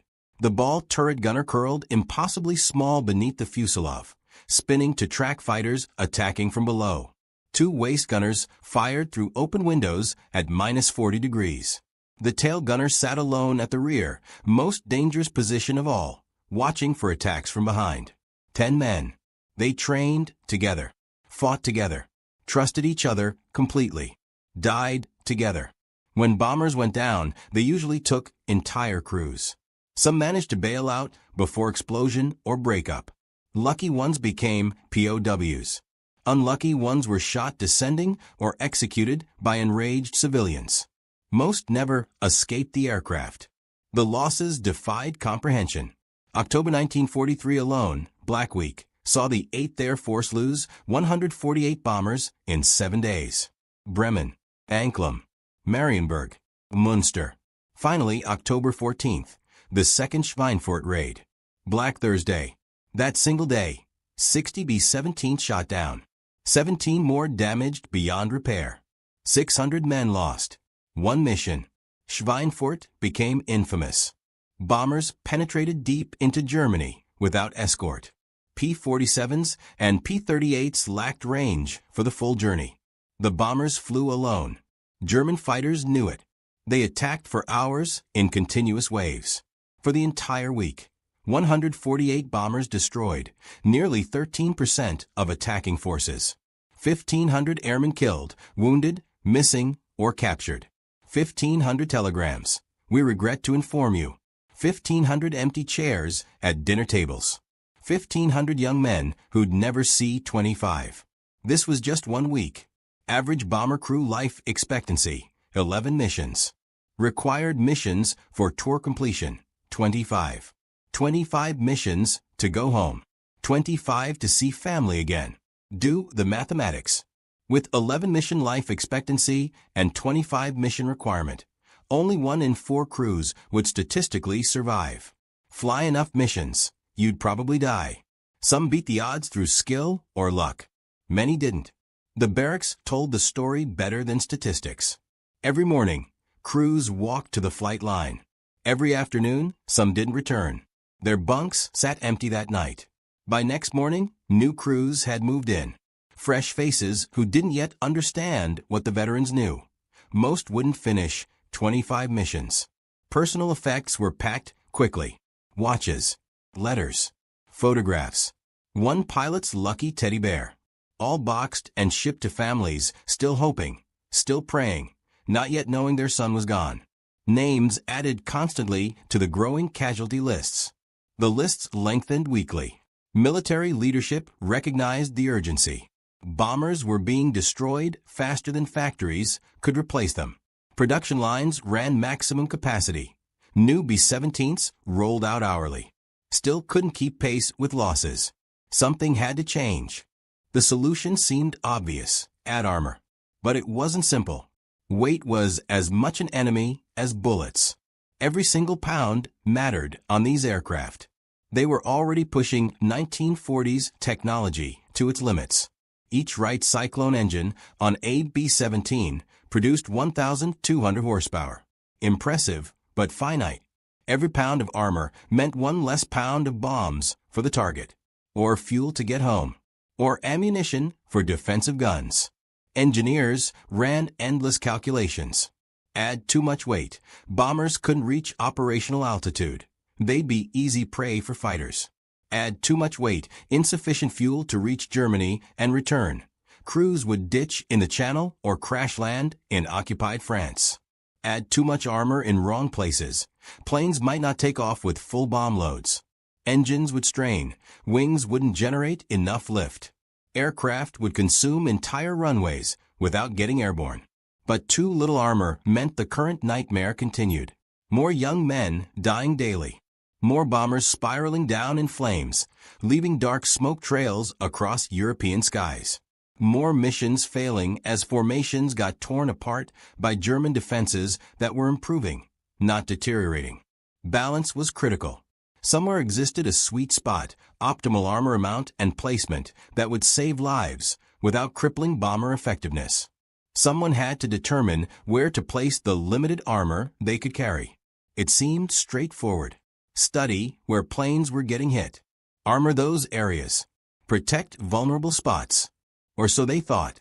The military had top engineers working this problem. Combat veterans who'd flown the missions. Designers who knew every rivet in these aircraft. They all reached identical conclusions. It was obvious where armor should go. Meanwhile, at Columbia University in Manhattan, blocks from where the city pulsed with wartime urgency, a secret group of mathematicians and statisticians fought the war with equations instead of bullets. They called the Statistical Research Group the SRG. These weren't ordinary academics. This was arguably the most brilliant mathematical minds ever assembled in one place. 18 researchers, each a specialist. Each brought essential skills. The atmosphere differed completely from peacetime academia. Urgency permeated everything. Every solved problem could save lives. Every delay meant more deaths. Brilliant minds challenged each other daily across tables covered with data. Chalkboards filled with equations that looked like abstract art to outsiders, but were war tools to these men. Arguments erupted over statistical methods, not with personal animosity, but with passion born from understanding the stakes. Coffee flowed endlessly. Researchers worked late into night, sometimes sleeping in offices. This wasn't the ivory tower of peacetime academia where problems could wait for next year's publication. This was war work, urgent, vital, classified, papers stamped secret before being locked in safes. Visitors needed security clearance. Work couldn't leave the building. Future Nobel laureates worked alongside the founders of modern statistics. Names like Milton Friedman, who joined as associate director in 1943 and would later revolutionize economic theory. Harold Hotelling, one of 3 charter members who helped establish the group, already legendary in mathematical statistics. W. Allen Wallace, who directed daily research operations and kept work focused on practical military problems. Working alongside these luminaries was a quiet refugee from Austria who'd escaped the Nazis by the narrowest margins. A man who thought differently, who saw patterns others missed, who asked questions others never considered. His name was Abraham Wald. The SRG was part of the Applied Mathematics Panel, supported by the National Defense Research Committee. America was throwing everything at winning this war, including its intellectual firepower. The SRG worked on hundreds of problems across all military branches. Optimal pursuit curves for torpedoes, quality control for rocket fuel, sequential testing for ammunition. The work was diverse, technical, critically important. One of the most urgent problems, bomber armor placement. Born October 31, 1902 in Kolozsvár, Transylvania, then part of the Kingdom of Hungary, Abraham Wald grew up in a multicultural world.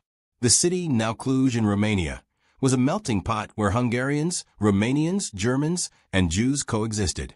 Multiple languages filled the streets. Markets bustled with multilingual traders. A rich cultural environment.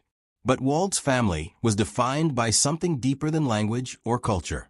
They were deeply religious Orthodox Jews who followed commandments strictly and lived by principles that set them apart. One of those commandments, keeping the Sabbath. From Friday evenings 4 stars to Saturday evenings 3 stars, no work was permitted. No writing, no traveling, no cooking. In the Orthodox interpretation, Wald's family followed. This included attending school. The Hungarian school system offered no flexibility. Classes ran 6 days weekly, including Saturdays. No exception for religious observance. No accommodation for Jewish students wanting to honor the Sabbath. The government saw no reason to adjust for religious minorities.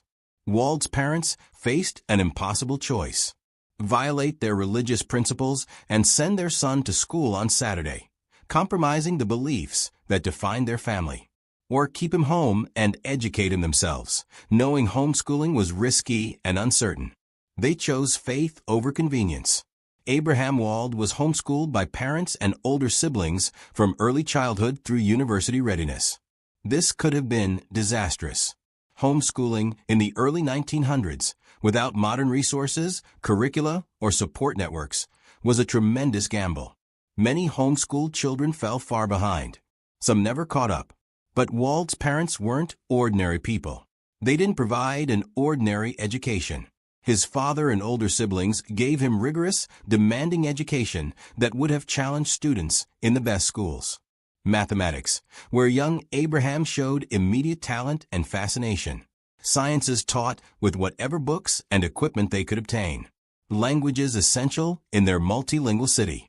Philosophy and logic training his mind to think clearly and argue precisely. Religious studies maintaining their traditions. The education was intense, focused, tailored to one brilliant student who absorbed everything they taught. By university readiness, Wald hadn't just kept pace with formally schooled students. He'd surpassed them. He'd mastered material most students struggled with. More importantly, he'd learned to learn independently, to solve problems without teachers guiding every step, to think for himself. These skills would prove more valuable than any conventional schooling could have provided. In 1923, aged 20, Wald enrolled at King Ferdinand I University in Cluj to study mathematics. The university recognized his preparation immediately. He excelled in every course. Graduated in 1928 with distinction. Then he made the decision that would shape his career. He moved to Vienna, the intellectual capital of Central Europe, to pursue his doctorate. He studied at the University of Vienna under Karl Menger, himself a legendary mathematician pioneering new fields. Wald earned his doctorate in 1931 with a dissertation on geometry showing remarkable originality. He was 28, brilliant, creative, capable of seeing connections others missed. Any European university would have been fortunate to have him on faculty. He should have had offers from multiple institutions competing for his talents. But this was Vienna in the 1930s. This was Europe sliding toward catastrophe. Anti-Semitism was rising across the continent like a dark tide. Jewish scholars, regardless of talent or accomplishment, faced systematic barriers to academic positions. Universities had quotas limiting Jewish faculty. Departments openly refused to hire Jews. The old academic establishment saw Jews as outsiders, as threats, as unworthy regardless of abilities. Abraham Wald, despite his doctorate, despite his brilliance, despite his promise, couldn't get a university appointment. He applied, rejected, applied again, rejected again. Not because his work was inadequate, because he was Jewish. Instead of teaching and researching at a university, he worked as a mathematics tutor to Karl Schlesinger, a wealthy banker. Steady work, reasonable pay, but a waste of extraordinary talent. Later, Oscar Morgenstern, director of the Austrian Institute for Business Cycle Research, recognized Wald's abilities and created an economics position for him. This wasn't charity. Morgenstern knew talent when he saw it. Wald began applying his mathematical skills to economic problems, bringing the same rigor and creativity to a new field that he'd brought to geometry. He was making contributions, publishing papers, building a reputation among economists. But he was still shut out of academia proper, still unable to get the university position his abilities deserved. Then came March 1938, the Anschluss, the annexation, the catastrophe Austrian Jews had feared but hoped might never come. Nazi Germany, emboldened by years of conquest and expansion, turned its attention to Austria. German troops crossed the border on the morning of March 12. They met no resistance. Many Austrians welcomed them with cheers and Nazi salutes. The formal annexation law was signed March 13th. Austria ceased to exist as an independent nation. It became part of the German Reich. For Austria's Jews, this wasn't a political change. This was existential threat. The Nazis immediately implemented their racial laws with enthusiastic support from many Austrians. Jewish professionals were fired within days. Jewish businesses were confiscated or destroyed. Jewish people were beaten in the streets by mobs, while police stood by watching or participating. Synagogues were vandalized. The persecution that had taken years in Germany happened in Austria in weeks. Abraham Wald saw what was coming. He understood this wasn't temporary, that this would worsen, not improve, that staying meant death or imprisonment at best. That summer, 1938, just months after the Anschluss, he fled Austria for America. He left behind almost everything: his home, his work, his professional network. Most devastating of all, he left behind his parents, his siblings, most of his extended family. They couldn't all get visas. They couldn't all escape. Someone had to stay behind. He promised to send for them when he could. He promised to get them out. He never saw most of them again. All but one of the 9 family members who remained in Austria would die in Auschwitz. His parents, his siblings, people he loved, people who had educated him and shaped him and believed in him, gone into the machinery of genocide. Abraham Wald, safe in America, would carry that survivor's guilt for the rest of his life. In 1938, Wald was invited by the Cowles Commission for Research in Economics, then located in Colorado Springs, Colorado. He briefly served as a research fellow there. By September 1938, he'd moved to Columbia University in New York as a Carnegie Corporation Fellow under Harold Hotelling. This was Wald's home for the rest of his career. He became an associate professor, then a full professor. He joined the faculty permanently. He was finally, after years of discrimination and displacement, where he belonged, teaching, researching, creating new mathematics. When World War II began, America mobilized not just its factories and armies, but its minds. The Statistical Research Group was established at Columbia University with charter members formally recognized July 1, 1942. It operated through 1945. 18 researchers worked there, supported by approximately 30 young women who handled computing work, mostly mathematics graduates from Hunter and Vassar colleges. The SRG tackled problems that could save lives. And one of the most urgent was the bomber problem. Allied bombers were being destroyed at an unsustainable rate. The military needed to know where to add armor. The question seemed simple. Where are the planes getting hit? Armor those spots. Engineers examined hundreds of bombers returning from missions over Europe. They met each bomber as it landed. Before crews could even debrief, technical crews swarmed over the aircraft with clipboards and cameras. They carefully documented every bullet hole, every piece of shrapnel damage, every torn piece of aluminum, every damaged system. They measured the holes, recorded locations precisely, photographed damage from multiple angles. Back at headquarters, they compiled this data into detailed diagrams. Silhouettes of B-17s and B-24s covered with dots representing damage.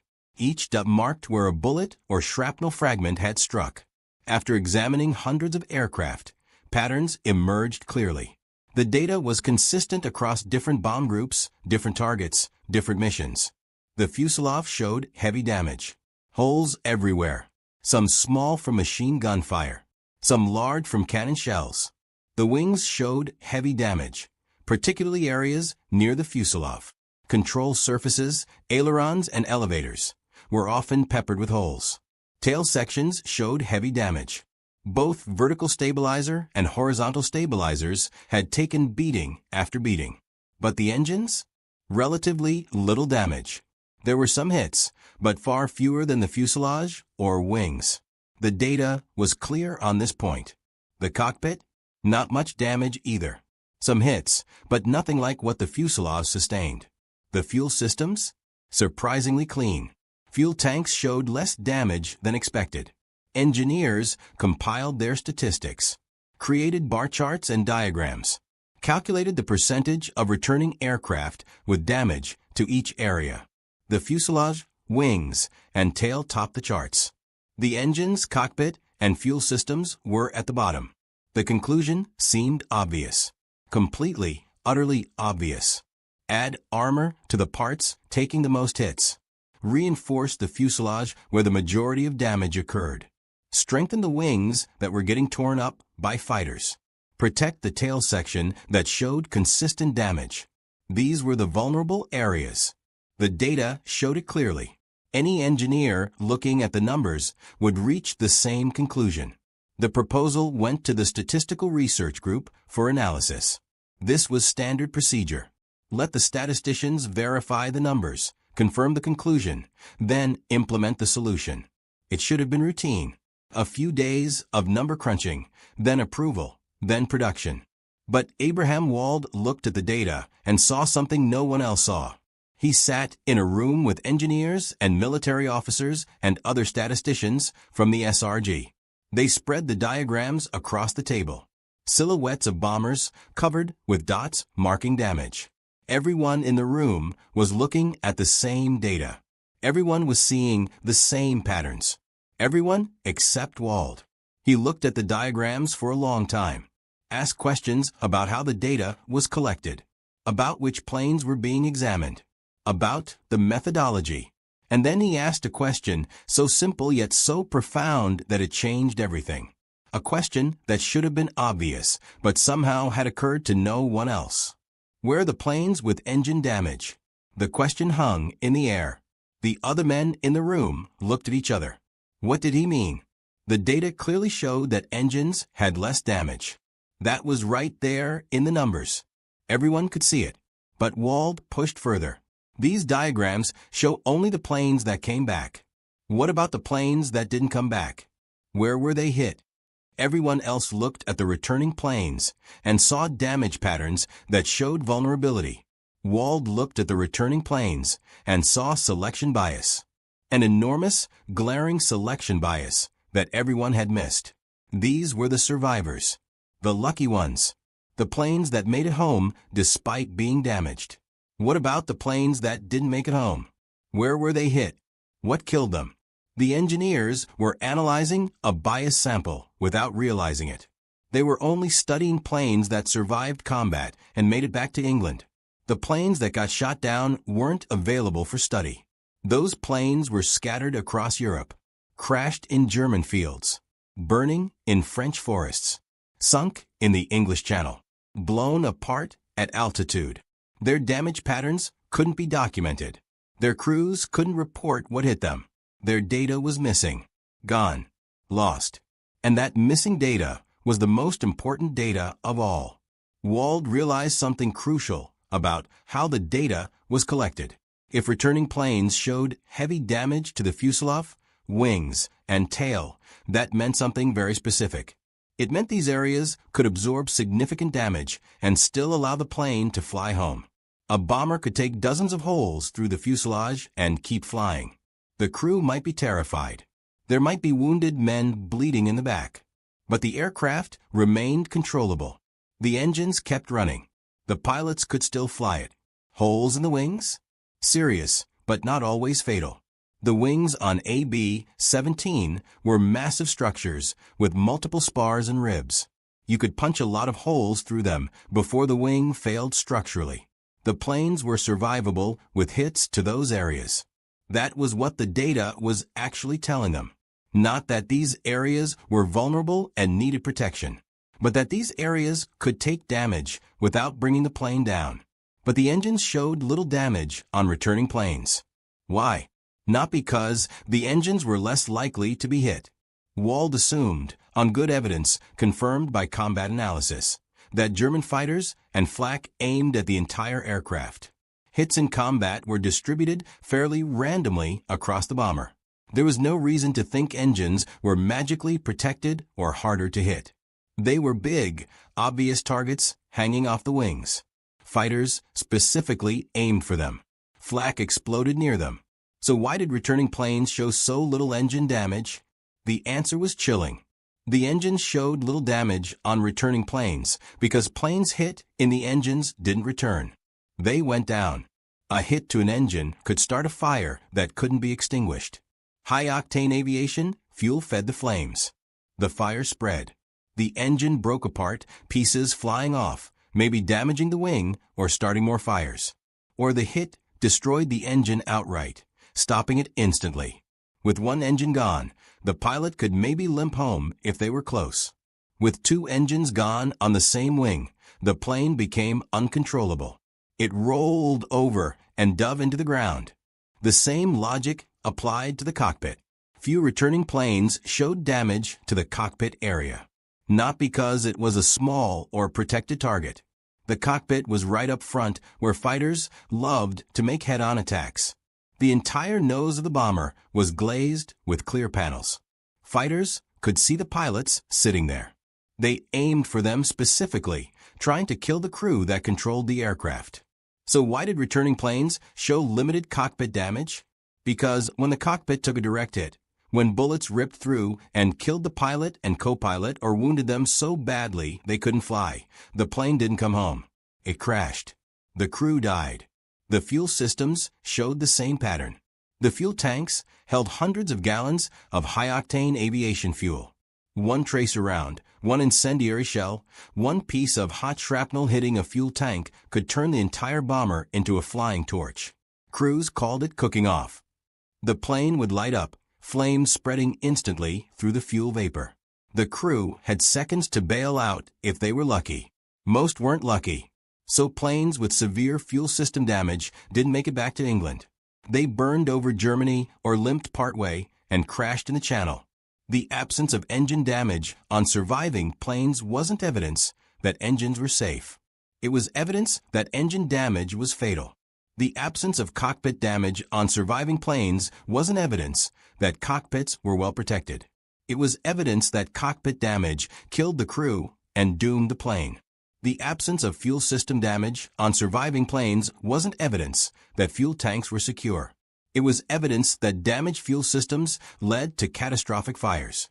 Wald's analysis identified a profound statistical principle that would later become known as survivorship bias. When you study only survivors, you miss the most important information: the failures, the casualties, the ones who didn't make it. And those missing cases often have the most to teach you. They're absent from your sample not randomly, but for systematic reasons related to the very thing you're trying to understand. The implications were enormous, not just for bomber armor, but for how data should be analyzed in any field. Every time you collect data, you must ask yourself, what process determined which data points I can see? What selection mechanism created my sample? What am I unable to observe and why? The data you can collect is shaped by survival, by success, by whatever process filtered out the failures. And that filtering process contains crucial information. His conclusion was stark and counterintuitive. The data suggested that armor should not go on the parts with the most damage on returning planes. It should go on the parts with the least damage on returning planes: the engines, the cockpit, the fuel systems. The parts that, when hit, prevented planes from coming home at all. If a plane could survive hits to the fuselage and still fly home, the fuselage wasn't the critical vulnerability. But if planes hit in the engines never came home, then engines were the critical vulnerability. This was backwards from what everyone expected. It contradicted the obvious interpretation of the visible data. But Wald was right. The engineers had been about to make a catastrophic mistake. They were about to armor exactly the wrong parts of the aircraft. They would have added weight to areas that were already survivable, while leaving the truly vulnerable areas unprotected. Bombers would have been heavier, able to carry less fuel and bombs, and no safer than before. More crews would have died. All because no one had thought to ask about the missing data. Wald wrote 8 technical memoranda for the SRG analyzing damage distribution on aircraft. These weren't simple documents. They were severely technical, filled with equations and statistical proofs.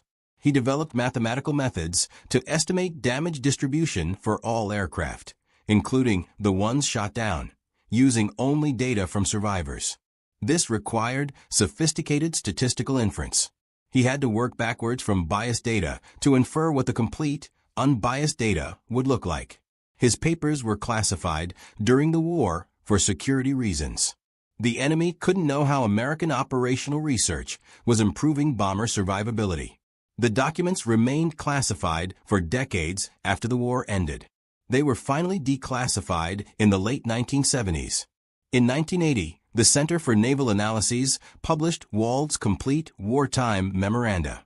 Researchers could finally examine the original work in detail. The SRG operated under a specific policy that shaped how Wald presented his findings. They were analysts, not military commanders.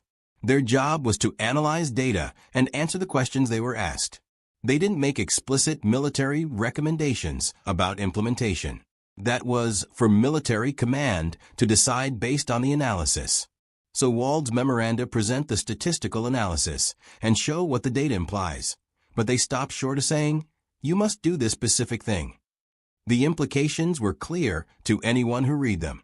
But the final decisions belonged to the military officers who understood aircraft design, production constraints, and operational requirements. The military used Wald's statistical methods through the rest of World War II. His approach to analyzing battle damage became standard procedure. The principle he established became embedded in military operational research for decades to come. Question your sample selection. Think about the missing data. Consider what you cannot see. Ask why certain data is available and other data is not. His work was used in the Korean War when new aircraft needed armor assessment. It was used in the Vietnam War when helicopter survivability became critical. It was used every time the military had to decide how to protect aircraft, vehicles, or personnel. The methods were taught at military academies and war colleges. Officers learned to think like Wald, to see not just the data in front of them, but the invisible data hidden by survivorship. But Wald's contribution went far beyond bomber armor.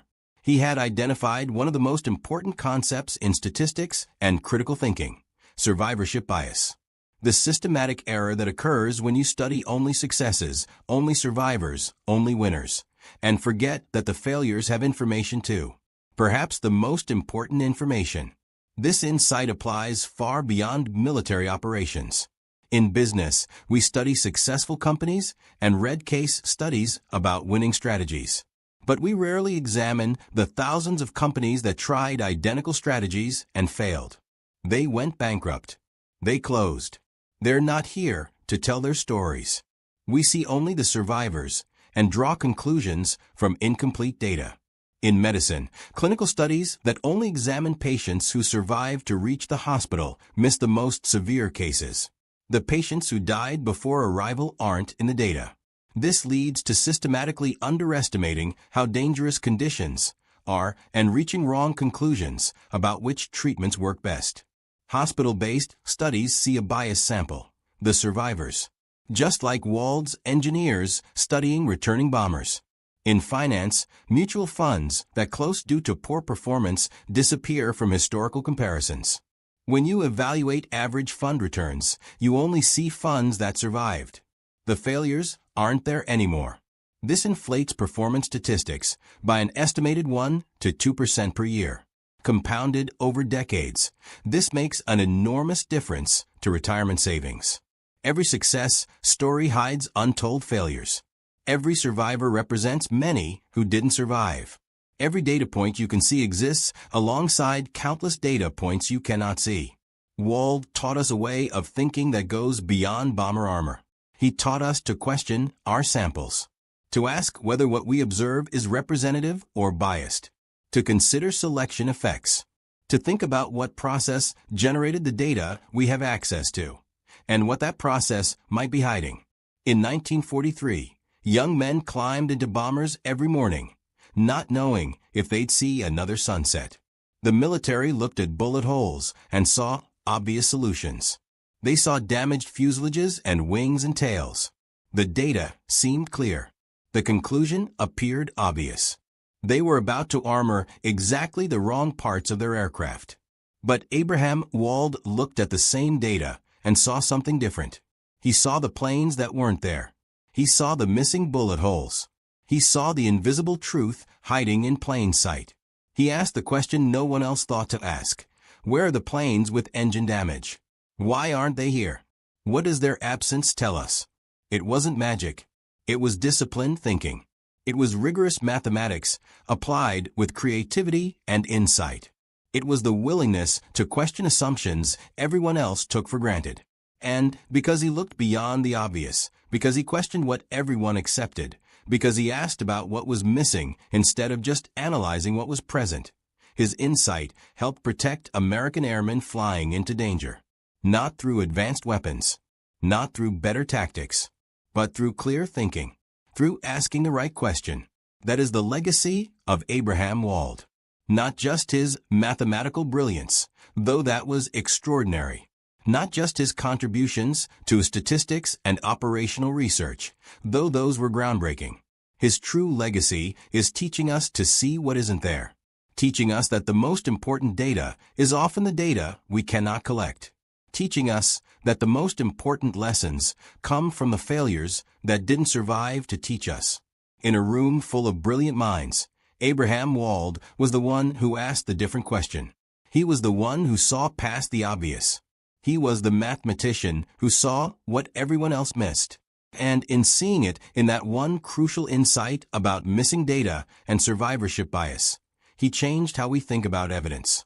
He gave us a tool for avoiding systematic errors in reasoning.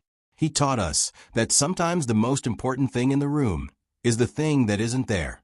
The bullet holes were on the planes that came back. But the lesson, the profound and lasting lesson, was in the planes that didn't. In the missing data, in the invisible evidence. Abraham Wald taught us to look for the missing planes, to ask about what isn't there, to see the invisible. And that lesson continues to save lives more than 70 years later.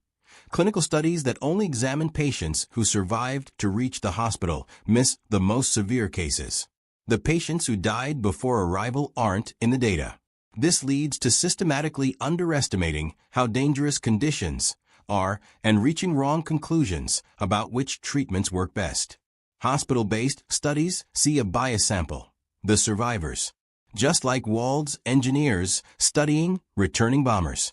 In finance, mutual funds that close due to poor performance disappear from historical comparisons. When you evaluate average fund returns, you only see funds that survived. The failures aren't there anymore. This inflates performance statistics by an estimated 1 to 2% per year. Compounded over decades, this makes an enormous difference to retirement savings. Every success story hides untold failures. Every survivor represents many who didn't survive. Every data point you can see exists alongside countless data points you cannot see. Wald taught us a way of thinking that goes beyond bomber armor. He taught us to question our samples, to ask whether what we observe is representative or biased, to consider selection effects, to think about what process generated the data we have access to, and what that process might be hiding. In 1943, young men climbed into bombers every morning, not knowing if they'd see another sunset. The military looked at bullet holes and saw obvious solutions. They saw damaged fuselages and wings and tails. The data seemed clear. The conclusion appeared obvious. They were about to armor exactly the wrong parts of their aircraft. But Abraham Wald looked at the same data and saw something different. He saw the planes that weren't there. He saw the missing bullet holes. He saw the invisible truth hiding in plain sight. He asked the question no one else thought to ask.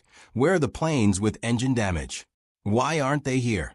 What does their absence tell us? It wasn't magic. It was disciplined thinking. It was rigorous mathematics applied with creativity and insight. It was the willingness to question assumptions everyone else took for granted. And because he looked beyond the obvious, because he questioned what everyone accepted, because he asked about what was missing instead of just analyzing what was present, his insight helped protect American airmen flying into danger. Not through advanced weapons, not through better tactics, but through clear thinking, through asking the right question. That is the legacy of Abraham Wald. Not just his mathematical brilliance, though that was extraordinary. Not just his contributions to statistics and operational research, though those were groundbreaking. His true legacy is teaching us to see what isn't there.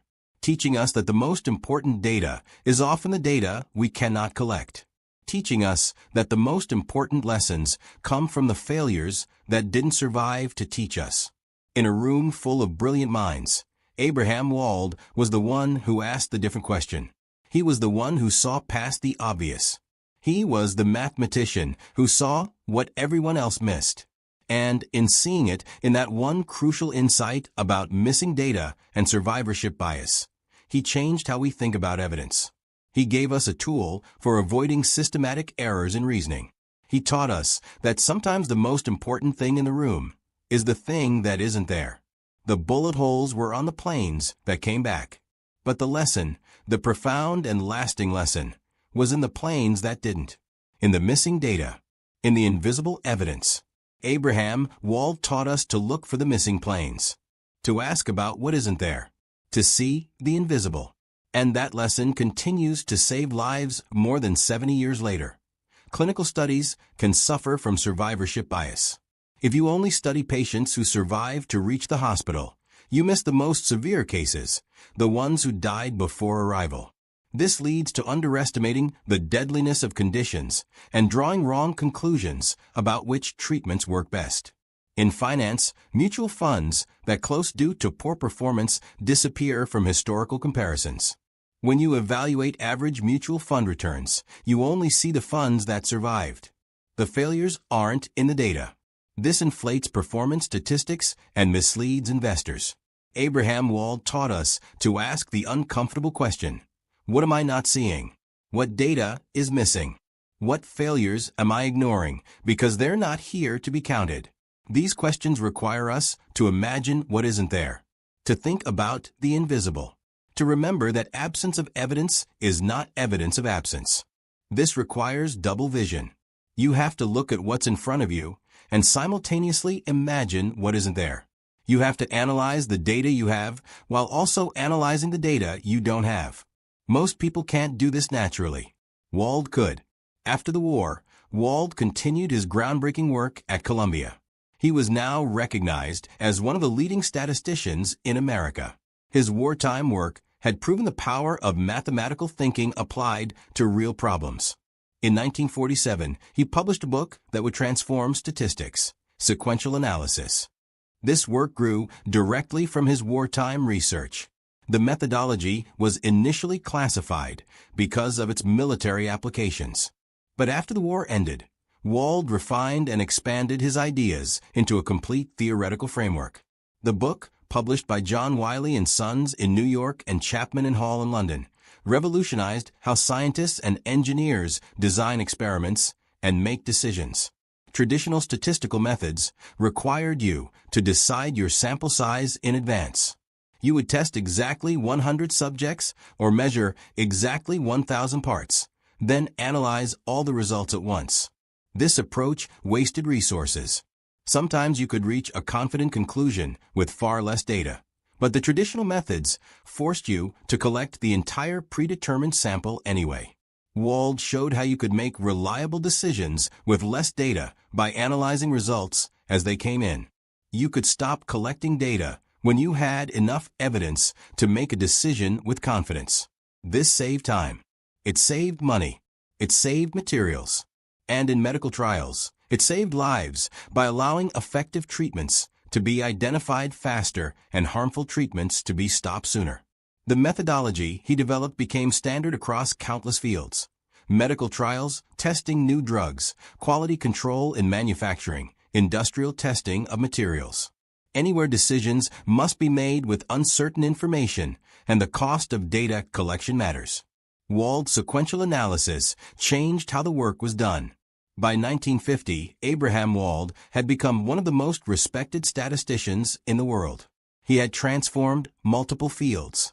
He had trained a generation of students who would carry his methods forward. He had proven that pure mathematical thinking could solve real-world problems and save lives. That year, the Indian government invited him to lecture on statistics. Wald was scheduled to address the Indian Science Congress in Bangalore and visit the Indian Statistical Institute in Kolkata.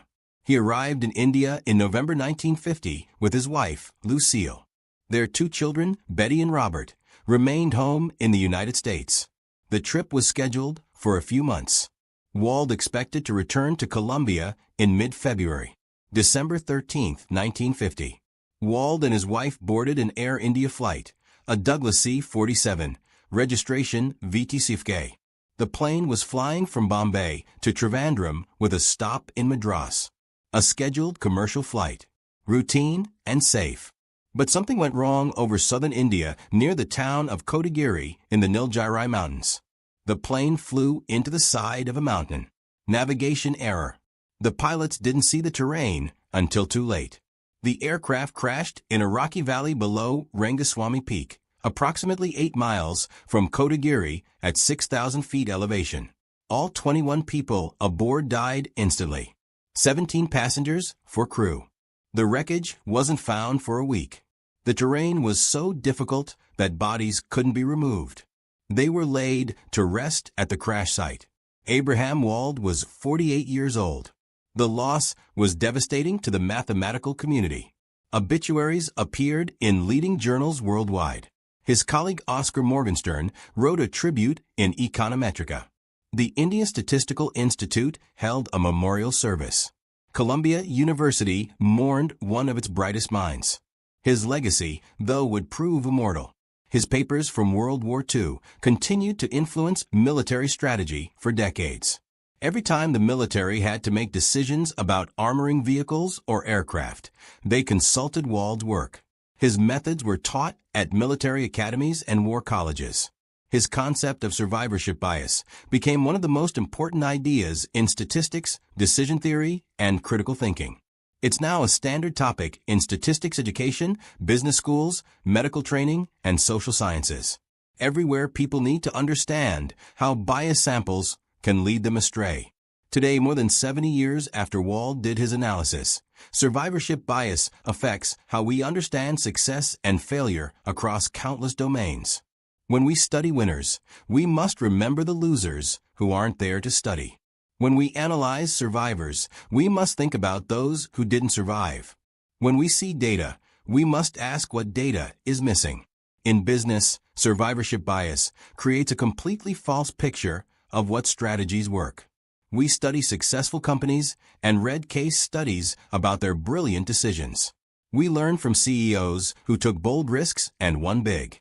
But for every CEO whose risk-taking led to billions, there were dozens whose identical risk-taking led to bankruptcy. Those failed CEOs don't write memoirs. They don't give speeches. Their companies are gone. They're the missing planes. And because we only study the survivors, we conclude that their strategies must work, never realizing that survivorship bias is hiding all the failures. 150 miles southwest of Kagoshima, June 24, 1944. Lieutenant Commander Richard O'Kane stood at the periscope in USS Tang's control room, his pulse racing with controlled anticipation. Through the lens, he observed something extraordinary. 6 massive cargo vessels protected by 16 escort ships. The largest Japanese convoy he'd encountered across 3 war patrols. The merchant ships appeared heavily laden with troops, supplies, and equipment desperately needed for Japan's deteriorating Pacific defenses. Behind O'Kane, his crew maintained tense silence. They'd been tracking this convoy for 4 hours, positioning Tang for the ideal strike. The submarine carried 24 torpedoes, each a 3,000-pound weapon, with warheads capable of snapping a ship in 2. O'Kane's mind processed rapid calculations: angle, speed, distance, depth.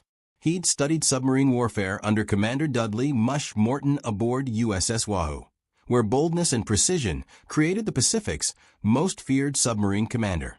Now commanding Tang, O'Kane was demonstrating he'd exceeded even his legendary mentor's achievements.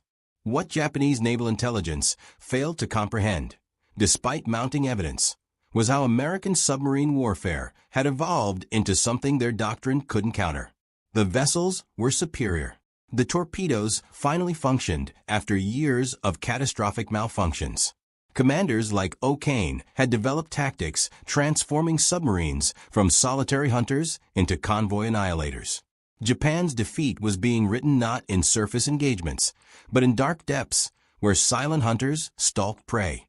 Tang's journey to this moment began 9 months prior at Mare Island Naval Shipyard, Vallejo, California. Her keel was laid January 15, 1943, as America's industrial machine produced submarines at previously impossible rates. By August 17, she slid into water, a Belau-class submarine measuring 311 feet 10 inches, displacing 1,526 tons surfaced and 2,424 tons submerged. The Belau class represented cutting-edge American submarine design. Stronger hulls using high-tensile steel permitted diving to 438 feet, far deeper than earlier boats. This depth capability gave commanders like O'Kane critical advantages. When Japanese destroyers dropped depth charges, Belau-class submarines could dive below most weapons' effective range. Earlier fleet submarines were limited to 300 feet, leaving them vulnerable to determined escorts. 10 21-inch torpedo tubes, 6 forward, 4 aft, provided devastating firepower. Forward tubes were arranged in 2 tiers, 3 upper, 3 lower, enabling rapid salvo firing. After tubes could engage targets during escape maneuvers, turning retreat into attack. Each torpedo weighed 3,154 pounds and carried a 575-pound Torpex explosive warhead. They could reach targets at ranges exceeding 6,000 yards. The submarine carried 24 torpedoes total, sufficient for multiple attacks before returning to base. Diesel-electric propulsion provided surface speed of 20.25 knots and submerged speed of 8.75 knots. 4 diesel engines powered the boat on the surface, while simultaneously charging massive batteries. Submerged, electric motors drew power from these batteries, allowing silent running at slow speeds for up to 48 hours. This dual propulsion system granted submarines tactical flexibility. They could race ahead of convoys on the surface, dive to avoid detection, attack submerged using silent electric power, then surface to escape at high speed. Most importantly, Belau-class submarines could patrol for 75 days without refueling. This endurance provided range to reach Japanese home waters from Pearl Harbor, patrol for weeks, and return safely. Cruising range of 11,000 miles at 10 knots surfaced meant submarines could operate anywhere in the Pacific. They carried provisions for 90 days, enough food and supplies to sustain 87 men through extended patrols in hostile waters. This combination of range, firepower, and endurance made them perfect weapons for strangling Japan's maritime supply lines. On October 15, 1943, Tang was commissioned with Lieutenant Commander Richard Hetherington O'Kane commanding. O'Kane was 32 years old, a Naval Academy graduate, class of 1934. He'd spent the previous year as executive officer aboard USS Wahoo under Morton, participating in 5 war patrols that sank 20 ships. When Morton took Wahoo on her 6th patrol in October 1943, O'Kane was already preparing Tang for commissioning. Just 4 days before Tang entered service, Wahoo was sunk with all hands in La Perouse Strait. Morton's death devastated O'Kane, but cemented his determination to continue his mentor's aggressive tactics. The difference between O'Kane and Morton was calculation. Morton was pure aggression, charging into convoys with reckless courage. O'Kane combined that same boldness with mathematical precision. He drilled his crew relentlessly on periscope recognition, range estimation, and tactical coordination. He developed new methods for night surface attacks, understanding that Tang's low profile and dark paint made her nearly invisible on moonless nights. He practiced drifting instead of running engines, which allowed Tang to remain silent while tracking convoys. Every innovation was designed to increase success odds while reducing detection risk. By January 8, 1944, Tang had completed shakedown cruises and training exercises. She arrived at Pearl Harbor, combat-ready. The Pacific Submarine Force had finally overcome catastrophic torpedo failures plaguing operations since the war's beginning. This triumph over bureaucratic resistance and flawed design represented one of the Pacific War's most important developments. The Mark 14 torpedo had suffered from 3 separate defects that combined to make it nearly useless in combat. First, the depth control mechanism was miscalibrated, causing torpedoes to run 10 feet deeper than set. Submarine commanders aimed at ships' waterlines, only to have torpedoes pass harmlessly beneath target keels. Second, the contact exploder often failed to detonate on impact. Torpedoes would strike ship hulls and bounce off without exploding, or break apart from impact.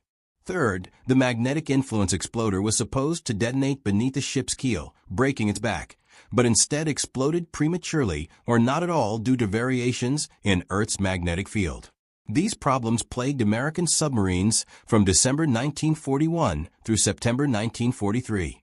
Submarine commanders fired spreads of torpedoes at perfect angles, watched them hit targets, and saw nothing happen.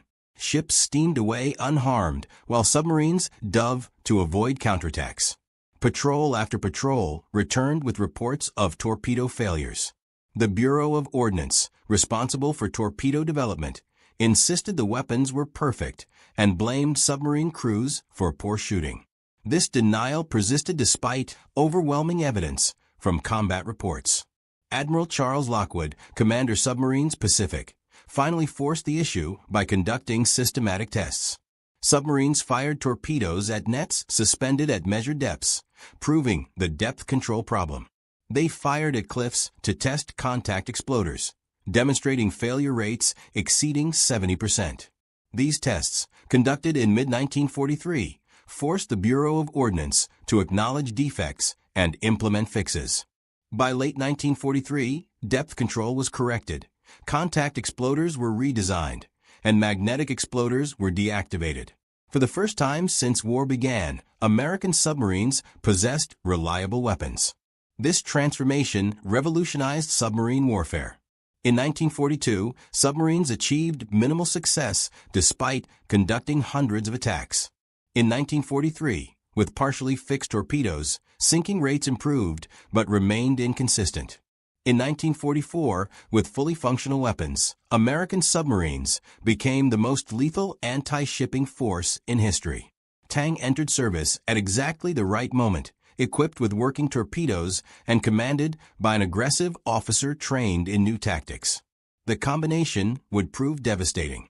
Tang departed Pearl Harbor on January 22, 1944, for her first war patrol in the Caroline and Mariana Islands. The first test came on February 17th. Tang tracked a convoy of 2 freighters escorted by 5 smaller vessels. As she closed for attack, an escort suddenly appeared at 7,000 yards and closing fast. O'Kane ordered Tang deep. 5 depth charges exploded nearby, rattling the hull, but causing no damage. When the escort departed, Tang returned to periscope depth and resumed the attack. At 1,500 yards range, O'Kane fired a spread of 4 torpedoes. 3 struck the freighter Jayatan Maru amidships. The 6,800-ton ship sank by the stern in minutes. 5 days later, Tang caught another convoy in darkness. O'Kane maneuvered Tang to within 1,500 yards and fired a perfect spread. The torpedoes slammed into Fukuyama Maru, tearing the ship apart in a series of explosions. Tang shadowed the convoy for another 2 hours before striking again, firing 4 torpedoes at Yamashimo Maru. The ship disintegrated in a massive explosion that lit up the night sky. Survivors later reported the ship's cargo of ammunition had detonated, magnifying torpedo damage. By the end of her first patrol, Tang had fired all 24 torpedoes and scored hits on 16 of them. She was credited with sinking 5 ships totaling approximately 18,000 tons. The Navy awarded her crew the Submarine Combat Patrol insignia, a distinction earned only by submarines that sank at least one enemy vessel. O'Kane received his first Navy Cross. Tang's second patrol began March 16, 1944, operating around the Palau Islands, Davao Gulf, and the approaches to Truk. She made 5 surface contacts, but had no opportunity to attack. Instead, Tang was assigned lifeguard duty near Truk during American carrier strikes on the heavily fortified Japanese base. This mission would prove as important as any combat patrol. On April 29, 1944, American carrier aircraft pounded Truk in massive raids. Dozens of planes were shot down, their crews parachuting into the lagoon or open ocean. Tang positioned herself near the atoll to rescue downed aviators. Over the next 3 days, O'Kane and his crew pulled 22 airmen from the water, including 9 rescued by a Vought OS-2U Kingfisher floatplane that landed inside Truk Lagoon to recover them. The Kingfisher, overloaded with survivors, couldn't take off again. Tang surfaced nearby, took the pilots aboard, and watched as the empty floatplane was destroyed to prevent capture. The rescue operation set a record and earned Tang's crew a Presidential Unit Citation. More importantly, it demonstrated O'Kane's willingness to risk his boat and crew for missions beyond pure destruction. The 22 pilots returned to Pearl Harbor aboard Tang, their lives saved by submariners' courage. Tang returned to base on May 15th, having fired no torpedoes, but having performed one of the war's most dramatic rescue operations. Tang's third war patrol would prove the most devastating single submarine deployment ever conducted against Japanese shipping during World War II. O'Kane requested assignment to the East China Sea and Yellow Sea, waters that brought submarines dangerously close to Japanese-controlled territory, but offered rich hunting grounds for convoys moving between Japan and the Asian mainland. Tang departed Pearl Harbor on June 8, 1944, loaded with 24 Mark 18 electric torpedoes. These newer weapons ran on battery power instead of compressed air, making them weightless and nearly impossible for lookouts to track back to their source. The Yellow Sea in summer 1944 was a shooting gallery for American submarines. Japan's merchant fleet, already savaged by 2 years of submarine attacks, was forced to concentrate shipping into larger convoys with more escorts. This defensive measure actually made convoys more visible to submarines equipped with radar and easier to track once located. The Japanese Navy, obsessed with offensive operations and battleship combat, had failed to develop adequate anti-submarine warfare doctrine. Escort vessels were few, poorly equipped, and commanded by officers whose training emphasized surface combat over convoy protection. Japan's failure in anti-submarine warfare was puzzling for an island nation that depended entirely on maritime transportation. Britain, facing a similar submarine threat in the Atlantic, devoted enormous resources to convoy protection, developed sophisticated tactics, and built hundreds of escort vessels. Japan did none of this. The Imperial Japanese Navy viewed submarines as fleet scouts and convoy protection as a defensive, unglamorous mission unworthy of top officers and new equipment. This cultural bias, combined with the Navy's fixation on decisive surface battles, left merchant shipping catastrophically vulnerable. The Grand Escort Command, Japan's belated attempt to organize convoy protection, wasn't established until November 1943. Even then, it received mostly obsolete destroyers, poorly trained crews, and minimal resources. Planners requested 360 anti-submarine frigates, but received only 40. These vessels lacked modern sonar, possessed only primitive depth charges, and operated without air support or coordinated tactics. American submarines equipped with radar could detect convoys at night from 15 miles away. Japanese escorts equipped with outdated listening devices could detect submarines only at ranges under 2,000 yards, usually too late to prevent attacks. Furthermore, Japanese anti-submarine doctrine emphasized aggressive counterattacks rather than convoy protection. Escorts would chase submarines after attacks instead of remaining with the convoy. This left merchant ships vulnerable to follow-up attacks by other submarines in the area. American submarine commanders learned to exploit this weakness. One submarine would attack, drawing away escorts, while others moved in to finish the convoy. Tang operated independently, but her tactics assumed Japanese escorts would chase her after attacks, leaving the damaged convoy exposed. Japanese merchant ship construction couldn't replace losses. American submarines in 1944 sank ships faster than Japanese shipyards could build them. Japan's annual shipbuilding capacity was approximately 1 million tons. American submarines were sinking over 2 million tons annually. The mathematics were brutal.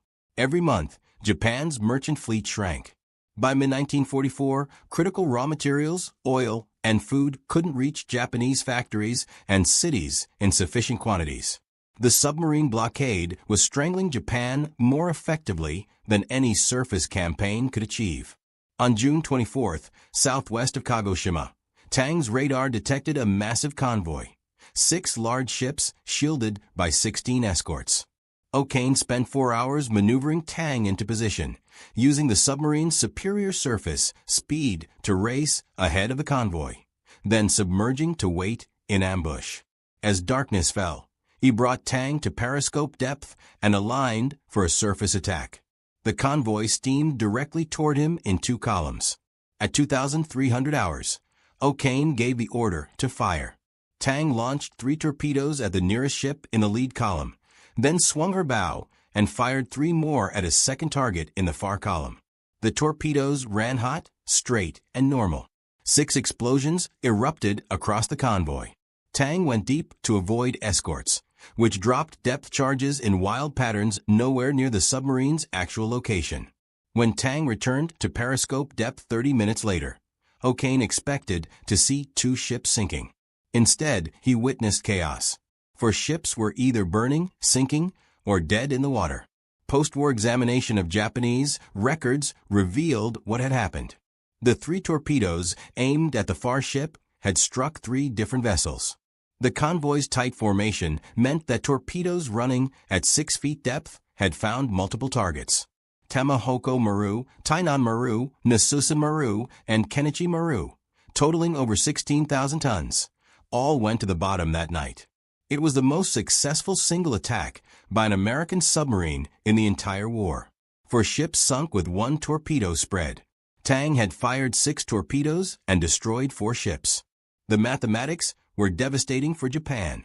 Each of those vessels had taken months to build and carried cargo desperately needed for the war effort. Their loss in minutes demonstrated the stark imbalance between Japanese shipbuilding capacity and American submarine effectiveness. 6 days later, on June 30th, Tang encountered the cargo ship Nikken Maru steaming without escort on the route from Kyushu to Dairen. O'Kane surfaced and gave chase, firing 2 torpedoes that both missed. Nikken Maru's captain, realizing he was under attack, began zigzagging and called for air support. Tang went deep to avoid depth charges from a patrolling aircraft, then surfaced after dark and resumed the chase. For 6 hours, Tang pursued the fleeing freighter across the Yellow Sea. At 0200 hours on July 1st, Tang closed to 750 yards range. O'Kane fired a single torpedo from the after tubes. The weapon struck Nikken Maru amidships, breaking the ship in half. The cargo vessel sank in less than 3 minutes. Over 3,000 Japanese soldiers went down with her, trapped below decks, when the torpedo severed the ship's hull. The loss was catastrophic. An entire regiment eliminated in seconds. The next morning, July 1st, Tang's lookout spotted a tanker and a freighter sailing together. O'Kane maneuvered for attack and fired a spread that sank the freighter Tainan Maru No. 2. The tanker, Takatori Maru No. 1, fled at maximum speed. Tang pursued throughout the day, tracking the tanker as it zigzagged toward safety. After nightfall, O'Kane brought Tang within range and fired 2 torpedoes. Both struck the tanker, which exploded in a massive fireball as its cargo of aviation fuel ignited. The blaze was visible for 20 miles. Tang celebrated Independence Day, July 4th, with a dawn attack on a freighter hugging the coast near shore. O'Kane brought Tang in submerged, but the water was so shallow that the submarine's keel scraped bottom, with rapidly shoaling water threatening to ground Tang. O'Kane backed off, fired a spread of 3 torpedoes with 2 scoring hits, then surfaced as the 6,886-ton cargo ship Asukawa Maru began sinking. Fishing boats rushed to rescue survivors, while Tang withdrew to deeper water.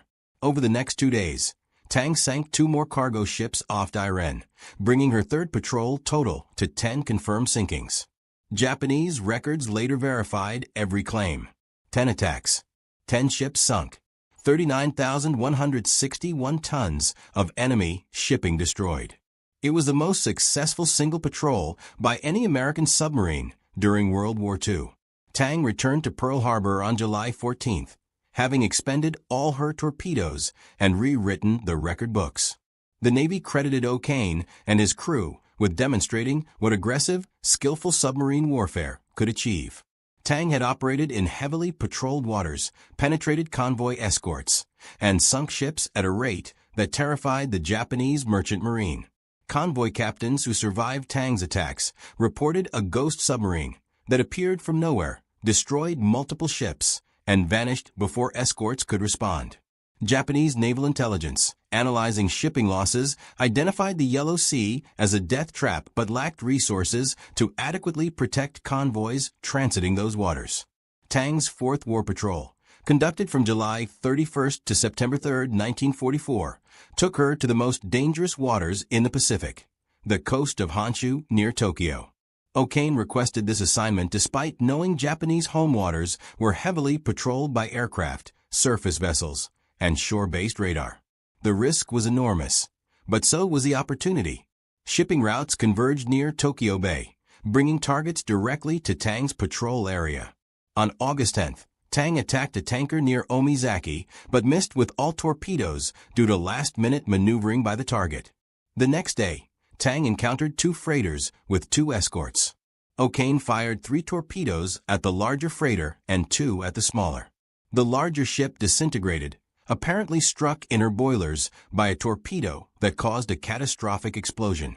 As Tang went deep, the crew heard the 4th and 5th torpedoes hit the second ship. A jarring depth charge attack lasted 38 minutes, but Tang survived with only minor damage.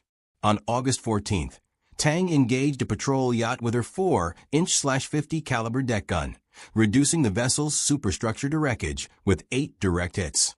8 days later, she sank a 225-foot patrol boat with gunfire and torpedoes. Tang's 4th patrol demonstrated O'Kane's tactical flexibility. When torpedoes were inappropriate, he used the deck gun. When convoys had too many escorts, he waited for lone ships. When Japanese aircraft forced him deep, he surfaced at night and resumed hunting. The patrol added 6 more ships to Tang's total, though 3 were small patrol craft rather than cargo vessels. By September 1944, Tang had completed 4 war patrols in 9 months. She was credited with sinking 31 ships, totaling 227,800 tons. Though post-war analysis would revise this to 33 ships, totaling 116,454 tons. Either figure placed Tang first among all American submarines for both number of ships sunk and total tonnage destroyed. O'Kane was the highest-scoring submarine commander in American naval history. His crew was the most decorated and experienced submarine team in the Pacific Fleet. Tang departed Pearl Harbor on September 24, 1944, for her 5th war patrol. O'Kane requested assignment to the Formosa Strait, the narrow waters between Taiwan and mainland China. This was among the most dangerous patrol areas in the Pacific, heavily mined, intensively patrolled, and critical to Japanese supply lines. Commander John Coy, leading a coordinated attack group with submarine Silversides, Trigger, and Salmon, offered O'Kane the option to join the Wolfpack. O'Kane declined. Tang would operate alone. After refueling at Midway Island on September 27th, Tang headed for the Formosa Strait. No further contact was made with any American base after Tang left Midway. Her story would be pieced together later from O'Kane's report and survivor testimony. On the night of October 10th to 11th, Tang attacked a Japanese convoy and sank 2 cargo ships, Jashugo and Oita Maru. The submarine continued patrolling until October 23, when radar detected a large convoy consisting of 3 tankers, a transport, a freighter, and numerous escorts. O'Kane planned a night surface attack, one of his favorite tactics. Tang's dark paint and low profile made her nearly invisible in darkness. Her radar gave her eyes that Japanese lookouts lacked. At midnight, Tang broke into the middle of the convoy formation. O'Kane fired torpedoes as he closed on the tankers. 2 torpedoes struck the nearest ship under the stack and engine room. A single torpedo hit the stern of the middle tanker. 2 more exploded under the stack and engine space of the farthest tanker. The first torpedoes began exploding before the last was fired. All hit their targets, which were soon either burning or sinking. As Tang prepared to fire at another tanker crossing her stern, lookouts sighted the transport bearing down in an attempt to ram. O'Kane ordered emergency speed and maneuvered Tang between the transport and a burning tanker. The 2 Japanese ships collided with each other in the confusion. Tang fired 4 stern torpedoes as she escaped, sinking both vessels. The chaos was complete. Ships burning, escorts dropping depth charges randomly, convoys breaking formation in panic. Tang had destroyed the convoy's organization in minutes. Tang resumed patrol near Turnabout Island. On October 24th, at approximately 2,100 hours, radar detected another large convoy. As searchlights stabbed the darkness and escorts swept the area, Tang picked her targets. O'Kane launched a series of torpedoes. A destroyer moving to attack exploded, either from one of Tang's torpedoes or friendly fire. In the confusion, a transport and a tanker were also sunk. Japanese records would later confirm the destruction of Kogen Maru and Matsumoto Maru, totaling over 13,000 tons. By 02:30 on the morning of October 25th, Tang had fired 23 of her 24 torpedoes. O'Kane had 1 weapon left. One more chance to add to the most successful patrol ever made by an American submarine. Tang had been attacking continuously for 2 nights, had survived multiple depth charge attacks, and had sunk 13 ships. The submarine's crew was exhausted but exhilarated. One more shot, then they could head for home and a hero's welcome. O'Kane identified a final target, a cargo ship attempting to escape the carnage. Tang maneuvered into position. At 0230, O'Kane gave the order to fire the 24th and final torpedo, a Mark 18 electric weapon. The torpedo ejected from the tube, entering the water smoothly. Then something went catastrophically wrong. The torpedo broached, breaking the surface in a geyser of white water. Instead of running straight toward the target, it curved hard to the left.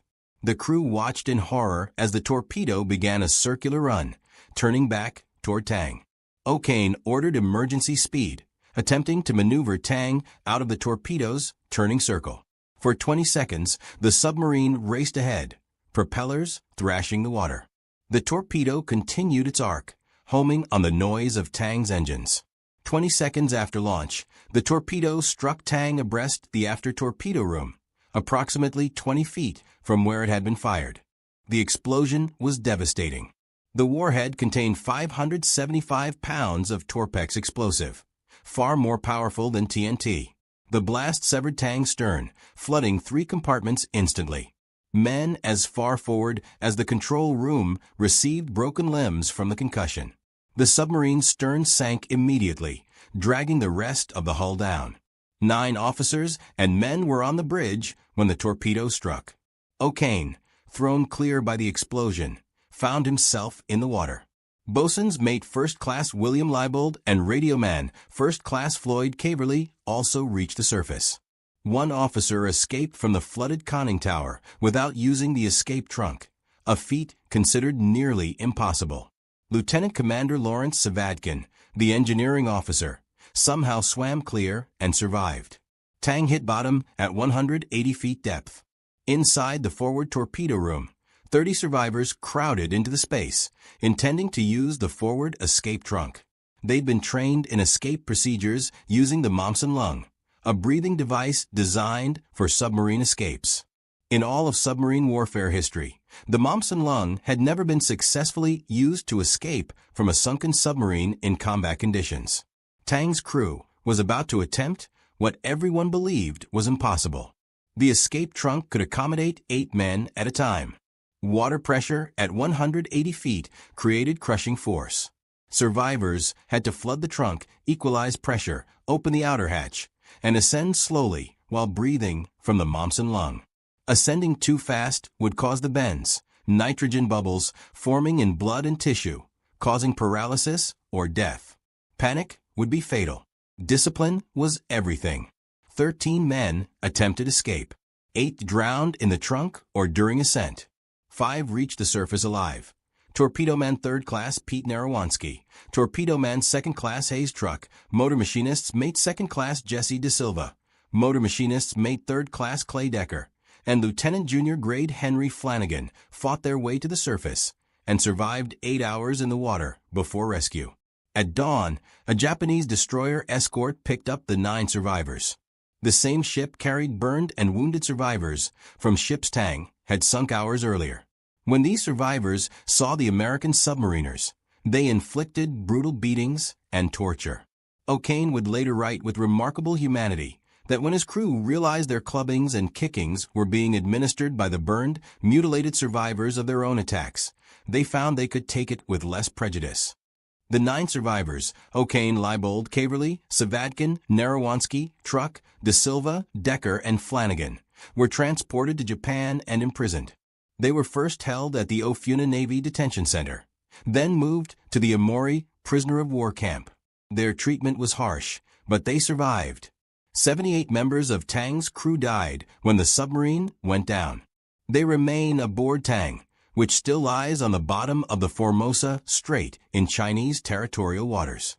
The loss of Tang by her own torpedo, the last one fired on the most successful patrol ever made by an American submarine, was a stroke of singular misfortune. She was credited with sinking 13 vessels, totaling 107,324 tons, on the final patrol alone. Overall, Tang sank 33 confirmed ships, totaling 116,454 tons, in just 5 patrols spanning 9 months. No other American submarine achieved comparable success in such a short combat career. When the war ended in August 1945, the 9 survivors were liberated from Japanese prison camps and returned to the United States. O'Kane was immediately nominated for the Medal of Honor. On March 27, 1946, President Harry Truman presented O'Kane with the nation's highest military decoration in ceremonies on the White House lawn. The citation praised O'Kane's conspicuous gallantry and intrepidity during Tang's final 2 attacks on October 23 to 24, 1944. O'Kane also received 3 Navy Crosses, 3 Silver Stars, and the Legion of Merit with Combat V for valor. He continued serving in the Navy after the war, commanding submarine tenders, testifying at Japanese war crimes trials, and serving as Commander Submarine Division 32. He retired as a Rear Admiral in 1957. O'Kane died on February 16, 1994, at age 82. He remains the highest-scoring submarine commander in American naval history. Tang received 4 battle stars and 2 Presidential Unit citations for World War II service. The submarine's loss was officially recorded on February 8, 1945, when she was struck from the Naval Register. In 1985, on the 40th anniversary of a war's end, surviving crew members held a reunion. 5 of the 9 survivors were still alive. They gathered to remember 78 shipmates who had died when Tang went down and to honor a submarine that had achieved what many considered impossible. The Japanese Navy's response to Tang's devastating attacks revealed fundamental flaws in their anti-submarine warfare doctrine. Japan, an island nation dependent on shipping just like Great Britain, should have devoted enormous resources to protecting merchant convoys. Instead, the Imperial Japanese Navy remained obsessed with offensive operations and battleship combat. The Grand Escort Command, Japan's belated attempt to organize convoy protection, wasn't established until November 1943, more than 2 years into the war. Even then, it received obsolete ships, poorly trained personnel, and inadequate resources. By 1944, American submarines were sinking Japanese merchant ships at a rate of approximately 250,000 gross tons per month. In that year alone, 603 Japanese merchant ships, totaling 2.7 million tons, fell victim to American submarines. Japanese commodity imports plunged from 16.4 million tons to 10 million tons. The war against shipping, according to the United States Strategic Bombing Survey, was perhaps the most decisive single factor in the collapse of the Japanese economy and the logistic support of Japanese military and naval power. Tang's record was part of a broader submarine campaign that strangled Japan. Of the 4 million tons of Japanese merchant shipping lost during the war, American submarines accounted for 56%.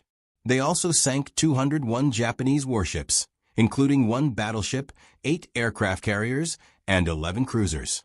This was achieved by a submarine force that never exceeded 50,000 officers and enlisted men, only 16,000 of whom served at sea.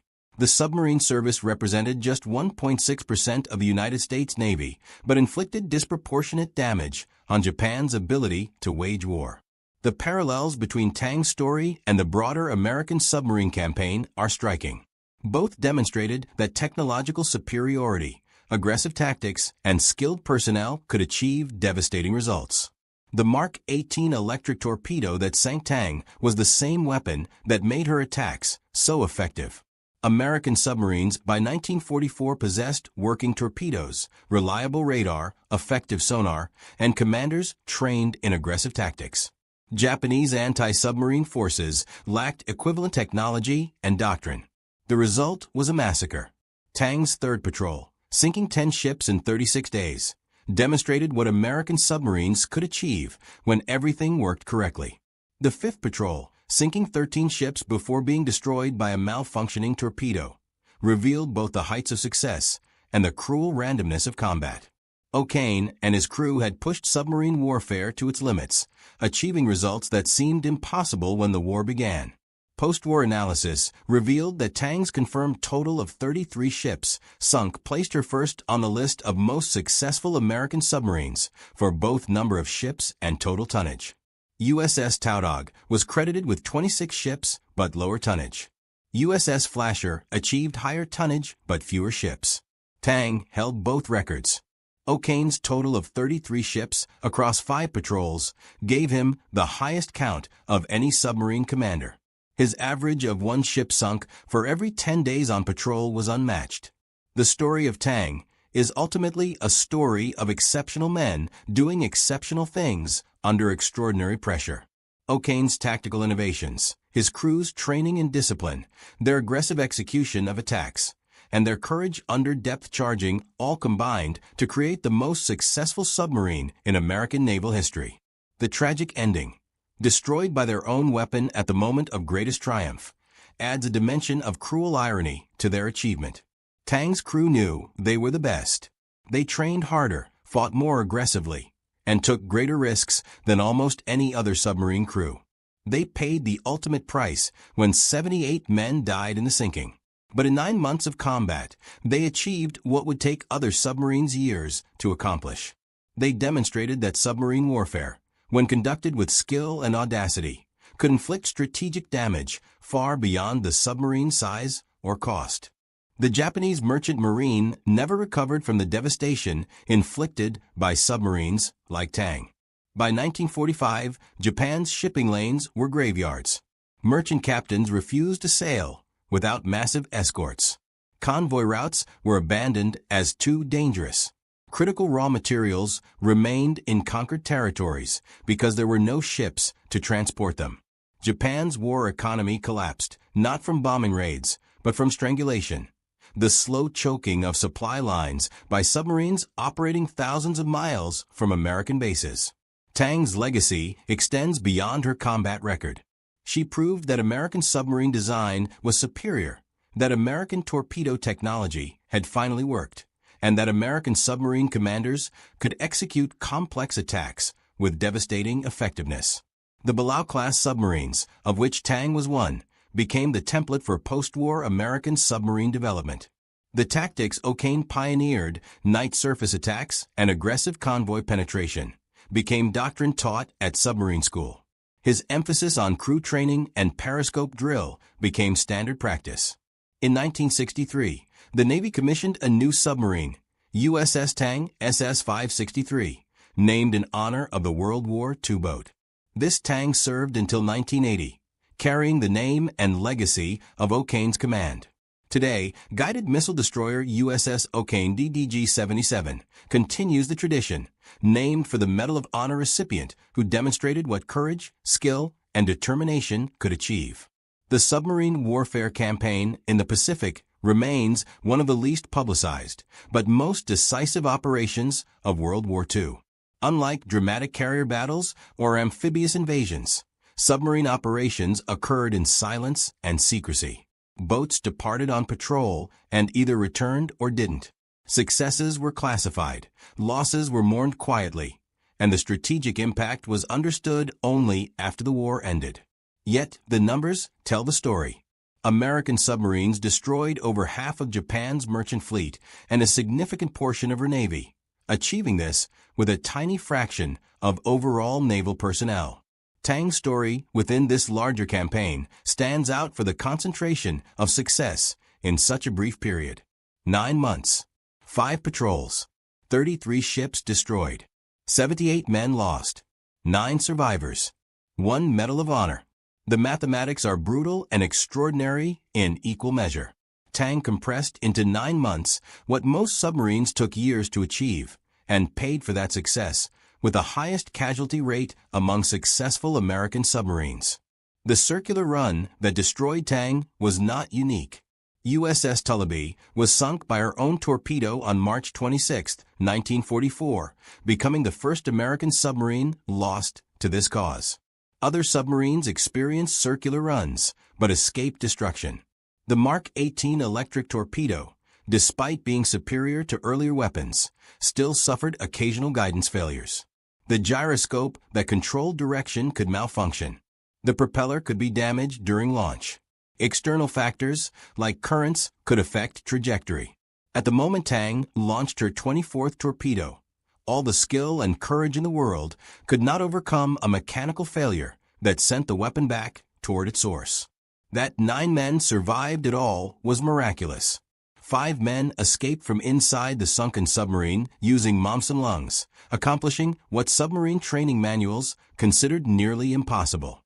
4 men, including O'Kane, survived in the water for 8 hours after being thrown from the bridge or escaping the conning tower, demonstrating extraordinary endurance. All 9 endured brutal treatment from Japanese survivors and imprisonment for 10 months, showing resilience that matched their combat courage. O'Kane's post-war career, rising to Rear Admiral and serving the Navy for 13 more years, proved that surviving Tang's loss did not diminish his capability or determination. The reunions held by Tang survivors became emotional gatherings where 9 men remembered 78 shipmates. They spoke of the men who died in the after compartments when the torpedo struck, unable to escape before those spaces flooded. They remembered the men who died attempting escape from the forward torpedo room, succumbing to pressure, drowning, or the bends during ascent. They honored the men who had crewed Tang through 5 patrols, achieving the impossible and paying the ultimate price. In the National World War II Museum in New Orleans, an interactive exhibit called Final Mission allows visitors to experience Tang's last patrol. Participants enter a simulated submarine, receive cards corresponding to actual crew members, and are assigned stations. The events of October 24th to 25th, 1944 unfold on overhead screens, while visitors perform tasks. The circular run of the 24th torpedo is depicted. Upon exiting, visitors see a wall with photographs of the crew and learn whether the sailor associated with their card survived. It is a powerful reminder that behind the statistics and tactics were real men who faced death in the dark depths. Tang's combat record remains unmatched. 33 ships confirmed sunk in 5 patrols. 3rd patrol, 10 ships in 36 days. 5th patrol, 13 ships before being destroyed. Overall average, 1 ship every 10 days on patrol. These numbers represent not just destruction, but disruption of Japan's entire war effort. Each ship carried troops, equipment, raw materials, or food. Each sinking meant Japanese soldiers without ammunition, factories without raw materials, civilians without food. Multiply Tang's success by the hundreds of American submarines conducting similar patrols, and the strategic impact becomes clear. Japan was strangled by submarines operating in silent isolation across the Pacific. The loss of Tang by her own torpedo adds tragic irony to this achievement. After sinking more ships than any other American submarine, after conducting the most successful patrol in submarine warfare history, after demonstrating what skilled submariners could accomplish, Tang was destroyed by the very weapon that made her so deadly. The crew's final moment was not defeat in combat, but victim of mechanical failure, a random malfunction at the worst possible moment.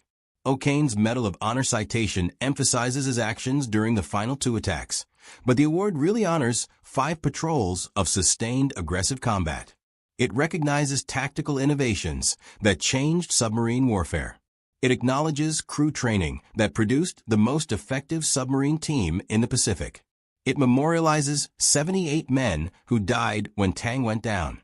And it celebrates survival, the 9 men who lived through what should have killed them all.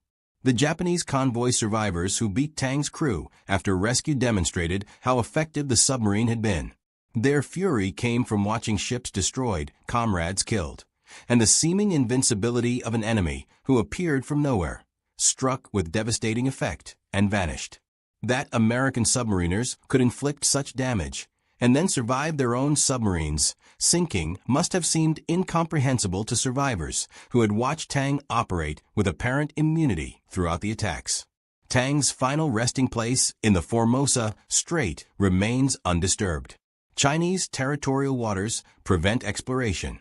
The submarine lies in 180 feet of water, her stern section separated from the hull by the torpedo explosion, her forward compartments containing the remains of men who died attempting escape. It is a war grave protected by international convention and practical inaccessibility. Tang's crew remains aboard their submarine, forever on patrol in the waters where they achieved their greatest success and met their tragic end. The submarine service erected no grand monuments to Tang. There are no massive memorials listing the 33 ships destroyed. The story is preserved in official records, O'Kane's books about Wahoo and Tang, survivor accounts, and the memories of families who lost fathers, brothers, and sons. The Navy honored Tang by naming 2 subsequent vessels after her, ensuring the name continues in active service. That is the submariner's memorial, not stone and bronze, but steel and purpose, carrying the legacy forward through continued service. Tang's story demonstrates that in war, success and tragedy often intertwine. The most successful submarine met the most ironic fate. The highest-scoring commander survived to receive the Medal of Honor, while 78 of his crew died. The submarine that revolutionized tactics was destroyed by the weapon that made those tactics possible. These contradictions cannot be resolved, only acknowledged as part of war's cruel randomness. What Tang proved beyond doubt was that American submarines in 1944 had evolved into strategic weapons capable of decisive impact. The boats were reliable, the torpedoes worked, the tactics were proven, and the commanders were aggressive. Tang concentrated all these factors into 9 months of nearly perfect execution, marred only by the mechanical failure that ended her career. In those 9 months, she sank enough shipping to affect Japan's entire war economy, destroyed enough enemy vessels to panic the merchant marine, and demonstrated enough tactical skill to change submarine warfare doctrine. The crew of USS Tang, both the 78 who died and the 9 who survived, achieved something extraordinary. They took a submarine and crew to the absolute limits of performance, maintaining that level through 5 consecutive patrols and producing results that remain unmatched 8 decades later. Their legacy is not just numbers and tactics, but proof of what exceptional men can accomplish when training, technology, and courage combine in pursuit of a clear objective. They were the best submarine crew of World War II, and Tang was the best submarine. That their story ends in tragedy does not diminish their achievement. It adds a final chapter that reminds us that even the best sometimes fall victim to the randomness of war. Tang's crew demonstrated what was possible. They set standards that inspired generations of submariners who followed. In the silent service, where operations occur beneath the waves away from public view, Tang's story endures as the ultimate example of what submarine warfare could achieve. Her crew wrote the final chapter of the Pacific submarine campaign in fire and steel, in triumph and tragedy, in courage that transcended even death itself. USS Tang remains on eternal patrol, her crew forever remembered as the men who showed the world what American submarines and American submariners could accomplish when pushed to their absolute limits. December 21, 1944, 5:30 a.m. The basement command post in Bastogne, Belgium was freezing. Brigadier General Anthony McAuliffe stood watching through a narrow window as German panzer tanks positioned themselves for what looked like the assault that would decide everything in the next 2 days. McAuliffe commanded every Allied unit in Bastogne. The 101st Airborne Division, Combat Command B from the 10th Armored Division, Tank Destroyer Battalions, Artillery Battalions, Scattered Engineer Units, stragglers from divisions that had been shattered, roughly 18,000 men, completely surrounded by 3 German divisions. He was 46 years old, from Washington, D.C., West Point graduate, class that finished in November 1918, just as the previous war ended. He commanded the division's artillery, not the division itself. The actual division commander, Major General Maxwell Taylor, was back in Washington attending conferences. Command had fallen to McAuliffe by circumstance, not design. That morning, the Germans had completed their encirclement, cutting all 7 highways leading out of town. McAuliffe's forces were outnumbered 5-1. Ammunition was running low. Most men had no winter clothing despite temperatures dropping to -15 Celsius. The nearest Allied reinforcements were 60 kilometers away, fighting through German lines to reach them. The German divisions closing the ring, 2nd Panzer, Panzerlehr, and 26th Volksgrenadier, had a clear mission: capture Bastogne's road junction and push west to the Meuse River and Antwerp. This was Hitler's last desperate gamble in the West. Everything depended on speed, on seizing those crossroads before American reinforcements could arrive. But here's what the Germans failed to understand. What they thought was a trap was actually the worst tactical mistake of their entire offensive.